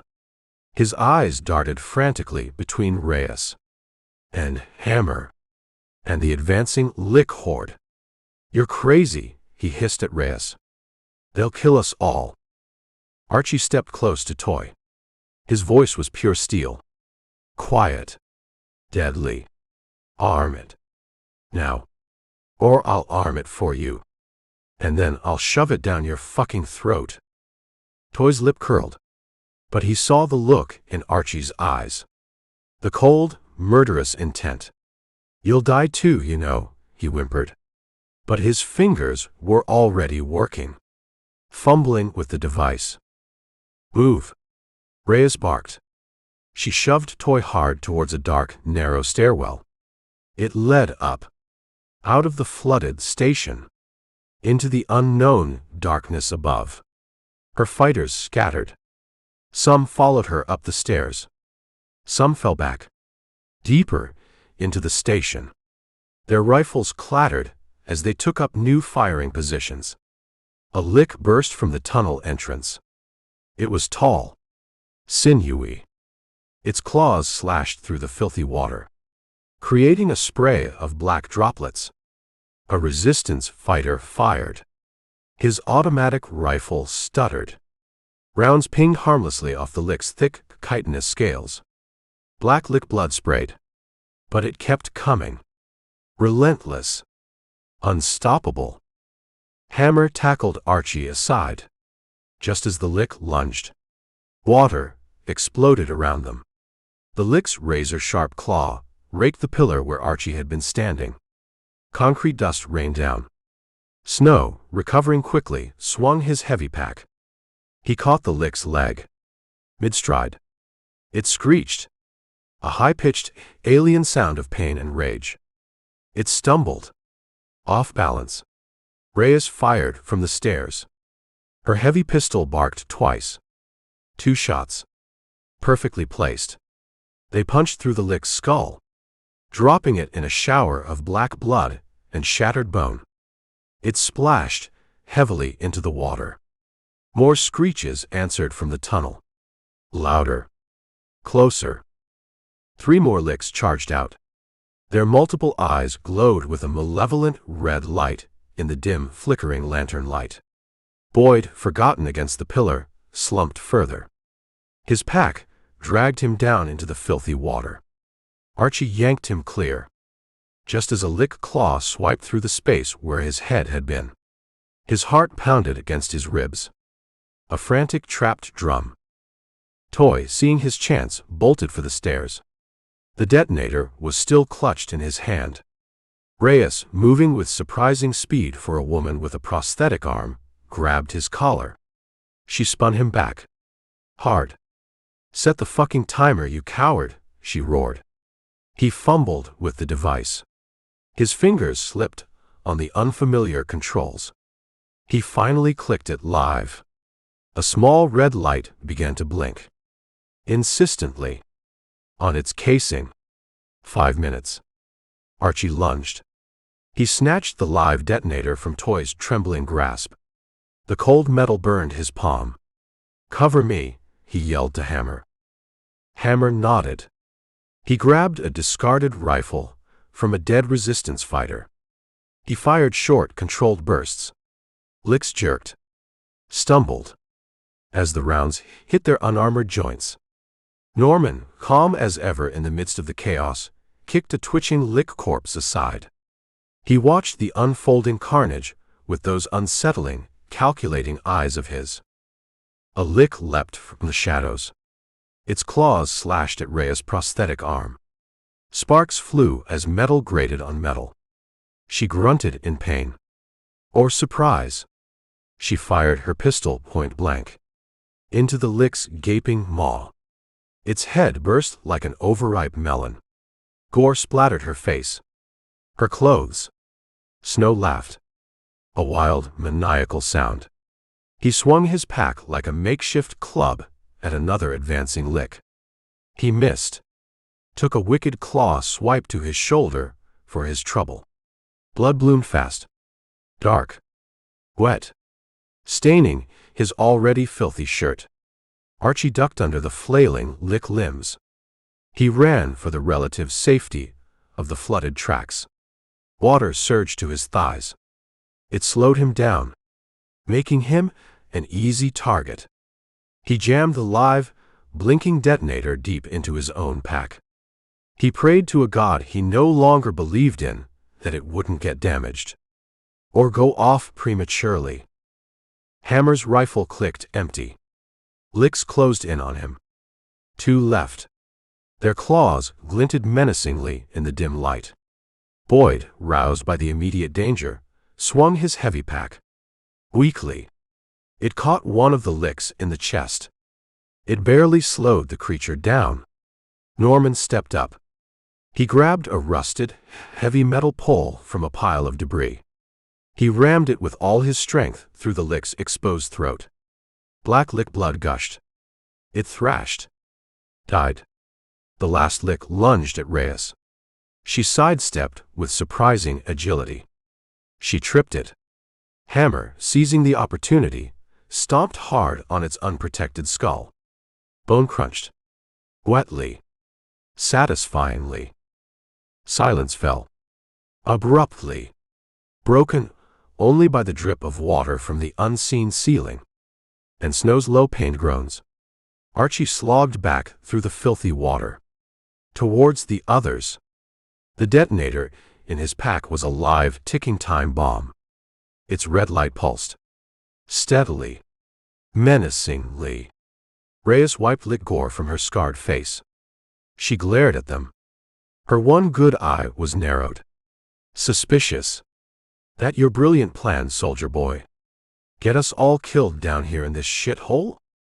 Hammer slung the empty rifle over his shoulder. It was useless now. But it still felt reassuring in his hands. Not yet, lady. Not quite yet. Toy sank down against the bottom of the stairs. He was pale. Shaking. You're all fucking nuts, he whimpered. Boyd coughed. A racking, painful sound. Blood flecked his lips. He leaned heavily on Archie for support. He felt like a dead weight. Reyes holstered her pistol. Her prosthetic arm creaked ominously. Upstairs. Now. Before more of those things show up. Archie met Hammer's eyes. He saw a grim understanding there. He nodded. Once. They weren't done yet. Not by a long shot. The heavy rhythmic lick thuds pulsed from outside the station. Louder now. Closer. Santa Monica was waking up. And it was pissed. Archie tightened his grip on Boyd, half carrying him as they splashed towards the stairs, Reyes and her remaining fighters already scrambling into the oppressive darkness above.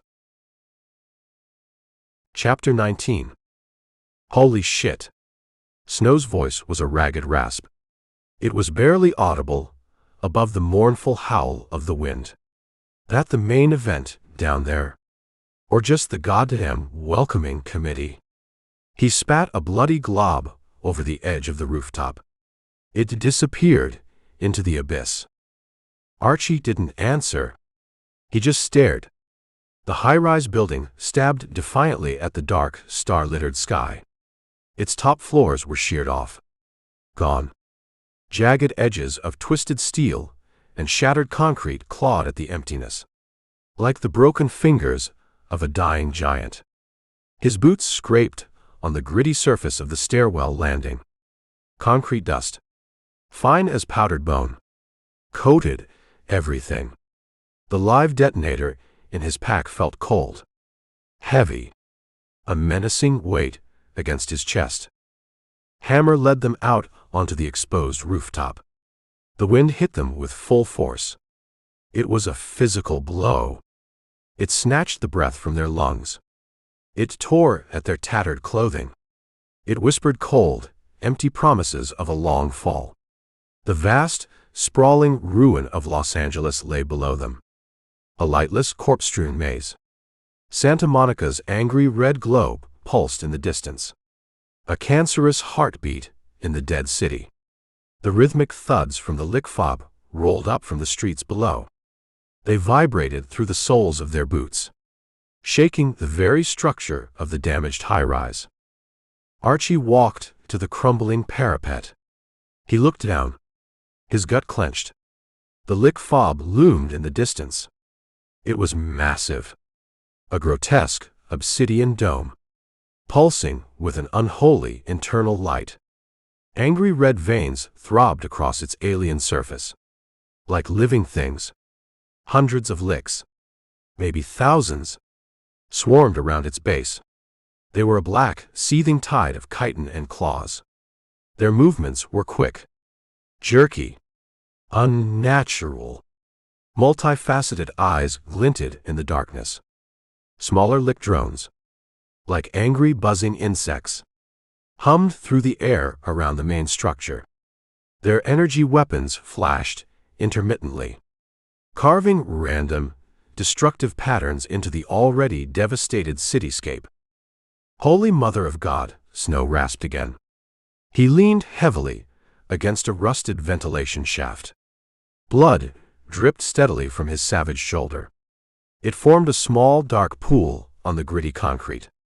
He looked like he was about to collapse. Reyes, the scarred resistance leader, shoved past Archie. Her prosthetic arm slammed against a rusted, buckled vent. The metal shrieked in protest. There. She pointed. Her one good hand was steady. Unwavering. Towards a skeletal, black communications tower. It stood 2 blocks away. Its slender tip blinked with a faint, defiant green light. A lone firefly in a vast, dark ocean of despair. Hit that, soldier boy. Not the big red bastard. Not yet. Hammer squinted through the smoky haze. His borrowed rifle dangled loosely from his hand. It was probably useless at this range anyway. FOB's the primary target, Reyes. Bigger blow. More damage. That's the mission. His voice was flat. Stubborn. Reyes spun on him. Her scarred face tightened. Her prosthetic arm clicked ominously as she flexed the metal fingers. The tower's a smarter play. Cuts their local chatter. Their coordination. It'll sow chaos. Buy us time. Maybe even save some of my people still trapped out there. Her voice was fierce. Passionate. She actually believed she could still save someone. Archie almost envied her that delusion. Toy, still pale and trembling from their ordeal in the tunnels, nodded fast. Too fast. He was eager to agree with anyone who wasn't suggesting a direct assault on the Lick stronghold. She's right, Cap. The tower. It's a much safer. I mean, a more tactical objective. Less risk. More reward. Snow, despite his injury, managed to bump Toy hard with his good shoulder. You don't get a fucking vote, rabbit, he snarled. Blood frothed at the corner of his lips. You're just lucky to still be breathing. Toy shoved back. Weakly. I'm trying to save us all, you crazy asshole. Archie grabbed their collars. Roughly. He yanked them apart. The wind howled around them. It drowned out their angry grunts. Enough, he roared. His voice was raw. Strained. Save it for the Licks. A brilliant crimson beam suddenly sliced the night. It carved through the building directly across the street. Stone and metal exploded outwards in a shower of deadly debris. Dust and smoke rained down on them, choking them, blinding them. Reyes ducked. Instinctively. She barked a sharp command. Down. Get the fuck down. Archie hit the deck. Hard. His pack thudded against his spine. The cold, gritty concrete scraped against his cheek. He tasted blood. And fear. Hammer crawled to the edge of the rooftop. He peered cautiously through the swirling haze of dust and smoke. They're thick down there, he reported. His voice was grim. Like angry fucking hornets. Swarming everything that moves. Boyd, who had been slumped against a low wall, slid further down. His eyes were wide. Glassy. Locked on the terrifying spectacle of the Lick fob. His finger, thin and trembling, traced slow, meaningless patterns in the air before him. Patrols, they thin out, he rasped. His voice was barely audible. Broken. Every hour, on the hour, a brief window. His words trailed off into a fit of racking coughs. Norman, ever the opportunist, grinned. His teeth flashed white in the dim, pulsating red light from the fob. That's our window then, isn't it, Captain? He said. His voice was calm. Almost cheerful. As if they were discussing a minor inconvenience. Archie pushed himself up. Dust and grime smeared his palms. His face. His training kicked in. The ingrained officer instincts. Taking over. Pushing past the fear. The despair. His voice was steady now. Commanding. We move then. Tower first. Create the diversion. Then we hit the fob. Hard. Fast. Before they know what hit them. Reyes glared at him. Her prosthetic arm creaked. Her one good eye narrowed. She didn't like taking orders. Especially from an outsider. But she saw the resolve in Archie's eyes. The desperate certainty. Hammer's gaze flicked to Archie. A brief, almost imperceptible nod of acknowledgement. Or maybe just resignation. His call, Reyes, Hammer said. His voice was flat. Final. Toy spat into the wind. His spittle was whipped away into the darkness. You're all fucking dead men. Every last one of you. Snow laughed. A wild, reckless sound. Blood crusted on his arm. On his lips. Been that way since Kansas, rabbit. Just took you a while to catch on. A Lick screech suddenly split the air. It was distant, but rising in pitch. and intensity. The licks below were stirring, becoming more agitated, more aggressive. Archie's gut twisted into a cold knot. Time, their most precious commodity, was bleeding away. Fast. Reyes waved her remaining fighters forward. There were 6 of them left. Their rifles were scarred. Their faces were hard, grim, desperate. "We hold here," she said.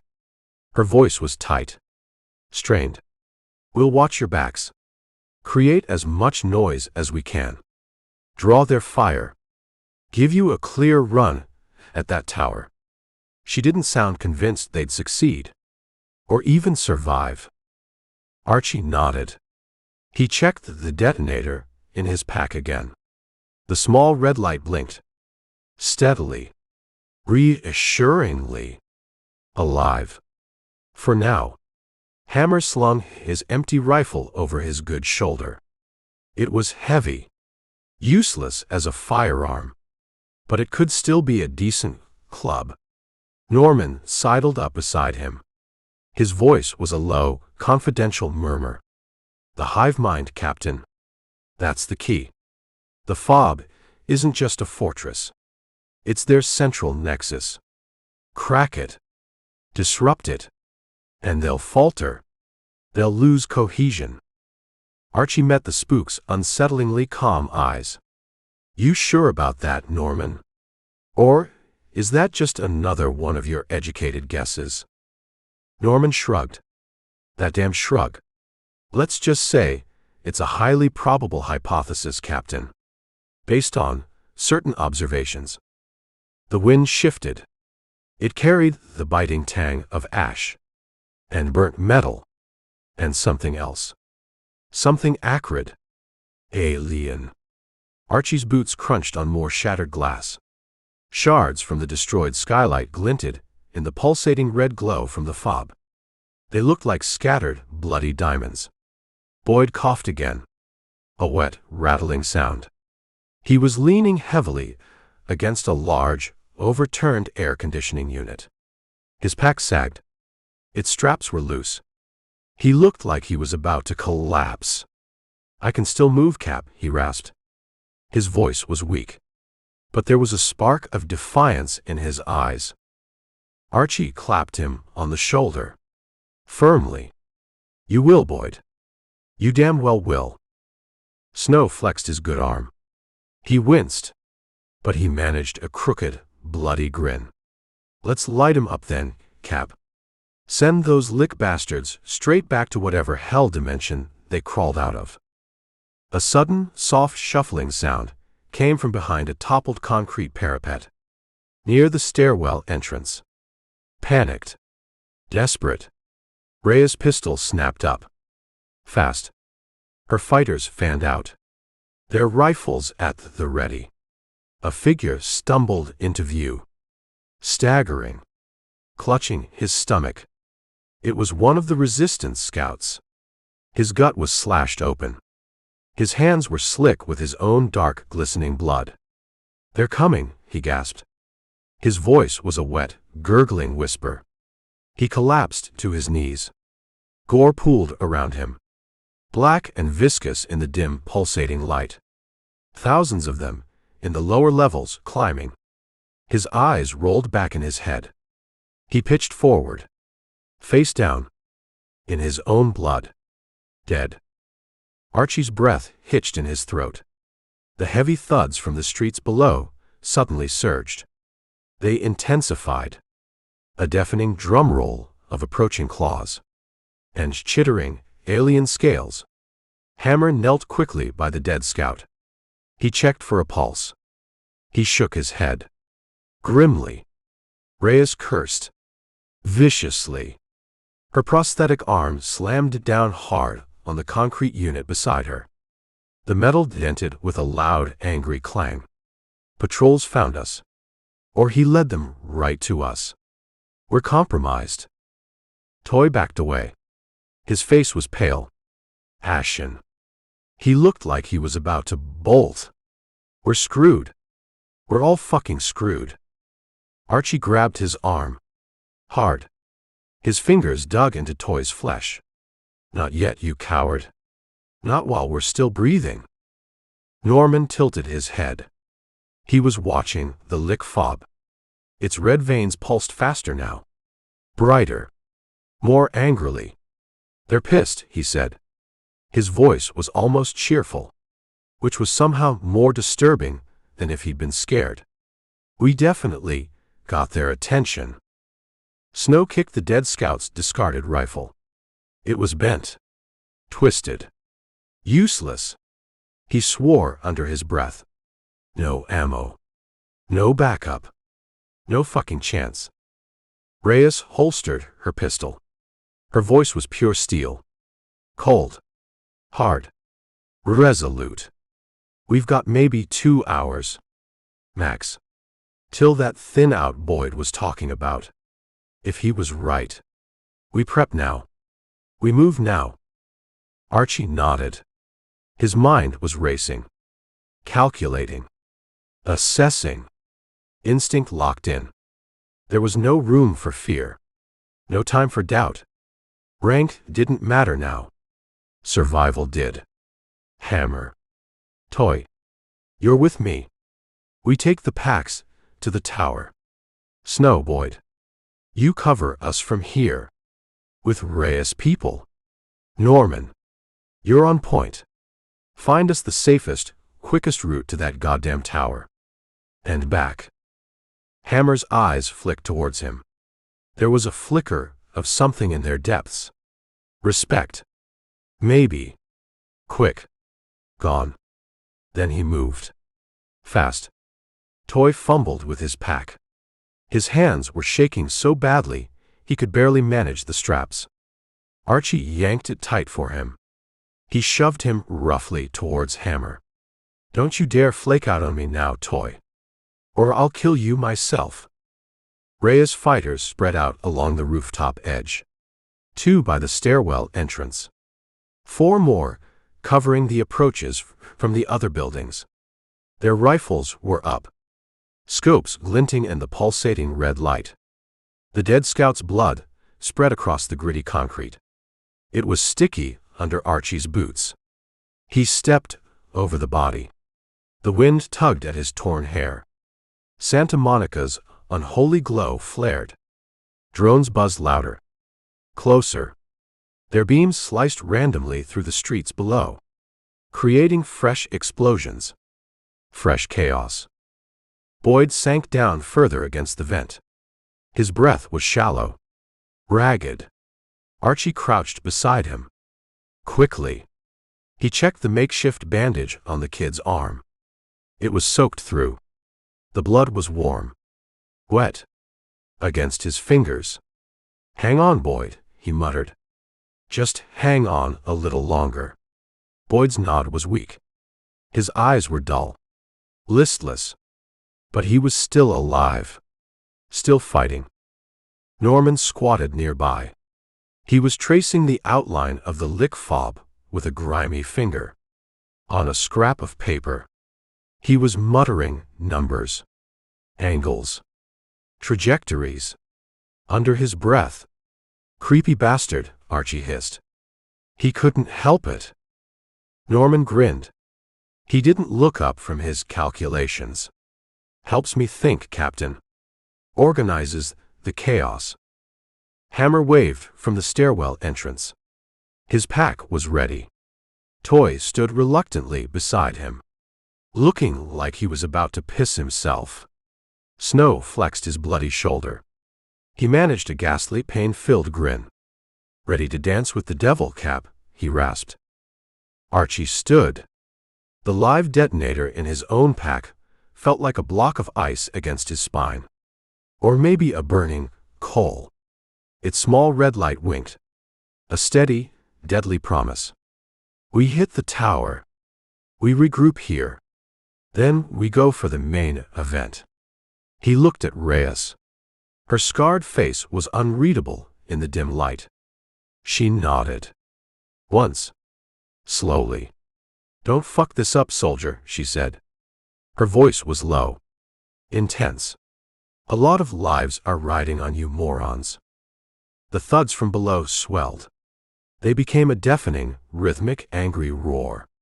Licks were pouring from the fob. A black, unstoppable tide of claws. And fangs. And alien screeches. Archie's pulse hammered in his ears. The wind bit at his exposed face. He glanced at Hammer. He gave a sharp, curt nod. Go. The big sergeant didn't hesitate. He plunged down into the dark, debris-choked stairwell. Toy stumbled after him. A reluctant shadow. Snow followed, moving with a surprising, desperate speed despite his injuries. Archie took one last look at the hellish, pulsating glow of the lick fob. Then, gripping his pack tight, he turned and launched himself into the stairwell, descending rapidly into the waiting chaos as the first wave of lick hunters swarmed onto the rooftop behind him. Chapter 20. They're coming up the east stairwell, Reyes, a voice shouted. It was thin, strained with terror. It was followed by a burst of auto fire. Then a wet, choked scream. Then silence. The high-rise roof howled with wind. It was a mournful, constant shriek. Santa Monica's angry red glow throbbed below them. A hellish, pulsating light that painted the undersides of the low-hanging smoke clouds. Archie's boots crunched on shattered glass. And loose gravel. The live detonator in his pack felt like a lead weight. Its red light blinked.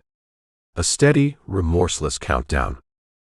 Hammer crouched by the stairwell entrance. His last pack was slung low. Ready. Toy huddled beside him. His eyes were wide. Darting. Twitchy with fear.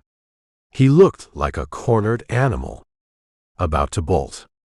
Reyes' few remaining fighters held the rooftop perimeter. Or what was left of it. Their rifles were up. Scopes glinted in the unholy red light. They watched the licks swarm through the streets below. A black, unstoppable tide of claws. And fangs. And alien rage. Their chitinous bodies were like shadows. Darting with unnatural speed. Screeches echoed up from the concrete canyons. Sharp. Grating. Inhuman. Snow, propped against a crumbling parapet, flexed his bloody, mangled shoulder. He winced. But he managed a ghastly, pain-filled grin. Time to party, Cap, he rasped. His voice was weak. But his eyes still held that wild, reckless glint. Boyd, pale and still, slumped against a rusted vent. He was gone. Another casualty. Another ghost to haunt Archie's waking nightmares. Norman hovered near. He was scribbling frantically on his last scrap of tattered map. His face was alight with a disturbing, almost manic energy. Hammer waved Archie over. His voice was low. Urgent. Almost lost in the wind. And the rising cacophony of battle. Towers 2 blocks west. Straight shot from here. If we don't get vaporized on the way. We move fast. No fucking around. Archie nodded. He glanced at Reyes. Her scarred face was tight. Grim. Her prosthetic arm clicked. Softly. As she reloaded her heavy pistol. We'll draw him off, she said. Her voice was rough. Strained. She jerked her head towards her remaining crew. 2 men. And 1 woman. All that was left of her command. We'll make as much noise as we can. Hit it clean, soldier. Make it count. She didn't offer luck. She knew luck had abandoned this city long ago. Toy. You're on point with me. Archie's voice was hard. He grabbed the trembling man's arm. You even think about running. And I'll put a bullet in your spine, myself. Understood? Toy whimpered. He nodded, frantically. He looked like he was about to piss himself. Again.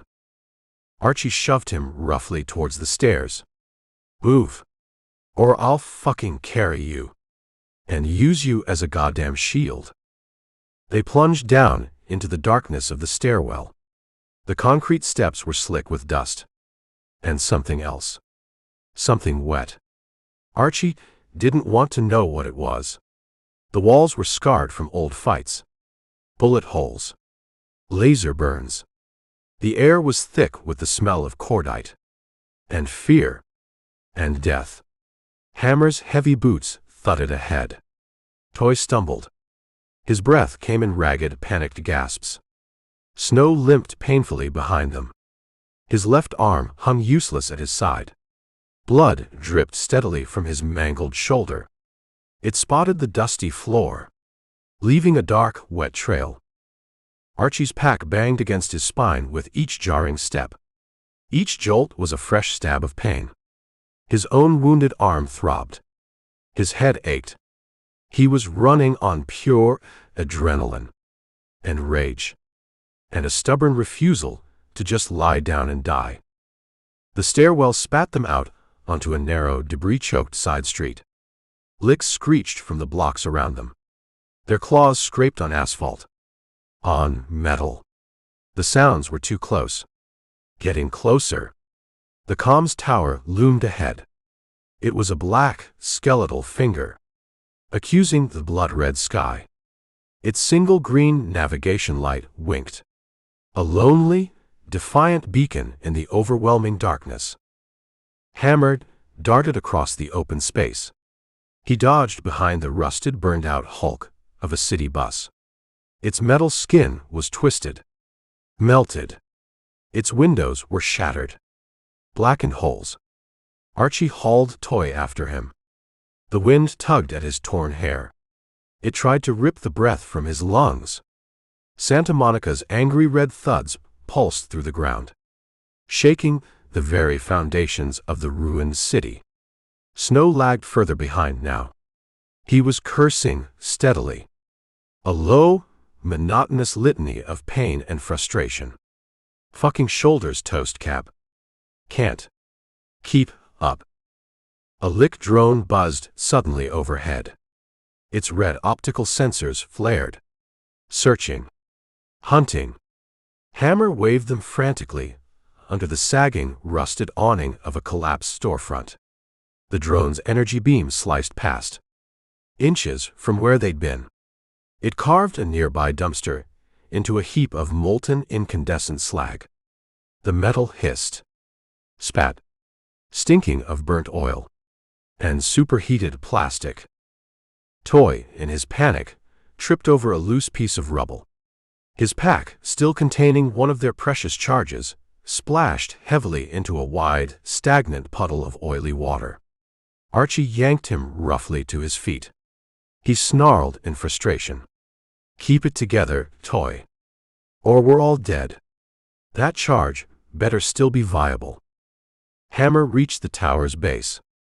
He slammed into it. Hard. The rusted metal struts groaned in protest under his considerable weight. He slung his pack off his shoulder. He started climbing. Fast. Agile. Despite his size and his injuries. Metal creaked. Flaked. Paint, old and blistered, dusted his hands. Archie shoved Toy up the first rung. "Go. Climb, you useless bastard. Climb like your miserable life depends on it. Because it fucking does." Toy gripped a rung. His hands were slick with sweat. He slipped. He swore. He scrambled. He climbed. Slowly. Awkwardly. His pack swayed dangerously, threatening to overbalance him. Snow leaned heavily against one of the tower's support struts. He was panting. His face was ashen. Blood now soaked his entire sleeve and dripped from his fingertips. "Covering your asses." "Cap," he gasped. He raised his empty rifle, as if it still held some threat. Archie climbed. The cold, rusted rungs bit into his raw palms. They were sharp, unforgiving. The wind screamed around the exposed structure of the tower. It threatened to rip him loose, to send him plummeting into the lick-infested streets below. Santa Monica's hellish red glow pulsed. Brighter now. Closer. It seemed to mock their feeble efforts. Hammer reached a small, precarious platform, about 20 feet up. He dropped his pack. He started rigging the charge. His movements were quick, efficient, practiced. Despite the pain from his wounded chest, Toy hauled himself clumsily over the edge of the platform. He fumbled with the straps of his own pack. His hands were shaking too badly to be effective. Archie landed beside him. He grabbed the live detonator from his own pack. He clicked it into the arming slot on Hammer's charge. He twisted the wires together, snaking them into the pack's mechanism. "Set," he yelled over the wind. Hammer nodded. He was tying off the securing knots. Tight. Double-checked. Sweat beaded on his brow. It dripped into his eyes. He ignored it. A single flare suddenly arced high into the dark sky. It came from the direction of the high-rise rooftop. Reyes' signal. Orange flame streaked against the blackness. A brief, defiant gesture. Licks screeched below. Their attention momentarily diverted. Distant rifle fire cracked. Sharp. Sporadic. Then abruptly silenced. "They're buying us time, Cap," Snow shouted from below. His voice was hoarse, strained, but there was a note of grim pride in it. Archie glanced down. The streets below were swarming with licks. Their black, chitinous bodies were a seething tide. Claws glinted. Drones banked hard. Their energy beams sliced through the darkness. A beam hit the high-rise rooftop. Dust and debris bloomed. A faint cut-off scream reached him. Even over the wind. Reyes, or one of her last fighters, gone. Toy's hands were still shaking. He was trying to wire the second charge, the one from his own pack. He was making a mess of it. "Hurry the fuck up, Toy," Archie snapped. Patience was a luxury he couldn't afford. The tower trembled. Violently. The rhythmic thuds from the fob rolled closer. They were massive now. Bone deep. Shaking the very foundations of the city. Hammer peered over the edge of the platform. His face was grim. "They're onto us, Cap. They know we're here." Archie followed his gaze. Licks flooded the block directly below the tower. Hundreds of them. Their multiple eyes glowed with a malevolent red light. Their claws slashed the air. Impatiently, a lick drone suddenly dove towards them. Its targeting sensors locked on. Its energy beam lanced out, aimed directly at their exposed position. Snow, still at the base of the tower, saw it coming. He ducked. He rolled. Desperately. The asphalt where he'd been standing only seconds before melted. It bubbled. Turned black. "Son of a bitch," he roared. He scrambled back, away from the heat. Archie yanked Toy's pack tight. He finished connecting the wires himself. The detonator blinked. Red. Angry. Synced. "Done," he yelled. Hammer didn't hesitate. He grabbed a strut. He swung himself down, hand over hand. The rungs clanged under his heavy boots. He moved with a desperate speed. Archie shoved Toy after him. Roughly. The wind howled. It drowned out Toy's pathetic whine of protest. Archie followed. Fast. The metal of the tower groaned. It bent under their combined weight. His boots slipped on a rusted rung. He caught himself. Just in time. His heart slammed against his ribs. A frantic, trapped bird. Snow waved from below. His bloody arm hung limp at his side. Move it, Cap. They're coming up. The drone circled. Relentlessly. Its beam carved into the tower's base. Sparks flew. Steel screeched. It buckled. Archie hit the ground. Hard.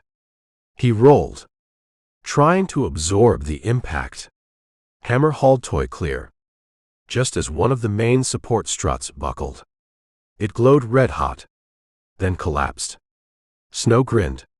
A wild, pain-filled grimace. Close fucking shave, boys. Archie scrambled to his feet. He raised the primary detonator. He thumbed the trigger. Nothing. Fucking nothing. He clicked it again. Still nothing. Toy, cowering behind a pile of rubble, cursed viciously. Wires must have crossed when I fell. Or the fucking impact.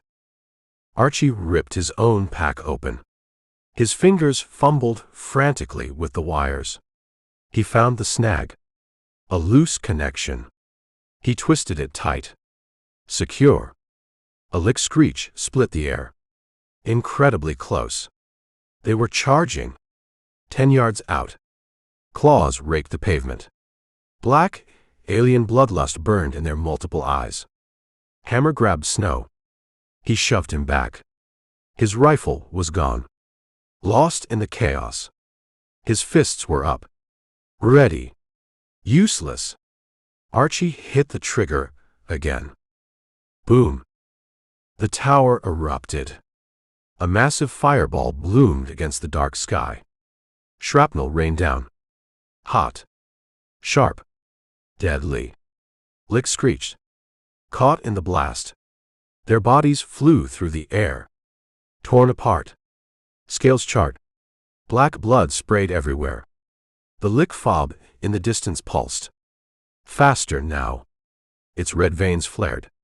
Angrily. Intensified. Hammer dragged Toy towards a narrow, debris-choked alley. Archie followed. His ears were ringing. Ash and smoke stung his eyes. He choked. Coughed. Snow limped painfully behind them. He was laughing. A mad, hysterical sound. Burned 'em good, Cap. Fried those ugly bastards. The ground shook. Violently. The thuds from the fob doubled. Tripled. Something deep within the alien structure roared. A sound of pure primal rage. Deep. Pissed off. Archie glanced back. The tower's skeletal husk smoked. Its green navigation light was gone. But the lick dome. It still glowed. Brighter now. More alive. More menacing than ever. Boyd's dead staring eyes flashed in Archie's head. The image of the high-rise. The shrapnel. Reyes' last desperate signal flare. Archie's gut sank. This was so fucked. We gotta get back there, he rasped. His voice was hoarse. He didn't know why. Or what they could do. But he had to try. Hammer nodded. He was panting, heavily. Blood speckled his knuckles. His face. Regroup. Assess. But they'll be waiting for us now. Toy slumped against a crumbling brick wall. He was pale. Shaking. Didn't stop him, did it? He whimpered. Didn't even slow him down. Archie glared at him. The primary detonator dangled from his hand. Useless now. Just a piece of scorched plastic. It bought us time, you coward. Maybe. A little. Snow coughed again. A deep, racking sound. Blood flecked his lips. His savaged shoulder was a mess. Bone glinted white through the torn flesh. Worth it, Cap, he gasped. Always worth it. To kill those fuckers. Drones buzzed louder now. Closer. 3 of them. Their red optical sensors were hunting. Searching. Hammer waved them deeper into the relative darkness of the alley. Brick walls closed in around them. Trash, wet and stinking, crunched underfoot. Archie's boots stuck in something thick. Viscous. He didn't look down. He just kept moving. Kept pushing forward. The FOB's enraged roar echoed through the ruined city. It shook the windows in the nearby buildings. Glass shattered. It rained down around them. Rhea's flare had faded completely now. The distant crackle of rifle fire was silent. Gone. Archie's chest tightened. A cold fist of grief. And despair. "They're gone, Hammer," he rasped. "Reyes. Her people. All gone." Hammer stopped.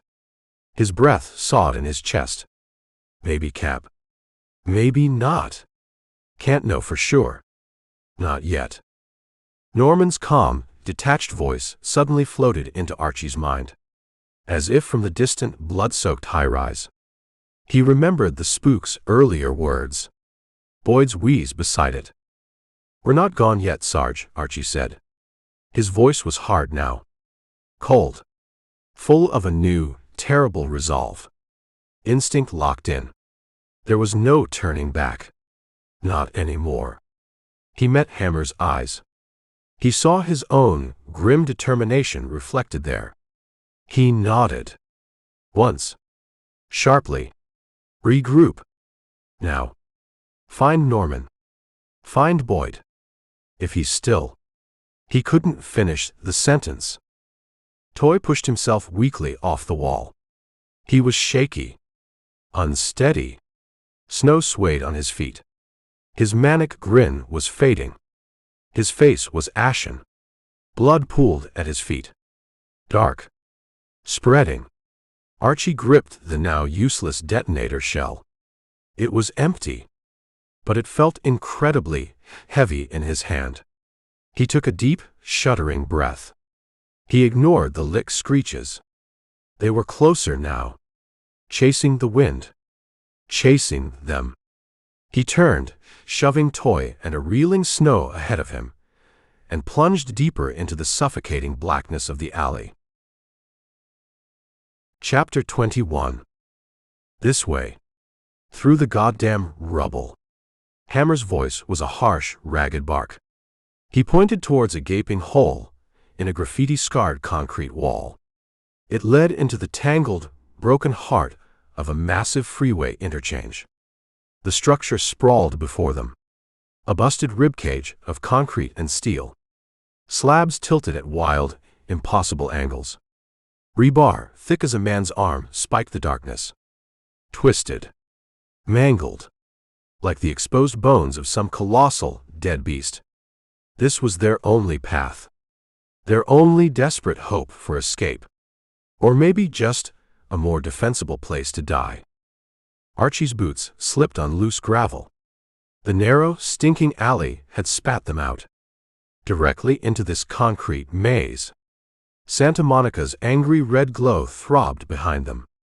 A hellish, accusing eye. The rhythmic thuds from the lick fob hammered the air.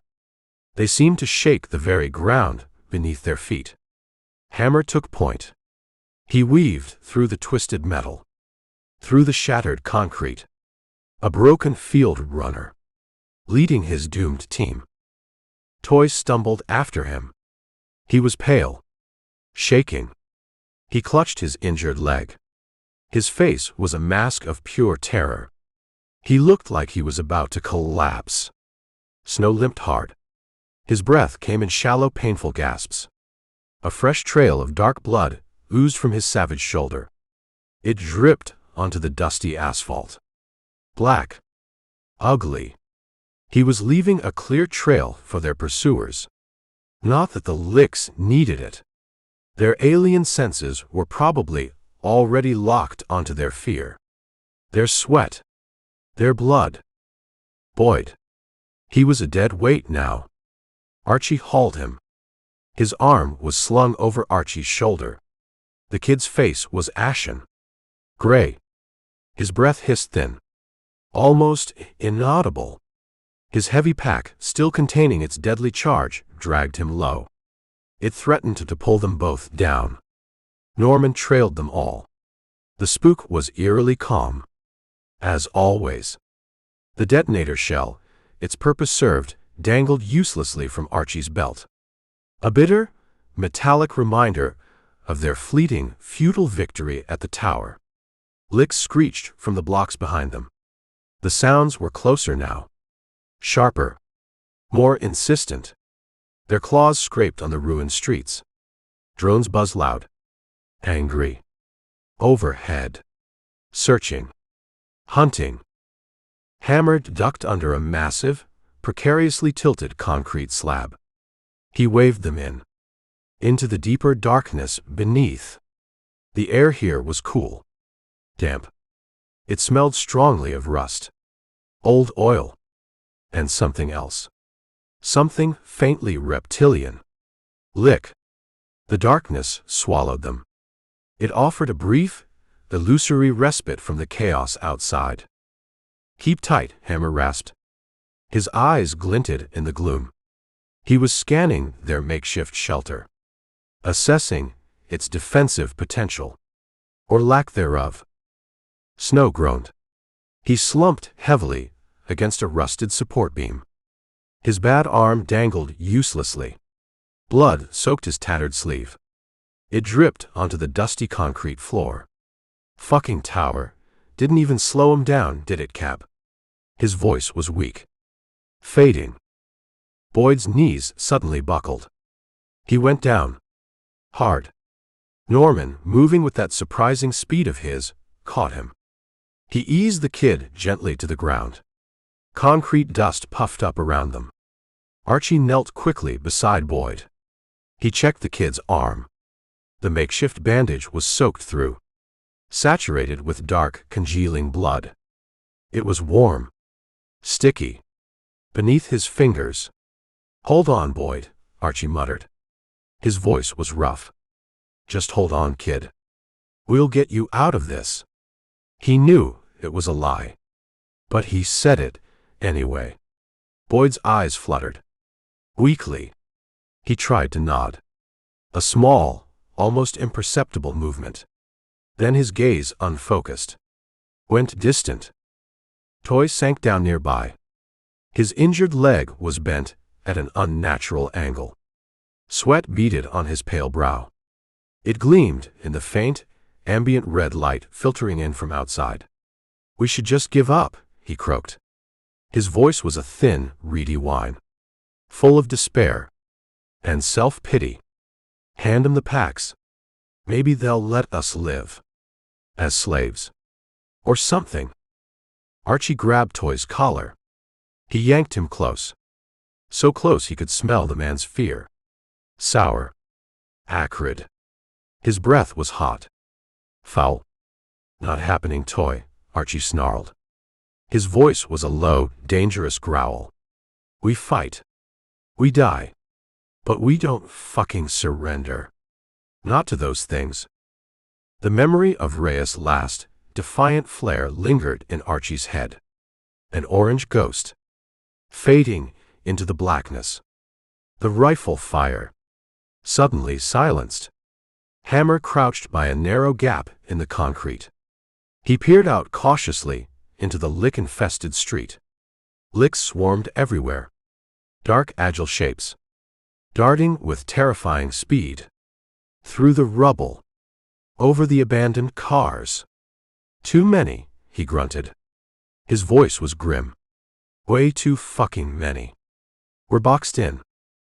Norman unfolded his last, tattered scrap of map. It was smeared with dirt. And blood. His own. Or someone else's. He scribbled furiously on it. With a stub of a pencil. He muttered to himself. Numbers. Angles. Probabilities. FOB's still 2 clicks out. Minimum. The hive. That's the play. Has to be. Archie glared at him. His patience with the spook's cryptic pronouncements was wearing thin. Very thin. The tower was your goddamn window, Norman. Your brilliant diversion. Now what's the plan? Got another one of your highly probable hypotheses for us. Norman just shrugged. That infuriating, maddeningly calm shrug. As if they weren't surrounded, outnumbered, and moments from a very messy death. Adjust, Captain. We adapt. We overcome. Or we die trying. The parameters may change. The objective remains. A sudden, deafening roar split the night. It was deep, guttural, incredibly powerful. The ground shook violently. The massive concrete slabs creaked, shifted, overhead. Dust and small chunks of debris rained down on them. Archie's pulse kicked. Hard. Something massive was moving out there. Something much bigger than a standard lick. The thuds rolled closer. Heavier. More menacing. Snow actually laughed. A ragged, bubbling sound. It ended in a wet cough. Big bastard's mad now, Cap. Sounds like we really pissed him off. Hammer waved them deeper into the concrete labyrinth. Under the interchange. Move. Back. Get further in. Metal groaned above them. A car husk. Wedged precariously between two collapsing support beams. Dangled above their heads.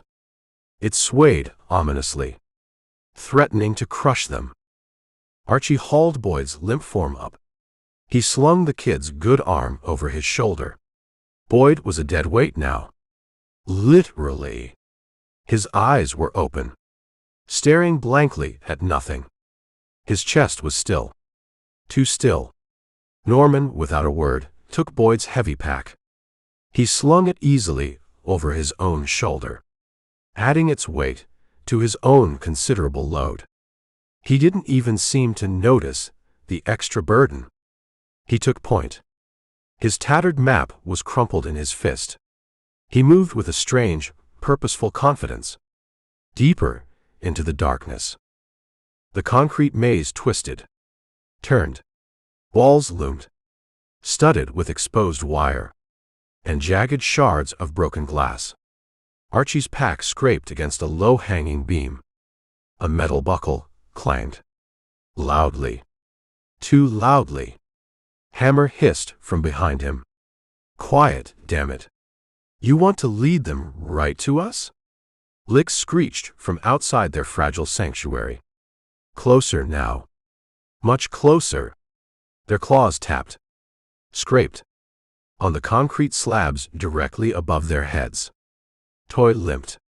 He swore softly. Continuously. Under his breath. His injured leg dragged. It left a smear of blood on the dusty ground. Can't keep this up much longer, Cap, he gasped. His voice was thin. Reedy. My leg, it's done.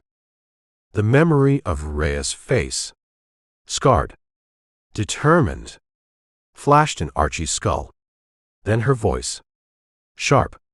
Defiant. Gone. His jaw tightened. He pushed the grief down. The anger. There was no time for that now. Hammer stopped. So suddenly that Archie almost collided with him. A massive concrete slab blocked their path. It was cracked wide. Split down the middle. Beyond it. Through the gap. The lick fob pulsed. Its angry red veins throbbed. Like a monstrous, beating heart. Through here, Hammer said. His voice was tight. He squeezed his bulky frame through the narrow opening. Concrete scraped against his shoulders. Dust rained down. Choking him. Archie shoved Boyd's lifeless body towards the gap. Then he realized the utter futility of it. The kid was gone. He couldn't help him anymore. He gently, reverently, laid Boyd down. In the dust. In the darkness. He closed the kid's staring eyes. Norman pushed him from behind. Hard. Urgently. Move, Captain. No time for sentiment. Snow crawled through the gap next.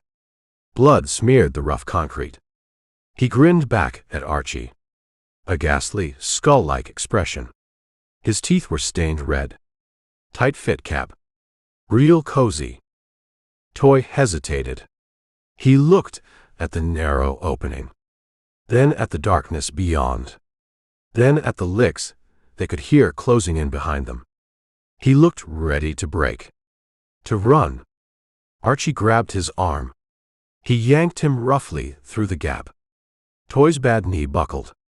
He bit back a yell of pain. The far side of the gap opened onto a wide, debris-strewn area. It was directly beneath a crumpled, collapsed section of the overpass. The lick fob loomed beyond it. Closer now. Much closer. Its angry red glow illuminated the scene. Licks flooded the streets below. Hundreds of them. A seething, chittering black tide. Their claws glinted. Drones strafed overhead. Their energy beams sliced through the night. They carved glowing, molten lines into the abandoned cars. Into the ruined buildings. Hammer dropped low. Behind a pile of shattered concrete. He waved them down. Archie hit the dirt. Hard. Boyd's absence was a sudden aching void beside him. Norman squatted. He was already tracing the intricate, pulsating pattern of the lick hive's glowing veins. "Heart's there, Captain," he said. His voice was calm. Almost academic. His fingers stabbed at the tattered map. Then at the fob itself. "That's where we need to hit them." The central nexus. Snow swayed on his feet beside Archie. Blood pooled around his boots. His eyes were glassy. Wild. Unfocused. "We're fucked, huh, Cap?" he whispered. His voice was surprisingly calm. Resigned. Archie clapped him on his good shoulder. Firmly. Quickly. "Not yet, Snow. Not fucking yet." Toy slumped against a fallen concrete barrier. He was panting heavily. His face was the color of ash. "Give me a gun, Cap," he begged. His voice was thin. Desperate. "I'll hold him off. Give you guys a chance." Hammer snorted. A sound of pure contempt. "You'd probably shoot your own foot off, Toy. Or us." A lick suddenly leapt from the shadows. Its dark silhouette arced gracefully from a high concrete slab. Its claws slashed through the air. Aiming for Hammer. Hammer swung. His fist, hard as a concrete block, cracked against its jaw. Black lick blood sprayed. It tumbled to the ground. Screeching. Twitching. The enraged roar came again. Louder this time. Closer. The ground shook violently. Concrete dust sifted down. Choking them. Archie's gut sank. That massive thing was here. The one from the fob. The shadow blotted out the angry red glow from the alien structure. It loomed over them. Huge. Clawed. Terrifying. Hammer grabbed Snow. He hauled him back. Further, under the dubious protection of the collapsed overpass. Snow's blood streaked the ground. Thick. Dark. "Move, Cap. Get Boyd's pack. We make a stand here." Archie didn't hesitate. He scrambled back to where Boyd lay. His legs felt like lead. His lungs burned. Norman was already there. He had Boyd's pack open. He was checking the charge. The detonator. Toy, surprisingly, pushed himself up. He limped after Archie.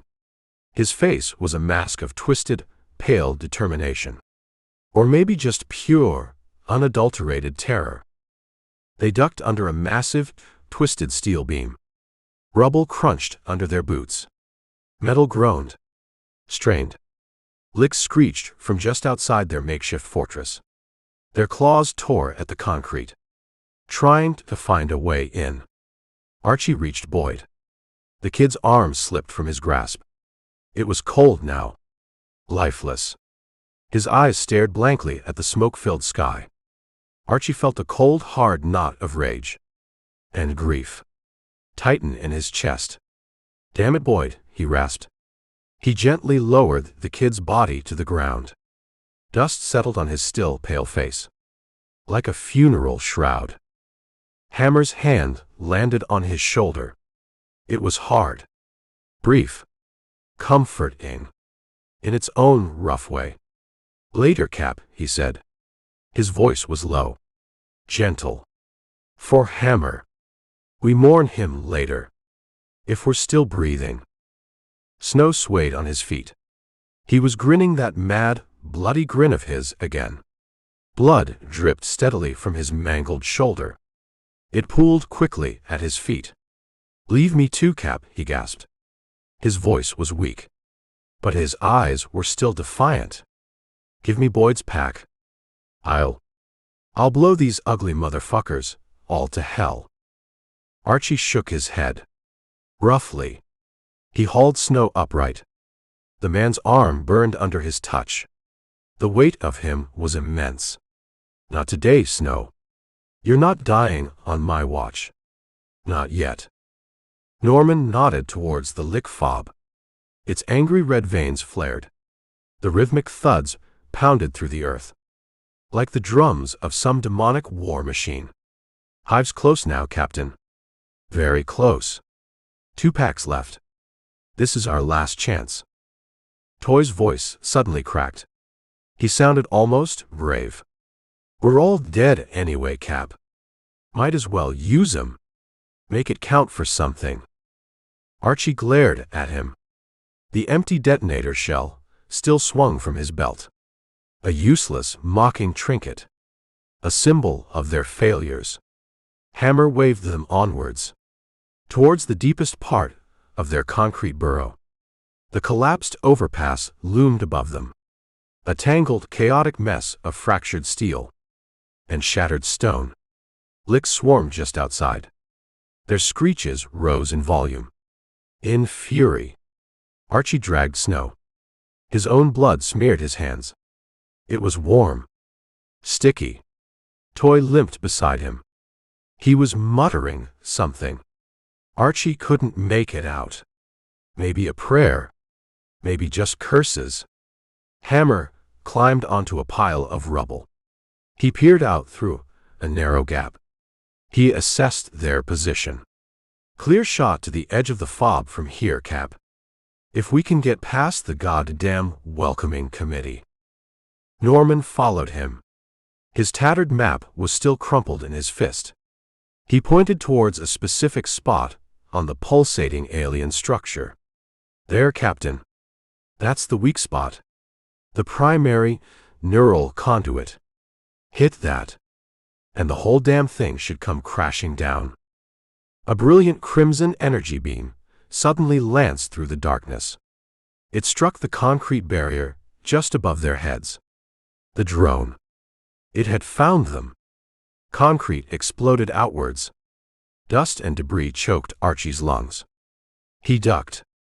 Instinctively, he threw himself over Snow, trying to shield him.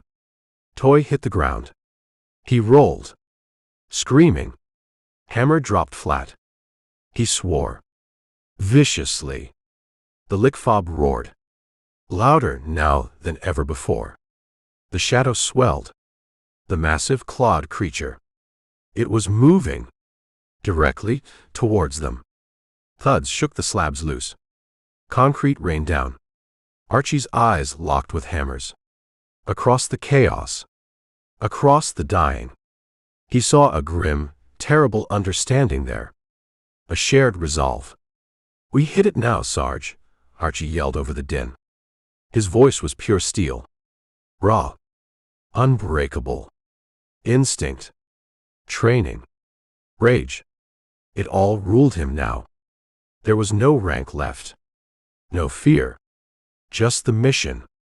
And the men beside him. Norman crawled up beside him. He grinned that eerie, unsettling grin of his. "One shot, Captain," he said. His voice was calm, almost serene. "Amidst the carnage. Make it count." Archie nodded. He hauled Snow closer. The man's blood soaked his side. It was hot. Wet. Boyd's blank, accusing stare burned behind his eyes. Licks screeched from just outside their shelter. Their claws tore at the concrete. Closer now. So much closer. The heavy thuds rolled through the earth. A relentless, terrifying heartbeat. The heartbeat of their doom. Hammer stood.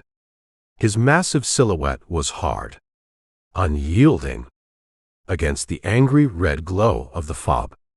He waved them forward, towards the breach, towards the enemy. Now or never, boys, he roared. His voice was a battle cry, a defiant challenge to the encroaching darkness. Archie gripped the straps of Boyd's deadly pack. 2 charges left. 2 chances. He pushed himself to his feet. He ignored the pain, the fear, the grief. He moved into the swirling dust, into the kill zone. Death stalked his every step. He ran, not from the licks, but towards them, towards the monstrous, pulsating heart of the alien fortress. Norman and a badly wounded Hammer struggling to keep pace right behind him. Chapter 22. Scatter. Now. Find some fucking cover. Hammer's roar was almost lost, swallowed by the sudden, deafening shriek of the lick monstrosity. The interchange's dark heart pulsed with a new, terrifying rhythm. The rhythm of a nightmare made flesh.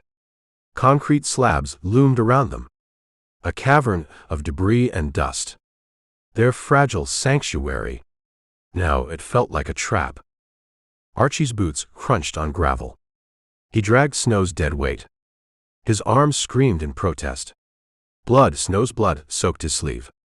It was warm, slick, disgustingly intimate. Hammer climbed a rusted, twisted strut ahead. Metal groaned, protested. His massive silhouette was sharp, stark, against the angry, pulsating red glow of the lick fob. Toy limped painfully beside him. His injured leg was twisted at an unnatural angle. Useless. His face was a mask of pure, abject terror. His eyes flicked wildly. His breath came in short, panicked gasps. Norman trailed them. Calm. Collected.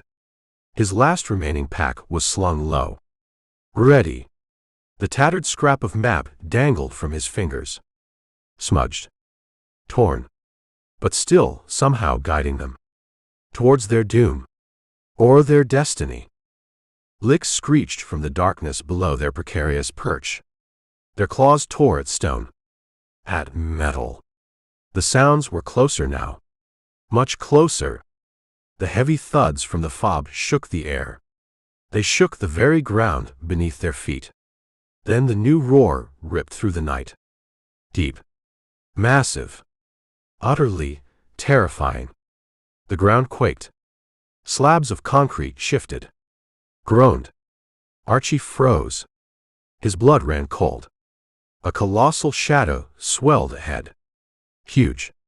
Clawed. Twice the size of any lick he'd ever seen. Or imagined. The beast loomed before them.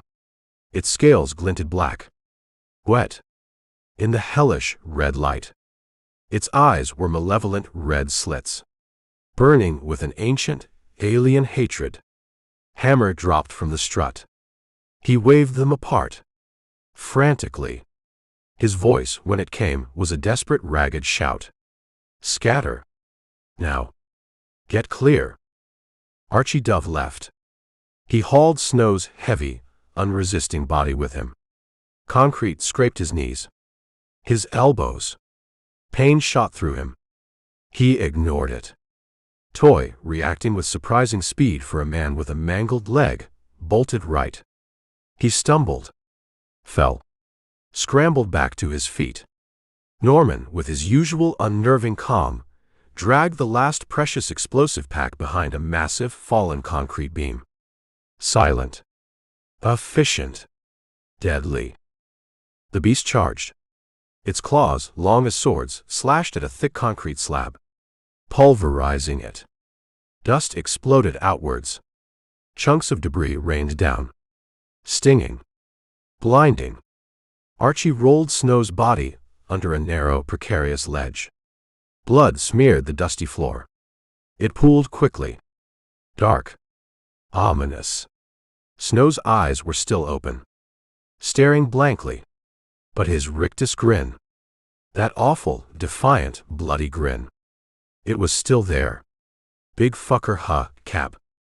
The words were a faint, bubbling whisper. Then a final, shuddering sigh. He was gone. Archie pressed himself low against the cold concrete. His heart slammed against his ribs. A wild, frantic drumbeat. The detonator, shell, empty, useless, still swung from his belt. A mocking reminder of their failures. Hammer darted between the twisted struts of the ruined interchange. Metal creaked, groaned, under the monster's immense weight. He yelled. His voice was hoarse, strained. Keep it moving, Archie. Don't let it pin us down. Toy, cowering behind a pile of rubble, ducked a sweeping swipe of the beast's massive forearm. A claw, as long as his own leg, grazed his pack. Fabric tore. He hit the dirt. Hard. Swearing. Crying. A pathetic, broken sound. The memory of Reyes. Her scarred face. Her defiant courage. Flashed in Archie's skull. Boyd's blank, accusing eyes burned hotter. He shoved Snow's body deeper under the ledge. Gently. The ledge trembled. Dust sifted down, choking him. The beast roared again. Its massive head swung from side to side. Its snout glistened, wet with gore. Or alien saliva. Norman suddenly shouted. His voice cut through the din. Clear. Commanding. One shot, Captain. The hive.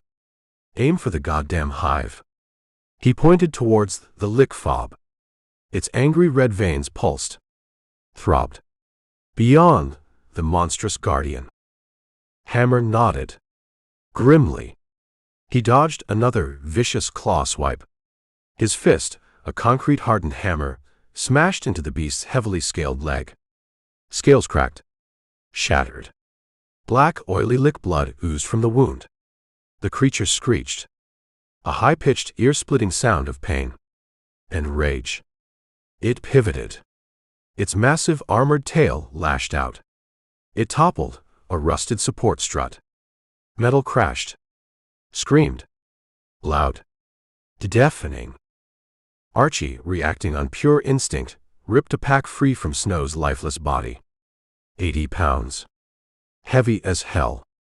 He swung it. Hard. With all his remaining strength. It hit the beast's exposed flank. The resulting blast rocked the air. Fire bloomed. Shrapnel flew. Hot. Deadly. Scales charred. Blackened. But the monster still stood. It roared louder now. Pissed off. Furious. Toy, who had crawled up beside Archie, watched in horror. His leg dragged uselessly behind him. He grabbed Archie's arm. His voice cracked. We're done, Cap. It's over. We can't kill that thing. Archie shook him off. Roughly. He snarled. His voice was raw. Unrecognizable. Not yet, Toy. Not while I'm still fucking breathing. Hammer charged again. He'd found a length of rusted rebar. Sharpened at one end. A makeshift spear. He jammed it. Hard. Deep. Into the beast's already wounded claw. More black blood sprayed. Stinking. Caustic. The thing thrashed. Wildly. Concrete cracked. Shattered. Under its immense weight. Reyes fighters. Their faces. Their courage. Flashed in Archie's mind. Gone. All gone. His jaw locked. His voice barked out. Hard. Commanding. Toy. Your pack. Get it on its fucking back. Norman. Lure it. Draw its fire. Norman didn't hesitate. He rolled out from behind his cover. He yelled. Taunted. Waved his arms. Here, ugly. Come and get me, you overgrown fucking lizard. The beast lunged. Its claws slashed through the air where Norman had been only seconds before. The concrete ledge buckled. Collapsed. Dust choked the air, obscuring everything. Toy, galvanized by Archie's command, or maybe just by sheer, bowel-loosening terror, fumbled with his own explosive pack. The straps slipped through his trembling fingers. Archie yanked it tight. He shoved Toy roughly towards the distracted, raging beast. Now, Toy. Do it now. Toy staggered forward. He climbed onto a fallen concrete slab. His pack swayed dangerously. The beast turned. Its massive fanged snout snapped. Viciously. Toy hurled the pack. With all his might. It hit the monster's spine. Slid off. Exploded.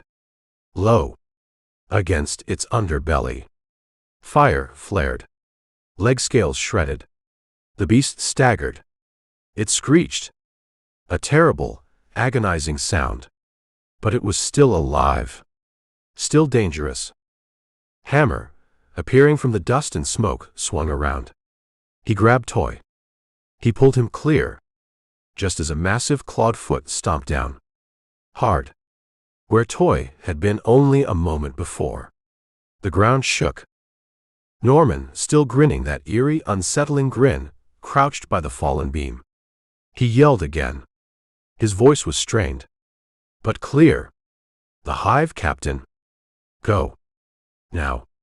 It's our only chance. Archie dragged Snow's remaining pack towards him. His hands were smeared with Snow's blood. The man's last, defiant grin was fading. His eyes rolled back. His breath stopped. His arm went limp. Archie froze. He checked for a pulse. Nothing. Snow was gone. Rage. Cold. Hard. Brutal. Burned in Archie's throat.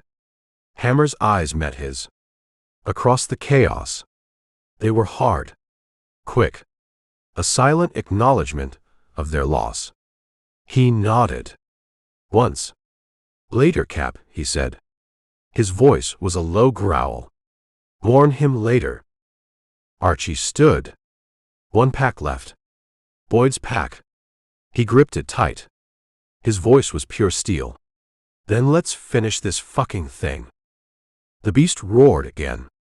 It lumbered forward. Its wounded leg dragged. Its claws raked the air.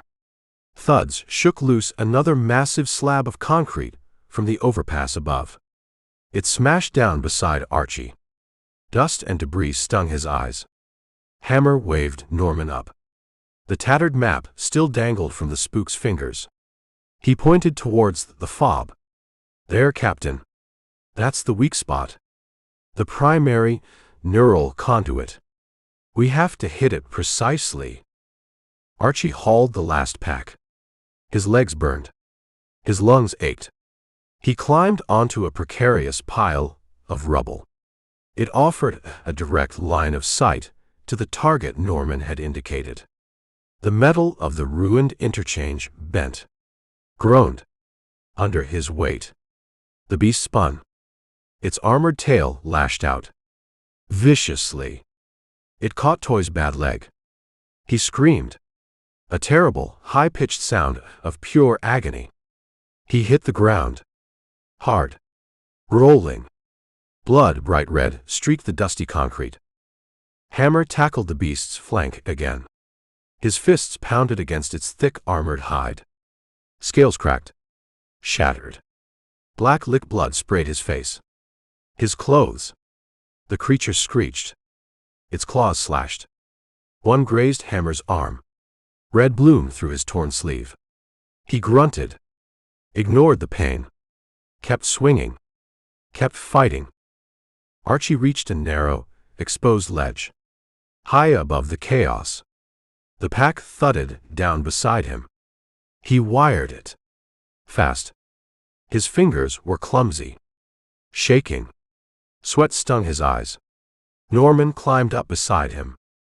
He was still impossibly calm.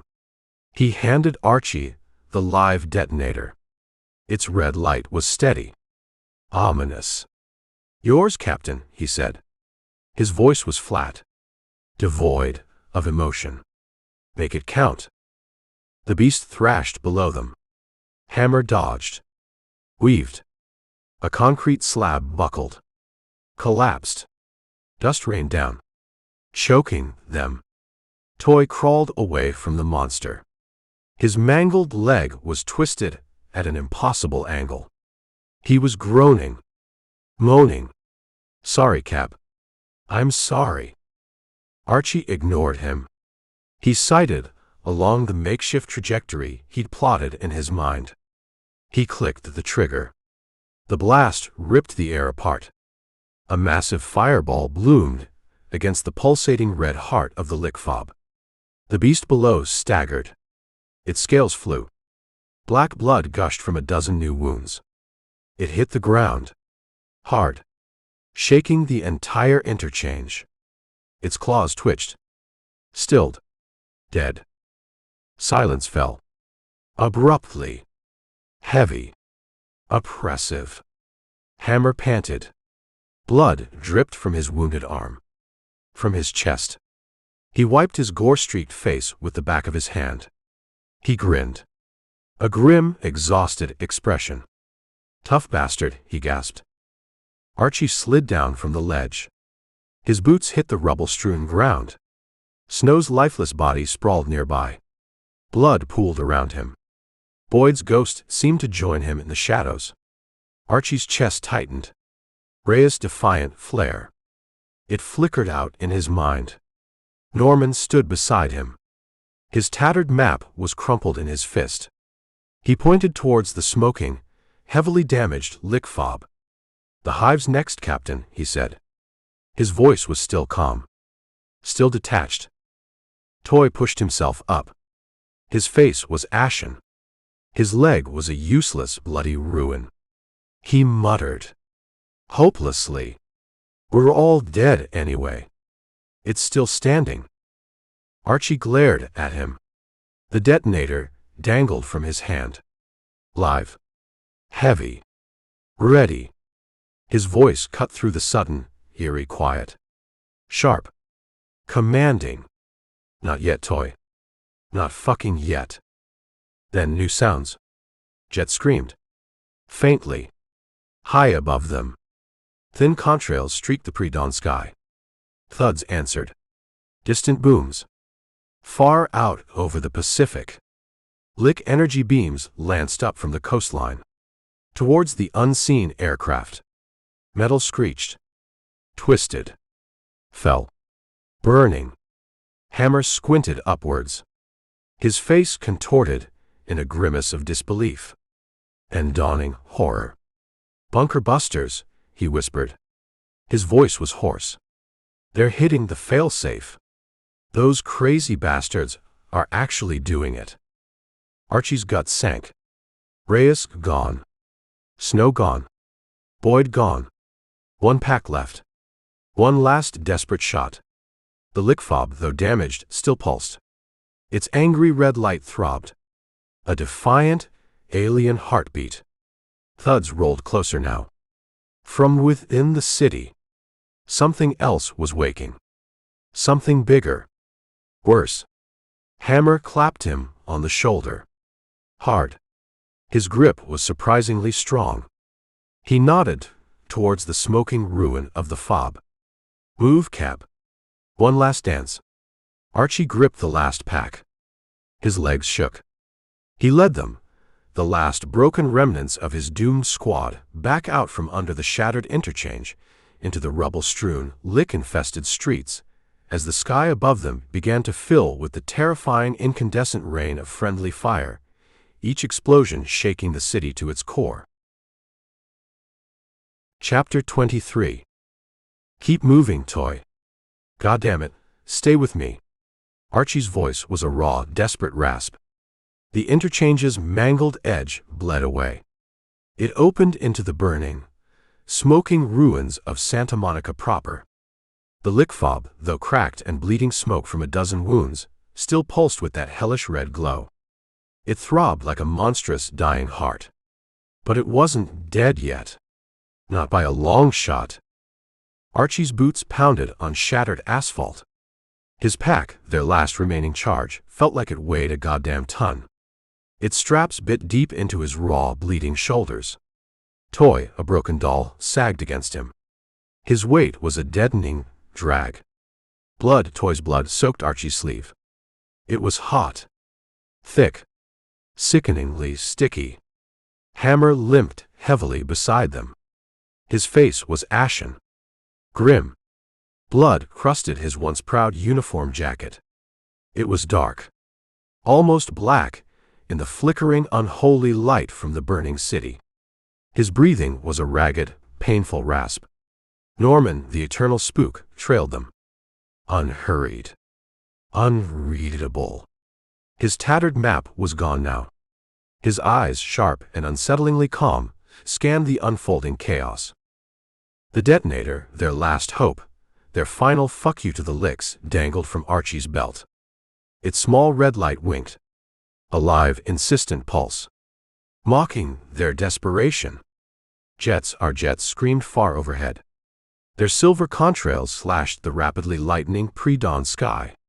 Booms, massive and terrifying, rolled across the devastated cityscape. Distant at first.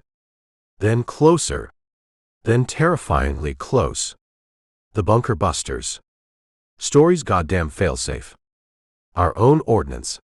Turning our own city into a smoking, radioactive crater. Lick energy beams lanced up from the ground, desperately trying to intercept the incoming death. Metal shrieked, twisted, fell from the sky in flaming incandescent chunks. Wreckage rained down around them. Hot. Deadly. Archie ducked instinctively. He shielded Toy with his own body. He pulled him behind the dubious cover of a burned-out, overturned car husk. Glass crunched under his boots. Ash, thick and choking, stung his nose. His eyes. Snow's blood still lingered on his hands. A ghostly, condemning stain. Boyd's wide, dead eyes stared at him from the darkness of his memory. Reyes' last defiant flare. It painted the inside of his eyelids every time he blinked. Hammer waved them left. Towards a narrow, debris-choked alley.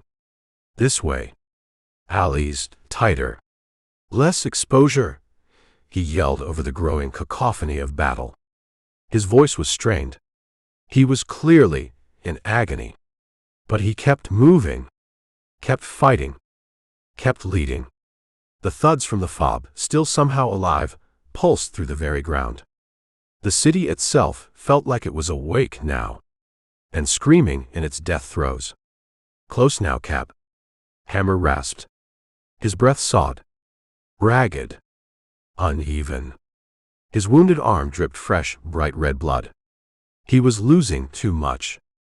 Too fast. Toy stumbled. He hit the crumbling brick wall of the alley. Hard. He groaned. A low, pitiful sound. Can't keep up, Cap, he gasped. His face was the color of old parchment. His eyes were unfocused. Swimming with pain. And fear. Just leave me, save yourselves. Archie yanked him roughly upright. He ignored the man's whimpers. You will, Toy. You fucking will. You're not dying on me yet, you miserable bastard. He didn't know why he cared. Or if he even did. Maybe it was just stubbornness. Or a refusal to accept any more losses. The jets screamed again. Closer now. Much closer. A deafening, terrifying roar. A massive boom shook the alley. Violently. Brick dust rained down. Choking them. Blinding them. Archie pressed himself flat against the filthy wall. He pulled Toy down with him. Hammer cursed. Low. Viciously. A huge bomb hit. Just a few blocks away. A monstrous fireball bloomed. Orange. Yellow. Red. Against the blood-streaked dawn sky. Lick screeched. A chorus of alien agony and rage. Drones buzzed. Frantically. Like disturbed hornets. Norman, somehow, still managed that eerie, unsettling grin of his. "Failsafe's definitely choking, Captain," he observed. His voice was almost casual, as if commenting on a poorly executed football play. "Most of those bunker busters won't even land on target. Lick point defenses are better than our intel suggested. Or our pilots are worse." Archie glared at him. The detonator swung against his hip. A constant, heavy reminder. His gut twisted into a cold, hard knot. "Then we're it, Norman," he said. His voice was grim. "This last charge. It's all we've got left." Hammer led them onward. Deeper into the labyrinth of ruined streets. The alleys spat them out into a wider, more open thoroughfare. The Lick fob loomed before them, filling their entire field of vision. Its cracked smoking dome pulsed. Its angry red veins throbbed. Thick. Swollen. Licks, hundreds of them, still swarmed its heavily damaged base. Their claws glinted. Their fangs dripped with alien saliva. They were pissed. Enraged. And still terrifyingly dangerous. A Lick drone, one of the smaller, more agile ones, swooped low. Its energy beam carved a glowing, molten line across the street. Inches from Archie's feet. Asphalt melted. Bubbled. Turned black. He dove. Rolled. Dragging Toy with him. The pack thudded hard against his spine. He landed behind the smoking wreck of a Lick fighting machine. It looked like one of Story's people had gotten lucky. Or died trying. Toy hit the dirt. Hard. His mangled leg buckled completely beneath him. He swore. A long, drawn-out string of desperate, pain-filled curses. Hammer hauled him roughly behind the dubious cover of a heavily armored Lick transport vehicle. Its hull was scorched. Pockmarked. Its tires were flat. Shredded. "Stay low, Toy. And try not to bleed out all over the goddamn place." Hammer barked. Blood, his own blood, streaked his knuckles. His face. Norman, ever the tactician, crouched beside Archie. He pointed towards the fob. His voice was steady. Unflustered. "The edge of the main breach, Captain. There. See it? The crack from our last hit. It's wide enough. If we can get a charge inside that. Right into the central core." Archie squinted through the smoke. And the dust. The FOB's obsidian rim glowed. It was split open. From the combined force of their earlier charges. And maybe one of the stray bunker busters. Angry red light spilled out. Like blood from a mortal wound.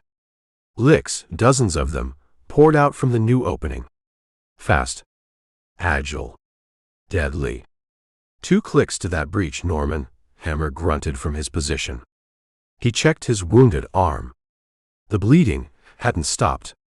Red soaked through the makeshift bandage. It was dark. Ugly.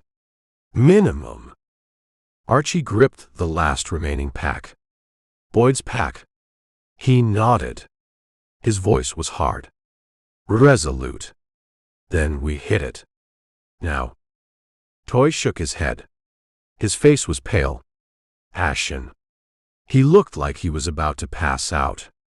Or die. "It's a dead run, Cap," he muttered. His voice was weak. "Defeated. We'll never make it. They'll cut us down before we get halfway there." Archie ignored him. He stood up. He started to run. Towards the breach. Towards the Lick hordes. Towards what was almost certainly his own death. Hammer, gritting his teeth against the pain, followed. Toy, after a moment's hesitation, pushed himself up. He hobbled painfully after them, dragging his ruined leg. A grotesque, desperate parody of a soldier. The ruined streets blurred around them. Rubble crunched under their worn-out boots. Lick screeched. Their alien cries were a chorus of hate and hunger. Claws tapped on the broken pavement. Closer now. So much closer. The jets roared overhead. Another massive boom. Off target again. Hitting miles away. Smoke, thick and black, choked the air. It burned Archie's lungs. His eyes. His legs burned. His pack, their last hope, bounced heavily against his aching spine. Sweat mixed with grime and blood stung his eyes. He could almost hear Snow's mad, defiant laugh echoing in his skull. Boyd's last ragged wheeze. Rhea's final, desperate signal flare. A Lick, faster than the others, leapt from the shadows of a ruined storefront. Its claws slashed through the air, aiming for Archie's throat. Hammer, appearing from nowhere, swung his empty rifle like a club. The heavy metal stock connected with the Lick's jaw, with a sickening crunch of bone. Black Lick blood sprayed. The creature fell, twitching, dead. Archie kept moving. His breath was ragged, coming in painful, searing gasps. The Lick fob pulsed. Louder now. Brighter. More menacing than ever. Hammer stopped. Abruptly. A high crumbling wall loomed before them. It was all that remained of a once proud office building. The Lick fob lay just beyond it. Its angry red veins throbbed. They seemed alive, pulsing with an unholy, alien energy. Lick swarmed. Thick. Countless. Drones circled like vultures. Their energy beams sliced through the smoky air. Wildly. Randomly. Their cap. Norman yelled. He pointed towards the breach. The gaping, smoking crack in the FOB's armored hide. It yawned open. Inviting. Deadly. Dark alien shapes moved within, pulsating with that same hellish red light. The hive's heart. Exposed. Vulnerable. Maybe. Archie slung the last pack from his shoulder. His fingers, slick with sweat and blood, fumbled with the wiring. He connected the detonator. The small red light clicked on. Synced. Steady. Ready. Hammer nodded. His face was grim. Blood dripped from his chin. It pooled at his feet. He looked like he was about to collapse. Set it, Cap, he rasped. Then get the fuck out of here. Toy sank down against the base of the crumbling wall. His mangled leg was bent at an impossible angle. His breath came in short, shallow gasps. His voice, when he spoke, was barely a cracked whisper. They'll see us, Cap. They'll see us for sure. Archie glared at him. The live detonator dangled from his belt. Heavy. Threatening. He snapped. His voice was raw, full of a terrible, final resolve. Good. Let the bastards watch. A Lick drone, appearing from nowhere, buzzed low over the wall. Its energy beam lanced down. The ancient brick wall exploded. Dust. Smoke. Debris. Choked the air. Blinded them. Archie ducked. Instinctively. Shrapnel, hot and sharp, grazed his arm. Red bloomed. Hot. Stinging. Hammer rolled. Swearing. Cursing the Licks. The drones. The whole goddamn universe. Toy screamed. A terrible, high-pitched sound. Cut short. A massive chunk of falling concrete, dislodged by the blast, crushed his chest. His mangled leg. Blood gushed. Bright red. Thick. Horrifying. Hammer lunged. He grabbed Toy. He tried to pull him free. But it was too late. The concrete slab shifted. Settled. With a sickening, final thud. Toy groaned.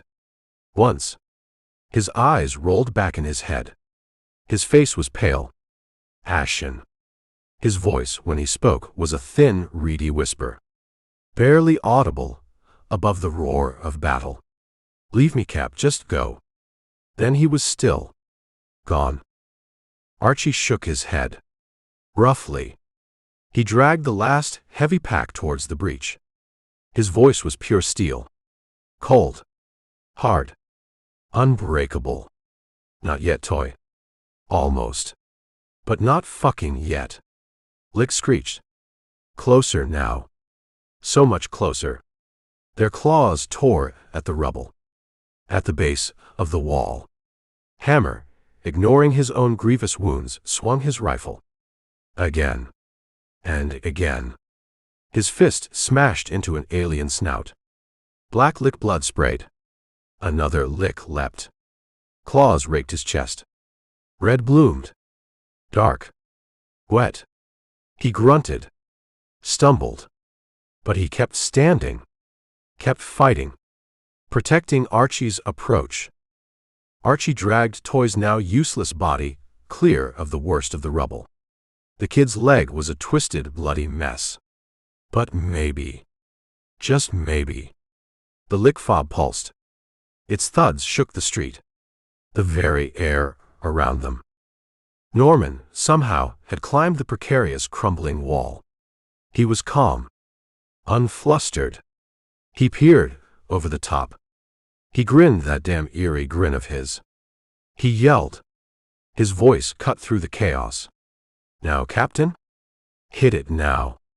Right in the goddamn heart. Archie shoved the last pack towards the breach. Hammer, bleeding from a dozen wounds, took it.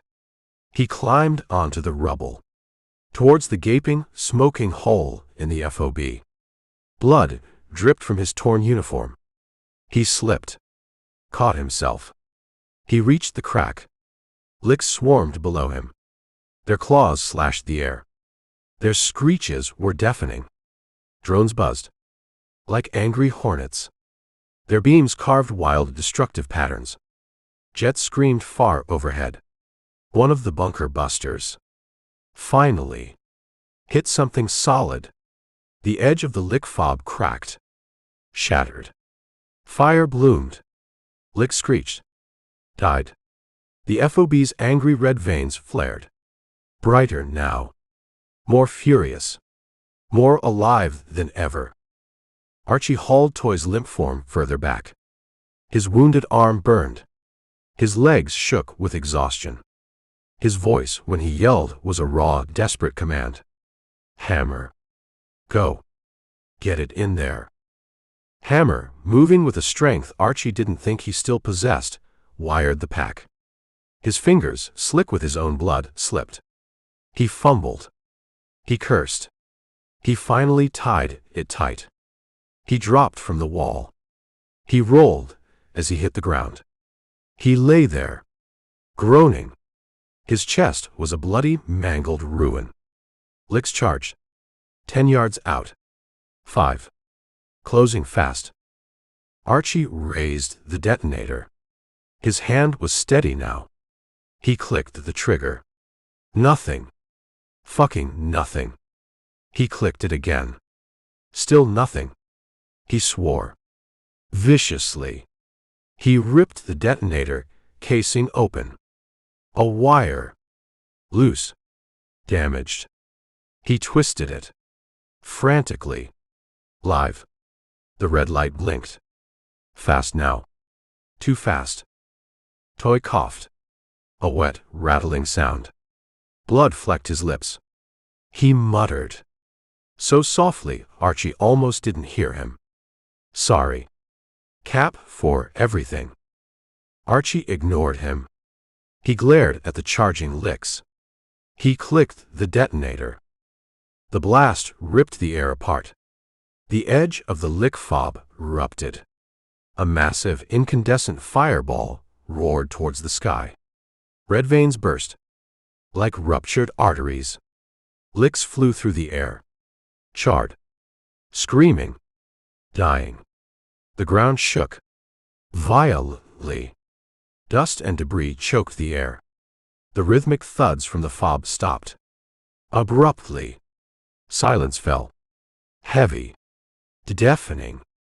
Unnatural. Hammer pushed himself up. Slowly. Painfully. He was panting. His chest was a bloody mess. His eyes, when they locked on Archie's, were grim. But there was a flicker of triumph there, too.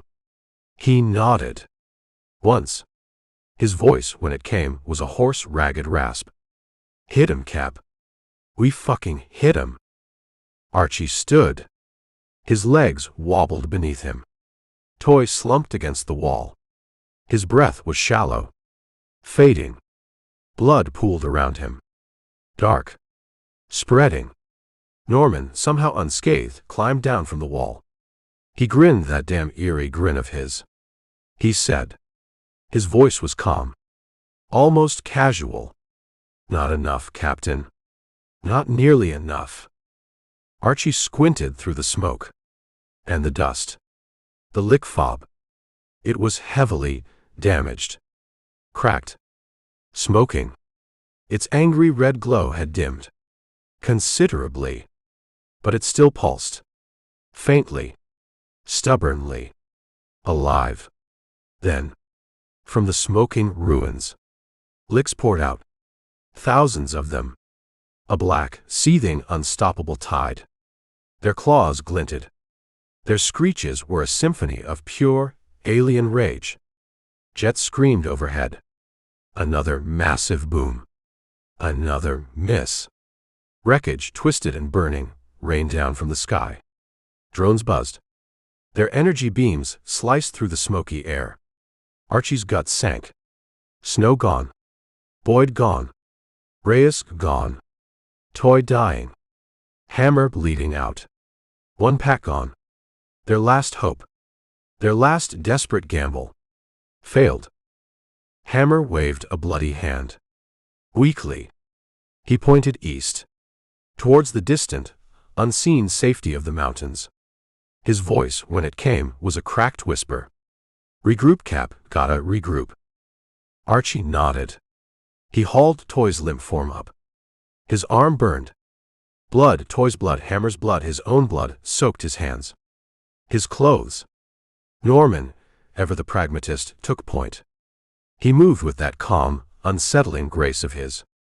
He led them, the last broken remnants of their doomed squad, back into the rubble-strewn, lick-infested streets. Lick screeched. Closer now. So much closer. Jets roared. Thuds, faint at first, then stronger, pulsed again from the damaged fob.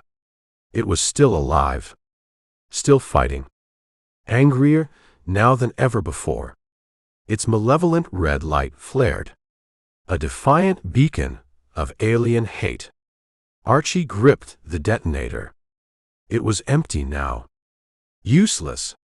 His legs moved. Pure instinct. Raw survival. Death chased them. Relentless. Unforgiving. The sky above them began to lighten. Dawn. Bloody. Raw.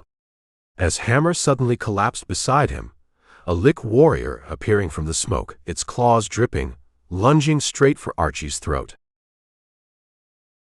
Chapter 24. Archie. Behind you. Hammer's voice was a strangled, bloody gurgle. He shoved Archie. Hard. Sending him sprawling. Just as a lick warrior, sleek and black as death itself, lunged from the swirling smoke. Its claws, razor-sharp, slashed through the air. Right where Archie's throat had been, only a microsecond before. Smoke, thick and acrid, clawed at Archie's lungs. Santa Monica was burning. The lick fob, its once proud obsidian dome, now cracked and bleeding hellish red light, still flickered malevolently through the choking haze. Archie's boots pounded on rubble. on shattered asphalt. He dragged Hammer now. The big sergeant was a dead weight. His breathing was a shallow, rattling mess. Blood, so much blood, soaked his shredded uniform jacket. It was hot, wet, sticky on Archie's trembling hands. Norman, the ever-present, ever-calm spook, moved with them. A shadow in the chaos. He dodged falling debris. He sidestepped searing energy beams that sliced wildly through the smoke-filled streets. His eyes, like chips of ice, never stopped scanning. Assessing. Calculating. Licks, enraged by the attack on their fob, by the escape of their command ship, screeched from the ruins around them. Their claws scraped, tapped, echoed. Closer now.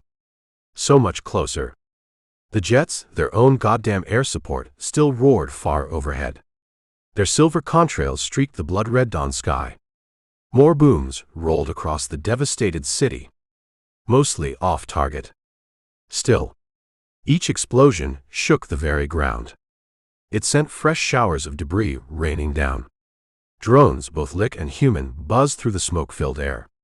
Their red and green optical sensors hunted, searched, fired.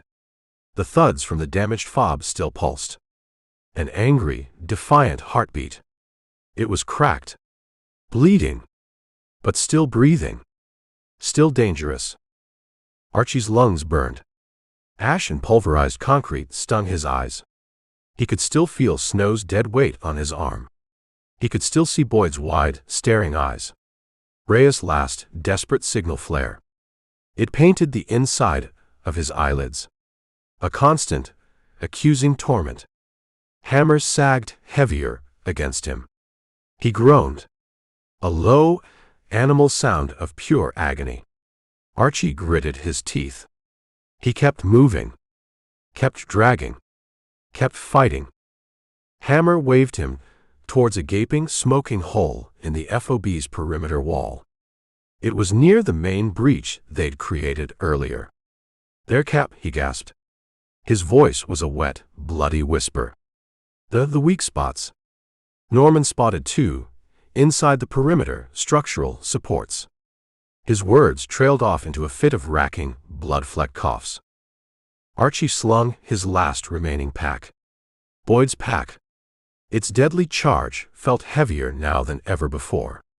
His fingers, slick with Hammer's blood, fumbled with the detonator wiring. He had to get this right. This was their last chance. Their only chance.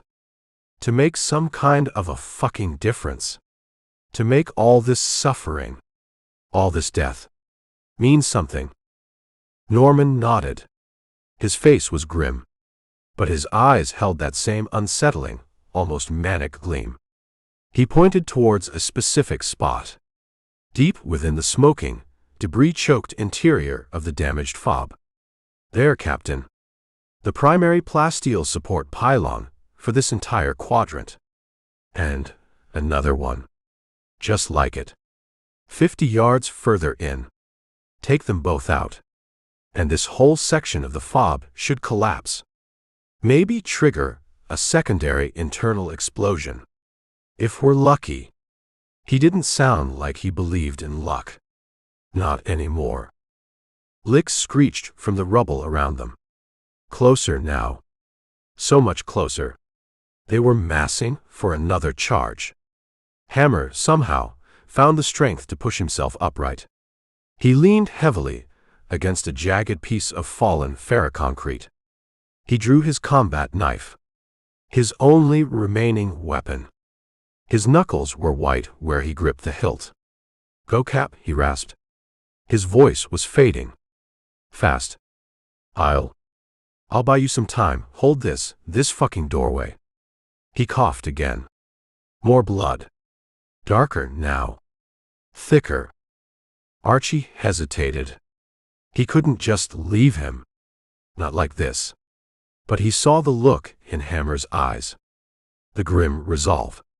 The unspoken command. He nodded. Once. His throat was too tight for words. "Go." Hammer roared. His voice, for a moment, was strong again, full of that old NCO fire. He turned. He faced the advancing Lick horde. His knife flashed in the hellish red light. Archie scrambled through the smoking breach, into the fob itself. The air inside was thick, hot. It stank of ozone, burnt metal, and cooked lick. He dragged Toy's now useless body with him. A shield. A burden. A reminder. Norman was right behind him, moving with that eerie, silent grace. He still had the other charge. Snow's charge. They found the first support pylon. It was massive, thick as a redwood tree, made of some kind of alien plasteel.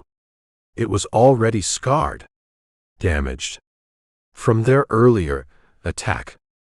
Archie quickly wired Boyd's charge to its base. His hands were shaking, but his movements were sure, practiced. He set the timer. 5 minutes. Long enough. Maybe. He hoped. Norman was already at the second pylon. He worked with that same calm, detached efficiency. He placed Snow's charge. He wired it. He set the timer to match Archie's. They looked at each other. Across the smoking, debris-strewn interior of the dying alien fortress. A silent acknowledgement. This was it. Their last stand. Lick screeched from outside the breach. Closer now. So much closer. Hammer was still out there. Fighting. Dying. Buying them these precious, final seconds. Archie could hear his roars of defiance. His grunts of pain. The wet, tearing sounds of close-quarters combat. Then, silence. A sudden, terrible silence. Hammer was gone. Archie didn't hesitate. He didn't think. He just reacted. He hit the primary detonator switch on his own belt rig. For both charges. Simultaneously. Fire in the hole, he yelled. To no one. To everyone. To the ghosts of his fallen squad. The explosions were massive. Deafening. The entire fob seemed to lift from its foundations, then collapse in on itself. Fire. Smoke. Debris. A maelstrom of destruction. The ground bucked. Threw them violently against a crumbling interior wall. Archie's head slammed hard. Stars exploded behind his eyes. Darkness threatened to overwhelm him. When he finally came to, coughing, choking, his ears ringing, the fob was a smoking, incandescent ruin. The angry red glow from its core had been extinguished, replaced by the hungry orange flames of conventional explosives. Licks, those that had survived the internal blasts, were screeching, burning, dying. The ground shook again, and again. The bunker busters, still falling, still pounding the already dead city into radioactive dust. Norman helped him to his feet. The spook was covered in soot, grime, but he was still somehow smiling that damn eerie smile. Chain reaction, Captain, he said. His voice was almost casual. Beautiful, isn't it? In a purely destructive sort of way. The fob still pulsed. Faintly. Deep within its ruined heart. But the angry red veins were gone. The thuds had stopped. For now. Archie felt a wave of dizziness. Nausea. Reaction setting in. Hammer. Snow, Boyd. Toy. All gone. For this. For a maybe. Licks, dazed and disorganized, still swarmed the ruins. Dozens of them. But they seemed confused now. Leaderless. Their screeches were less focused. More like cries of pain. And fear. Then. A new sound. A deep, resonant hum. It came from the very heart of the ruined fob. The ground trembled, not from explosions this time, but from something else. Something massive. Rising. A section of the FOB's central dome, the part that had somehow survived their charges, began to split open. Like some monstrous alien seed pod, a vast black delta-wing ship emerged. Slowly. Majestically. From the smoking ruins. Its hull pulsed with that same faint internal red light. Untouched by their desperate attack, it lifted into the smoke-filled sky. Dust and debris swirled around it. The remaining licks on the ground suddenly froze. They stopped their random screeching. They turned, as one, towards the rising ship. They began to swarm towards it, climbing over each other, desperate to reach it. Drones, dozens of them, buzzed around the mothership. Like angry pilot fish, they formed a protective escort. Archie stared, numbly. His last pack was gone. The detonator in his hand was empty. Useless. He felt Hammer's ghostly hand on his shoulder.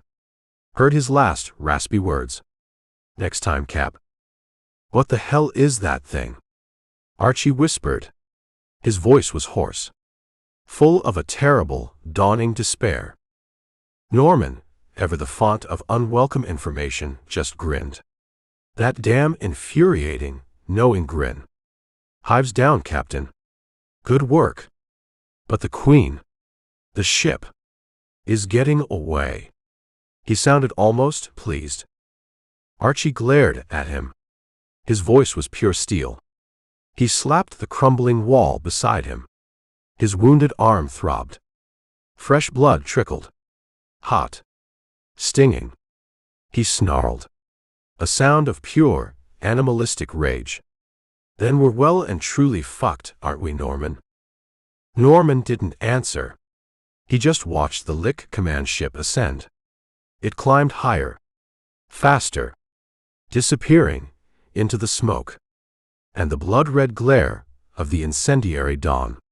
The remaining Licks on the ground, those that couldn't reach the ship, turned their attention back to the two lone human survivors. Their screeches rose again, full of hate and hunger. Dozens of them, maybe hundreds.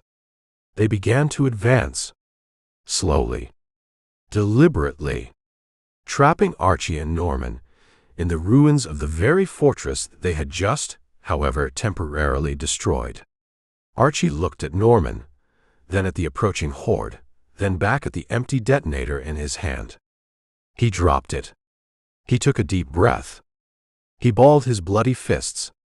As the first wave of Licks hit them, he met their charge head-on, a roar of pure, defiant rage tearing from his shredded throat.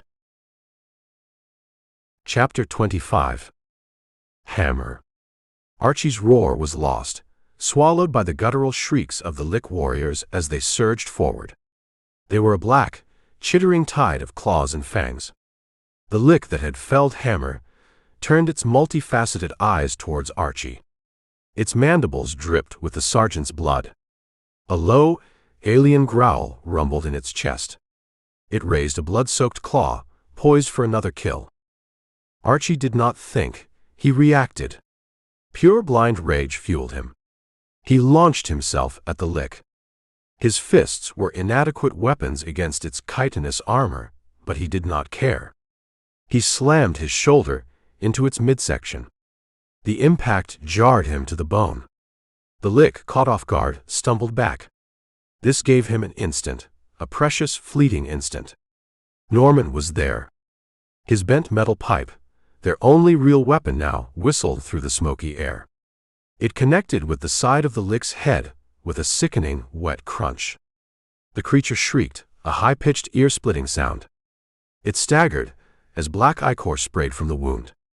Then it collapsed, twitching, and died. More Licks surged forward, filling the gap. Their numbers seemed endless. The hill they were on hunched over the burning, smoking ruins of Santa Monica. The Lick FOB's cracked, blackened husk still glowed a faint, hellish red in the rapidly brightening dawn. Archie's boots sank into the soft, ash-covered dirt. He knelt beside Hammer. The big sergeant's chest was a bloody ruin. His breath rattled, shallow and agonizing. Blood, so much blood, soaked the ground beneath him, turning the gray ash to a dark, viscous mud. Norman stood a few feet away. His pipe, now bent almost double, dangled from his hand. His eyes, cold and calculating, were locked on the sky where the Lick Command ship, black and sleek and impossibly vast, climbed steadily. It ascended through the roiling clouds of smoke. Red lights pulsed along its alien hull, a defiant, departing heartbeat. Smaller Lick drones, like angry buzzing hornets, swarmed around it, trailing it into the upper atmosphere. The Licks on the ground, those still alive, screeched a chorus of frustration and rage. They swarmed towards the base of the rising ship, as if trying to follow it. Then, as it disappeared into the clouds, they turned their attention back towards the two lone human survivors. Dawn bled orange, gold, and raw across the eastern sky. It painted the scene in hues of blood, fire, and despair. A cold, biting wind tugged at Archie's torn, filthy shirt. Ash, fine and gritty, stung his face and his eyes. Hammer sagged heavier against him. His knees buckled. Archie eased him gently to the ground. The parched grass crunched softly beneath them. Blood, Hammer's lifeblood, pooled quickly, thick and dark. It smeared Archie's hands. Snow's ghostly, defiant grin, Boyd's wide, staring eyes, and Reyes' last desperate signal flare painted the inside of his eyelids, a constant accusing torment. Toy's final, choked apology echoed in his ears. Norman crouched beside them. He offered that same damn eerie grin. His voice, when he spoke, was low, almost gentle. "The hive's down, Captain. For now. But the war is far from over." Archie glared at him. His vision was blurred by smoke, by unshed tears, by pure, unadulterated rage. The empty, useless detonator shell still swung from his belt, a mocking symbol of their Pyrrhic futile victory. He ripped it free. He hurled it into the darkness. It hit the dirt, rolled, and then stopped. The wind whined over it, cold, empty, useless. Like him. Hammer coughed, a wet, rattling sound. Blood, bright red, flecked his lips. His eyes, clouded with pain, found Archie's. They were grim, but there was a spark of something else there, too. Defiance. Maybe even pride. His voice, when he spoke, was a ragged, fading rasp. "Next time. Cap, next time we get the Queen." Archie nodded. His throat was tight, constricted. He could not speak. He gripped Hammer's massive, blood-soaked shoulder. Hard. The big sergeant's hand, surprisingly weak now, slapped at his, a feeble, familiar gesture. It was warm, then it slipped and fell away. His chest stilled. His eyes dulled and went vacant. The wind tugged at his matted hair. His blood dried on the parched earth, dark and accusing. Archie's jaw locked. He stood up slowly. His legs shook beneath him. He felt empty. Hollowed out. Norman watched him. His expression was unreadable, calm, detached. His bent pipe twirled idly between his fingers. "He's right, you know," Norman said. His voice was soft, but it carried a chilling certainty. "There will be more of them. They'll be back. Stronger. Angrier. They always come back." Smoke, thick and black, curled from the ruins below. The FOB's faint red glow flickered, dwindled, and almost died. The jets, their supposed saviors, were gone now. Their silver contrails had faded from the sky. The distant booms had ceased. The Licks on the ground, those that remained, screeched. Their cries were scattered, disorganized. Their claws still glinted in the bloody dawn light. But the rhythmic thuds from their hive had stopped. For good. Or so he hoped. Archie's boots crunched on the ash-covered ground. He stepped to the edge of the hill. The devastated city sprawled before him, shattered and broken. Law's blackened bones smoked red, orange, and gold in the harsh, unforgiving light of the new day. The wind howled across the ruins. It carried the stench of burnt lick scales, melted metal, and cooked human flesh. His nose twitched. His gut churned.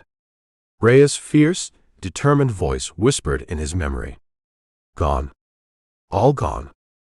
Norman stood beside him. He stretched like a cat. His bent pipe clanged softly as he dropped it to the ground. It rolled a few inches and then stopped. His voice, when he spoke, was flat, devoid of emotion. Stories, evacuees. They headed east. Towards the mountains. If any of them made it through the bombardment, through the lick patrols, they might still be out there. Archie's eyes narrowed. Hammer's blood still crusted his hands. It was sticky, tightening on his skin as it dried. Snow's mad, defiant laugh, Boyd's last ragged wheeze, Toy's final whispered apology, and Rhea's scarred, determined face were all heavy and unbearable weight on his soul. He nodded once. His voice, when he finally found it, was pure steel, cold, hard, unbreakable. Yeah. East. Norman grinned, that damn infuriating, knowing grin. His teeth flashed white in his grime-streaked face. He picked up the bent, metal pipe. He twirled it like a conductor's baton. He started walking. His boots scuffed softly on the ash-covered dirt. Archie followed. His legs burned. The cold dawn wind bit at his exposed face. It was raw and unforgiving. A distant boom echoed from the west. It was sharp and distinct. Not a bunker buster this time. Something smaller. More conventional. Archie froze. Norman tilted his head, listening intently. His grin widened. Reyes, perhaps, he mused. His voice held a note of genuine surprise and maybe even respect. Or what's left of her crew. Still fighting. Still spitting in the lick's eye. Archie squinted towards the sound. A faint plume of smoke rose against the lightening sky.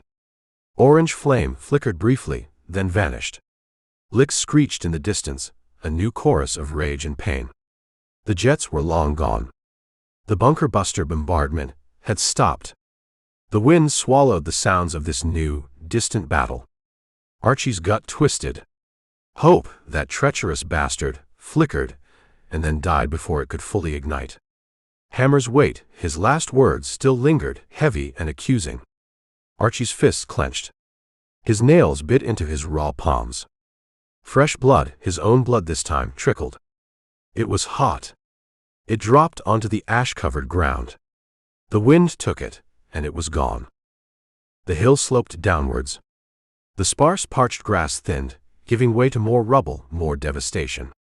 Archie's boots slipped on loose scree, but he caught himself. Norman led the way, calm and unhurried. His bent pipe swung loosely at his side. The ruined city slowly faded behind them. The smoke from the lick fob trailed across the horizon, a fading gray smudge against the now golden sky. The FOB's angry red glow had finally died. It was cracked, silent, cold. The lick screeches were fainter now, more scattered.